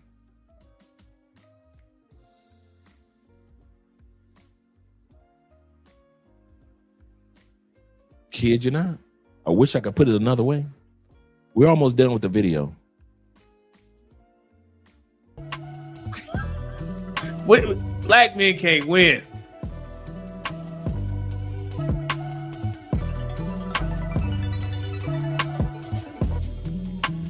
Man. They had to be the father because you couldn't have a father in the home and get welfare. So a lot of them. You see that?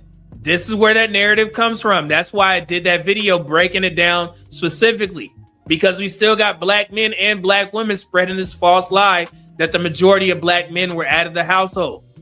It's not true. How can y'all simultaneously say that, well, back in the day, the black community was married at a 70% rate? Was that when black men went in the household? When they was married at a 70% rate? He's 100% correct. That pool of black women that were on welfare and that could not keep a man in the house, those Claudine women, were such a small pool compared to the black women that were married and had solidified relationships in the 50s, 60s, and 70s. I'll say that again. He's correct. A lot of us have fallen for the narrative that, yeah, that's because they was kicking us out the house in the 60s, and that's because when they was on welfare and we couldn't get nothing. And yes, welfare families, yes, that is true. Men had to pretend like they were the plumber coming to the house or the electrician coming to the house, but he had to fake like he didn't live there. Absolutely correct. For those that were on welfare. Here's the kicker. For the rest of the black community, that majority, that 80% clip, they were living their regular lives as husbands and wives. Black people were more married than we were on welfare. The welfare narrative, we made it in our community as a gigantic point to make us feel like we were victims. The truth of the matter is, more black couples were married, far more than black couples on welfare, and the father couldn't come in the house. So that's another narrative that I will not sell anymore. That narrative of, yes, the black man had to stay out the house because of the black woman and that. She wanted welfare checks more. She wanted the black man. It wasn't that many, guys. In comparison to all the other couples that were married, it wasn't that many. We act like it was the majority when we talk about that, don't we? Majority of black women were keeping black men out the house. Are majority of black families on welfare in the United States today? No. Were the majority of black people on welfare in the 2010s? Majority? No. 2000s? No. The 90s? No. Had to be the 80s then. Majority of black people were on welfare in the 80s. Nope. 70s. No. 60s? No. We've never been on more, we haven't been on more welfare than white people ever. Our stats have never surpassed white people on welfare. White people have always been on more welfare, government subsidies, than black people. Always. From the beginning of the program. A majority of black people were married and solidified couples in the 60s, in the 70s, in the 80s, in the 90s. So let us stop. Like I said, I'm going to stop selling that narrative and selling it as if it was a majority of sisters that did that. No, the pool of sisters wasn't that big on welfare that did that. So let us stop trying to sell this. Esco says this. He said, what's annoying to me is they keep saying that men left the home. Huh? Men own the home. Why the F would they leave? Absolutely correct. Black people own homes quite a bit during that time period. Why would the man leave the house that he paid for? Absolutely correct. That just goes back to my point. it wasn't that many people on welfare as much as we try to sell it. I know that's going to just hit somebody's narrative of Black people during that time period. Yeah, because in the 60s, my brother, the Black sisters took the money from the government instead of being with the Black man. That wasn't true. The pool was not as big. The pool was not as big.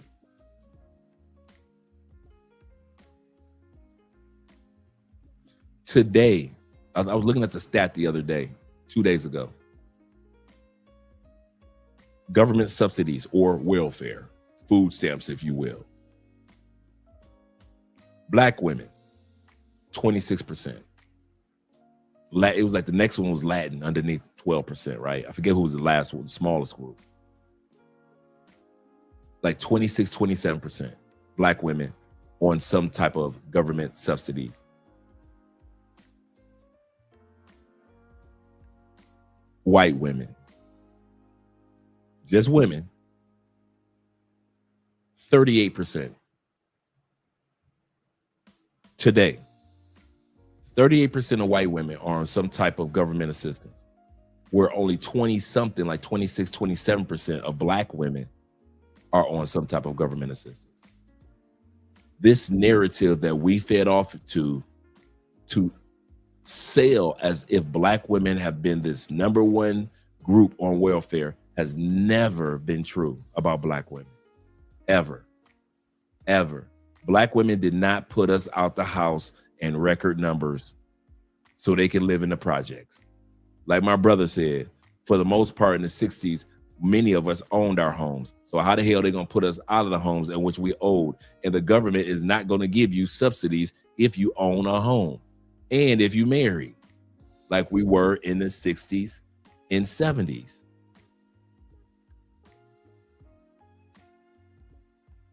It doesn't make sense. So let us not sell that narrative as if it was a huge pool of us that were getting kicked out of the home because they made a movie about it, Claudine. Let's not do that. Let's be honest and let's be truthful. Most Black men and Black women were about their business in the 60s, 70s, and 80s. Yep, he said they left so they could live in the projects from Black men, all in the name of feminism and independence. And I can agree with that to a certain extent. I agree with that, but it's not as large as we've been selling it. And that's the part. Let's be honest, guys. We've been selling it as if it was like a majority of Black women that did that, when it's not true. Black women have never been a majority of those that receive government subsidies and have never been the majority of those that were in the projects and majority of those that didn't allow the men to be in the house. That's not true. That's not true. He said you have to consider the generational transition though, Dre. He said women were leaving their marital homes and the numbers were likely small. True. But those same women had multiple kids, and those kids became Andre, right? Became Andre's generation, the guys on the panel. That's true. As women began to leave their husbands, they would lean on government subsidies. But how we sell it as if it was historically taking place. Let's be honest, man. Let's be for real. I'm serious, man. This is one of the ones I said that I'm not going to sell it like that anymore. Most Black people, when we sit back and we talk about, yeah, back then, and they weren't letting the Black man in, bruh, in the 70s, we was married. In the 60s, we were married. Early 80s, married. The 90s, late 80s, 90s, it started to shift a little bit. Like you said, black women divorcing brothers, and then they're on government subsidies. And so now the narrative start to spread a little bit larger. But the narrative that we use is the 60s and 70s. See, I can see if we use the narrative of like 89s, the 90s, the 2000s. Yeah, black women did this, that. I could see that. Okay, cool. Divorcing in record numbers, and then they got to depend on the government. I agree with that. But when we sell the narrative, we talk about black families in the 60s, 70s, as if it was a majority of sisters keeping brothers out the house, because a majority of sisters were on government subsidies, and that wasn't true. So I'm not going to sell a narrative about my black community that wasn't true when it came to the 60s, 70s, and early 80s. And I grew up around it.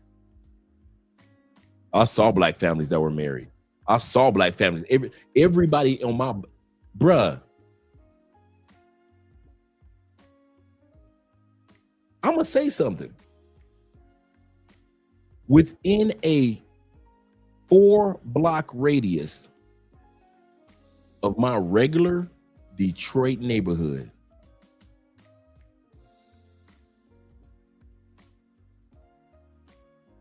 there were only maybe, and I mean this, maybe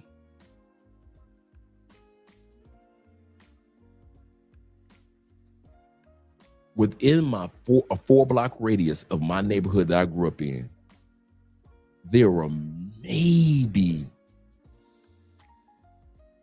and I'm stretching it, 10 rental houses where a person was renting that house. My whole straight strip, just my block, the next block, and the next block over there, and this way, everybody owned their home. Every single person owned their home. I'm talking about regular, everyday, regular schmegler Detroit hood. My mama owned her home. The lady across the street owned her home. The lady over there, the lady. I'm sitting back just going through my. And then you go across the block. Even the tore up, raggedy home that was owned by white people, but they owned it. You know how you had those like that one Eminem family that lived in the hood among all the black people, be like one or two. They lived in like the poorest house. They owned it. I'm trying to think about how far I would have to go down in my own, just on my street in Detroit. How far, and I wasn't in no suburbs or none. I was in the hood. I lived in a black bottom. And I'm in my mind right now, I'm trying to go down how far I would go down in the 70s and 80s to find somebody who didn't own their home. And I was the paper boy. So I knew everybody's house, who owned what. And if you guys go through your mind and you think about it, when you grow up, it was only a few people that were renting houses, but most people in your neighborhood owned a house in the 70s and 80s and in the 60s. My point is, there was no reason for somebody to be on government assistance.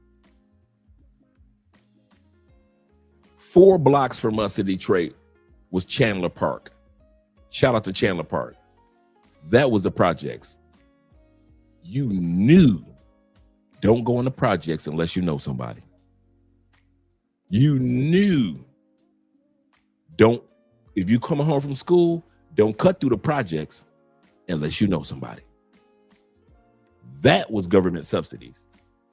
But the whole neighborhood around it, dang near everybody owned their houses. And I grew up on the black bottom of Detroit, none but black folks.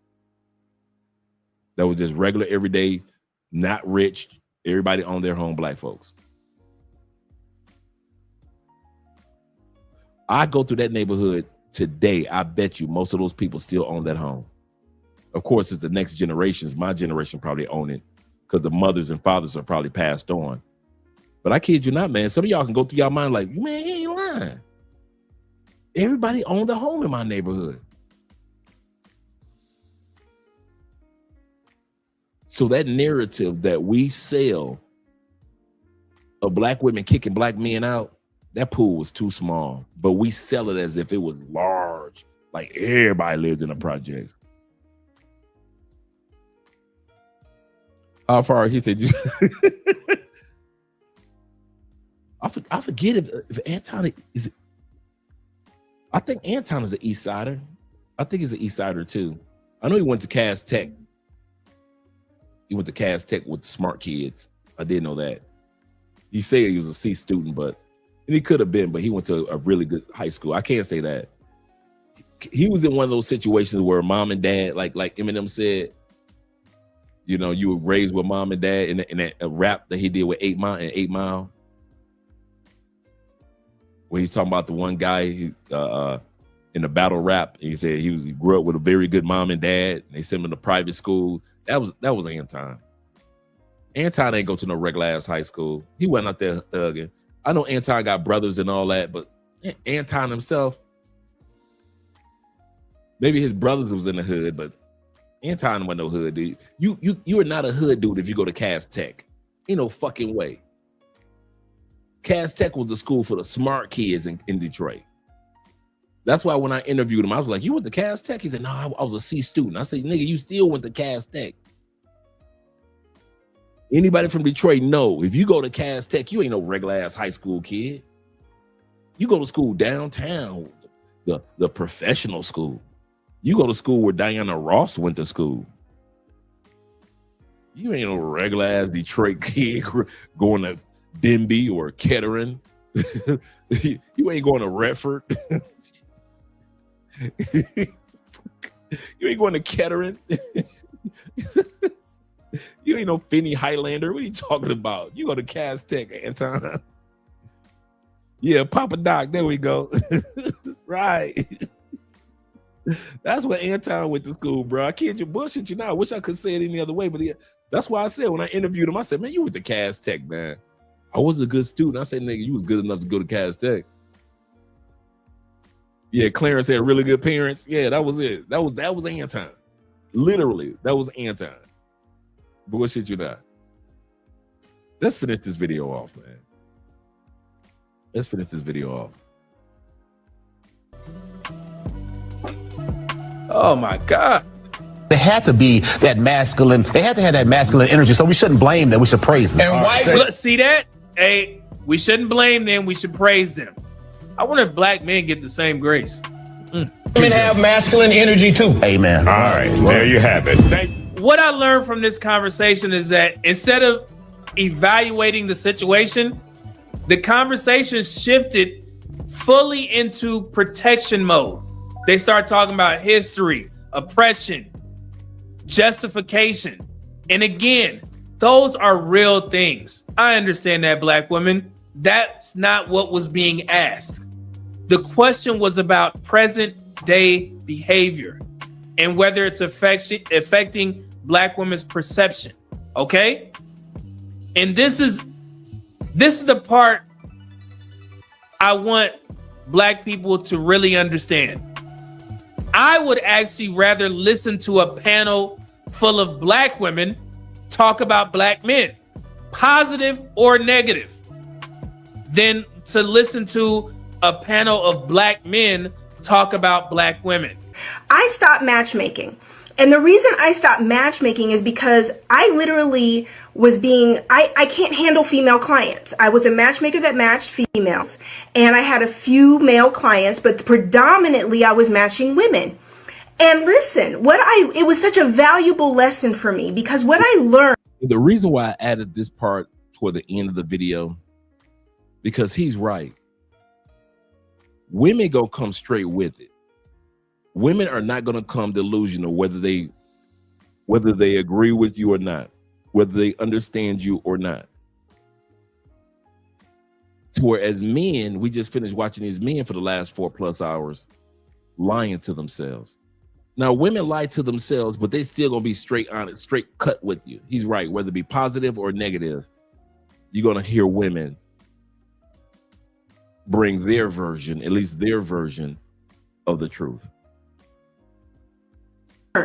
is that the average woman doesn't really want just a good man. She doesn't want a husband. What she's really wanting are these standards or ideas that she has of what a man is supposed to be. That with you on why I'm leaving this side of it, because the expectations are so unrealistic, because you can't have expectations like that and no preparation.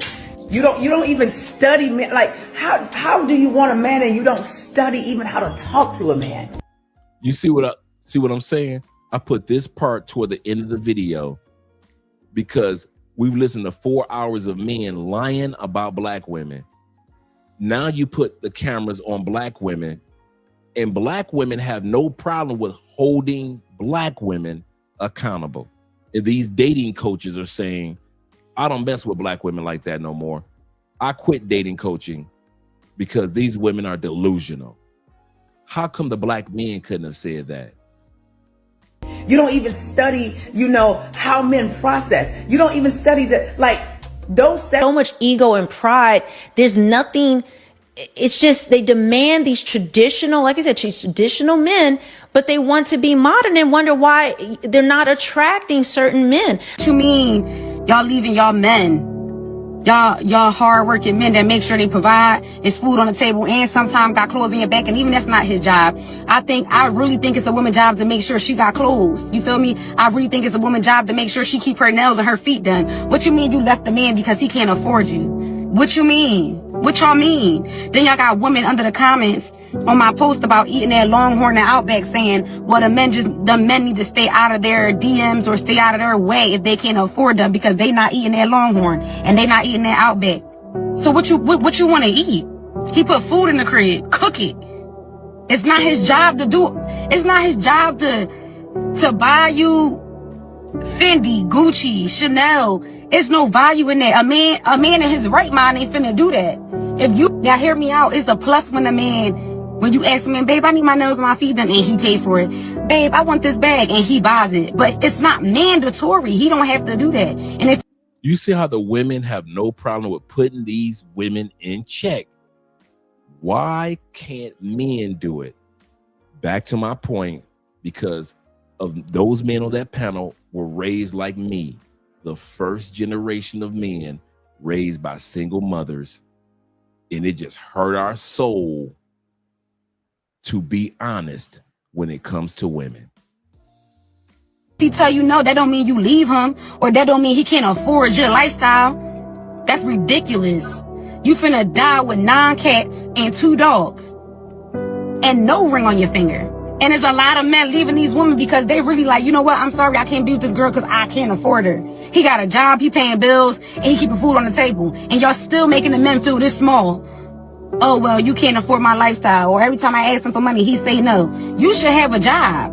And it's a plus if you have a job and a man tell you keep all your money. What you doing with your money?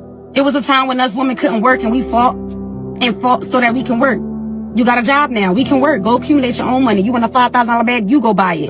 You want $7,000 pair of shoes? You buy it. It's amazing, and it's a plus if we do find a wealthy man that'll be able to do that for us. You feel me? But it's not mandatory. And y'all got the nerve to be out here making real men that's working feel this little because they can't buy you a pair of $7,000 shoes.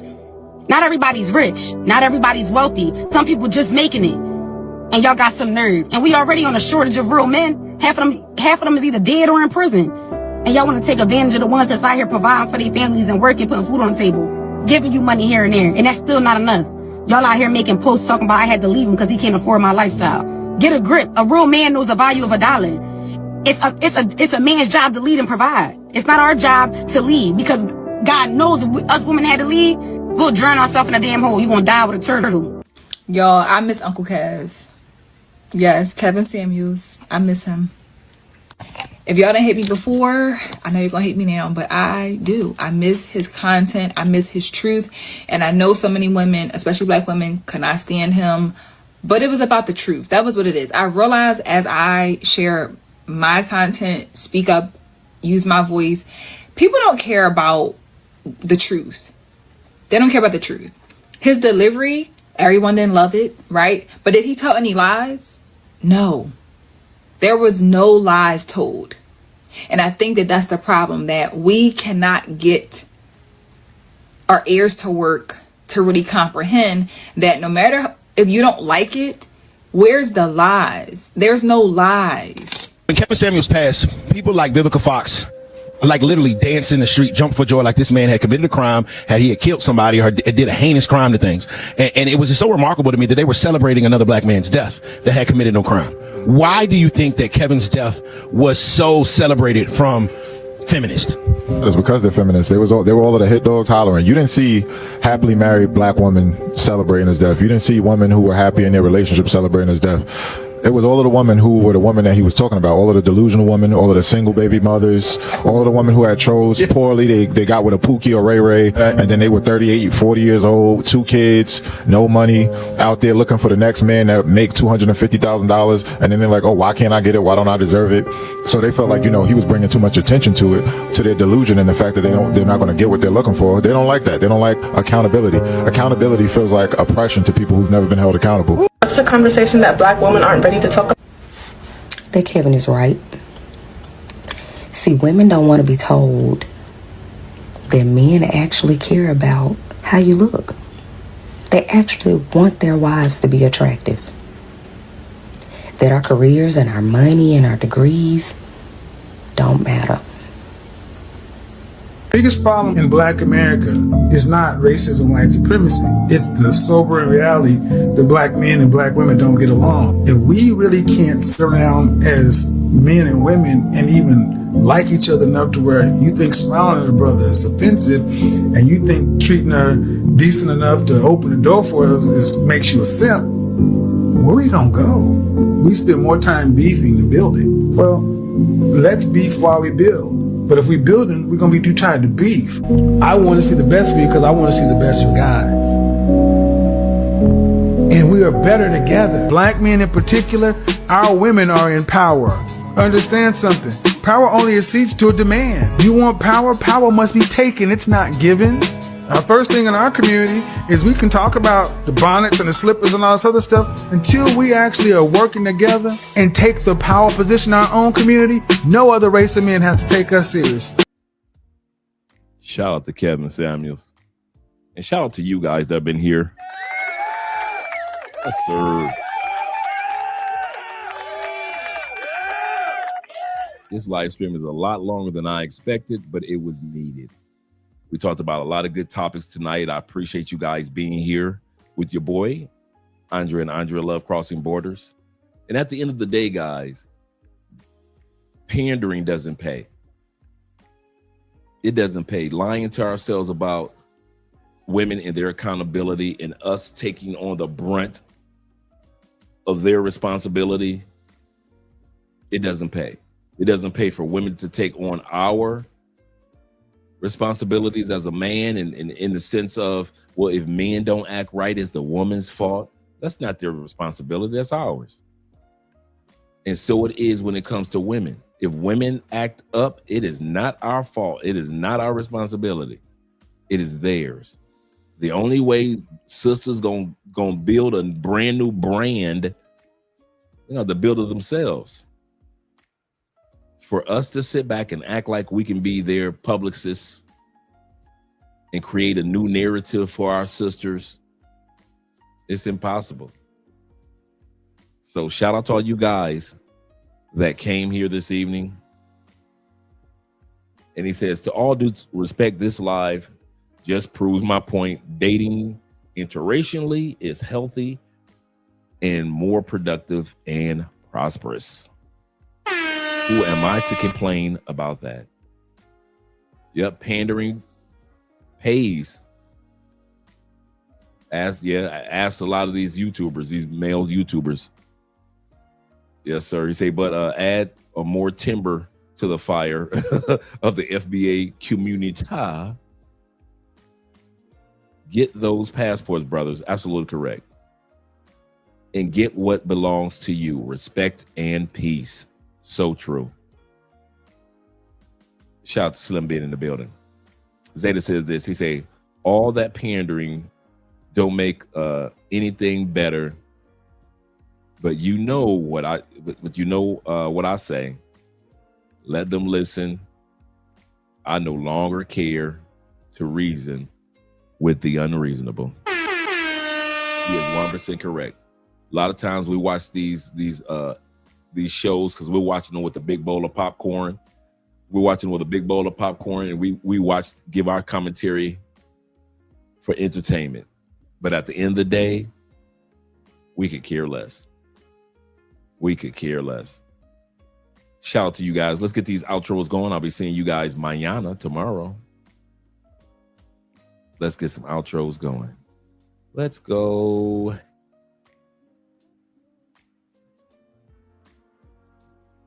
Let's go here, or let's go here first.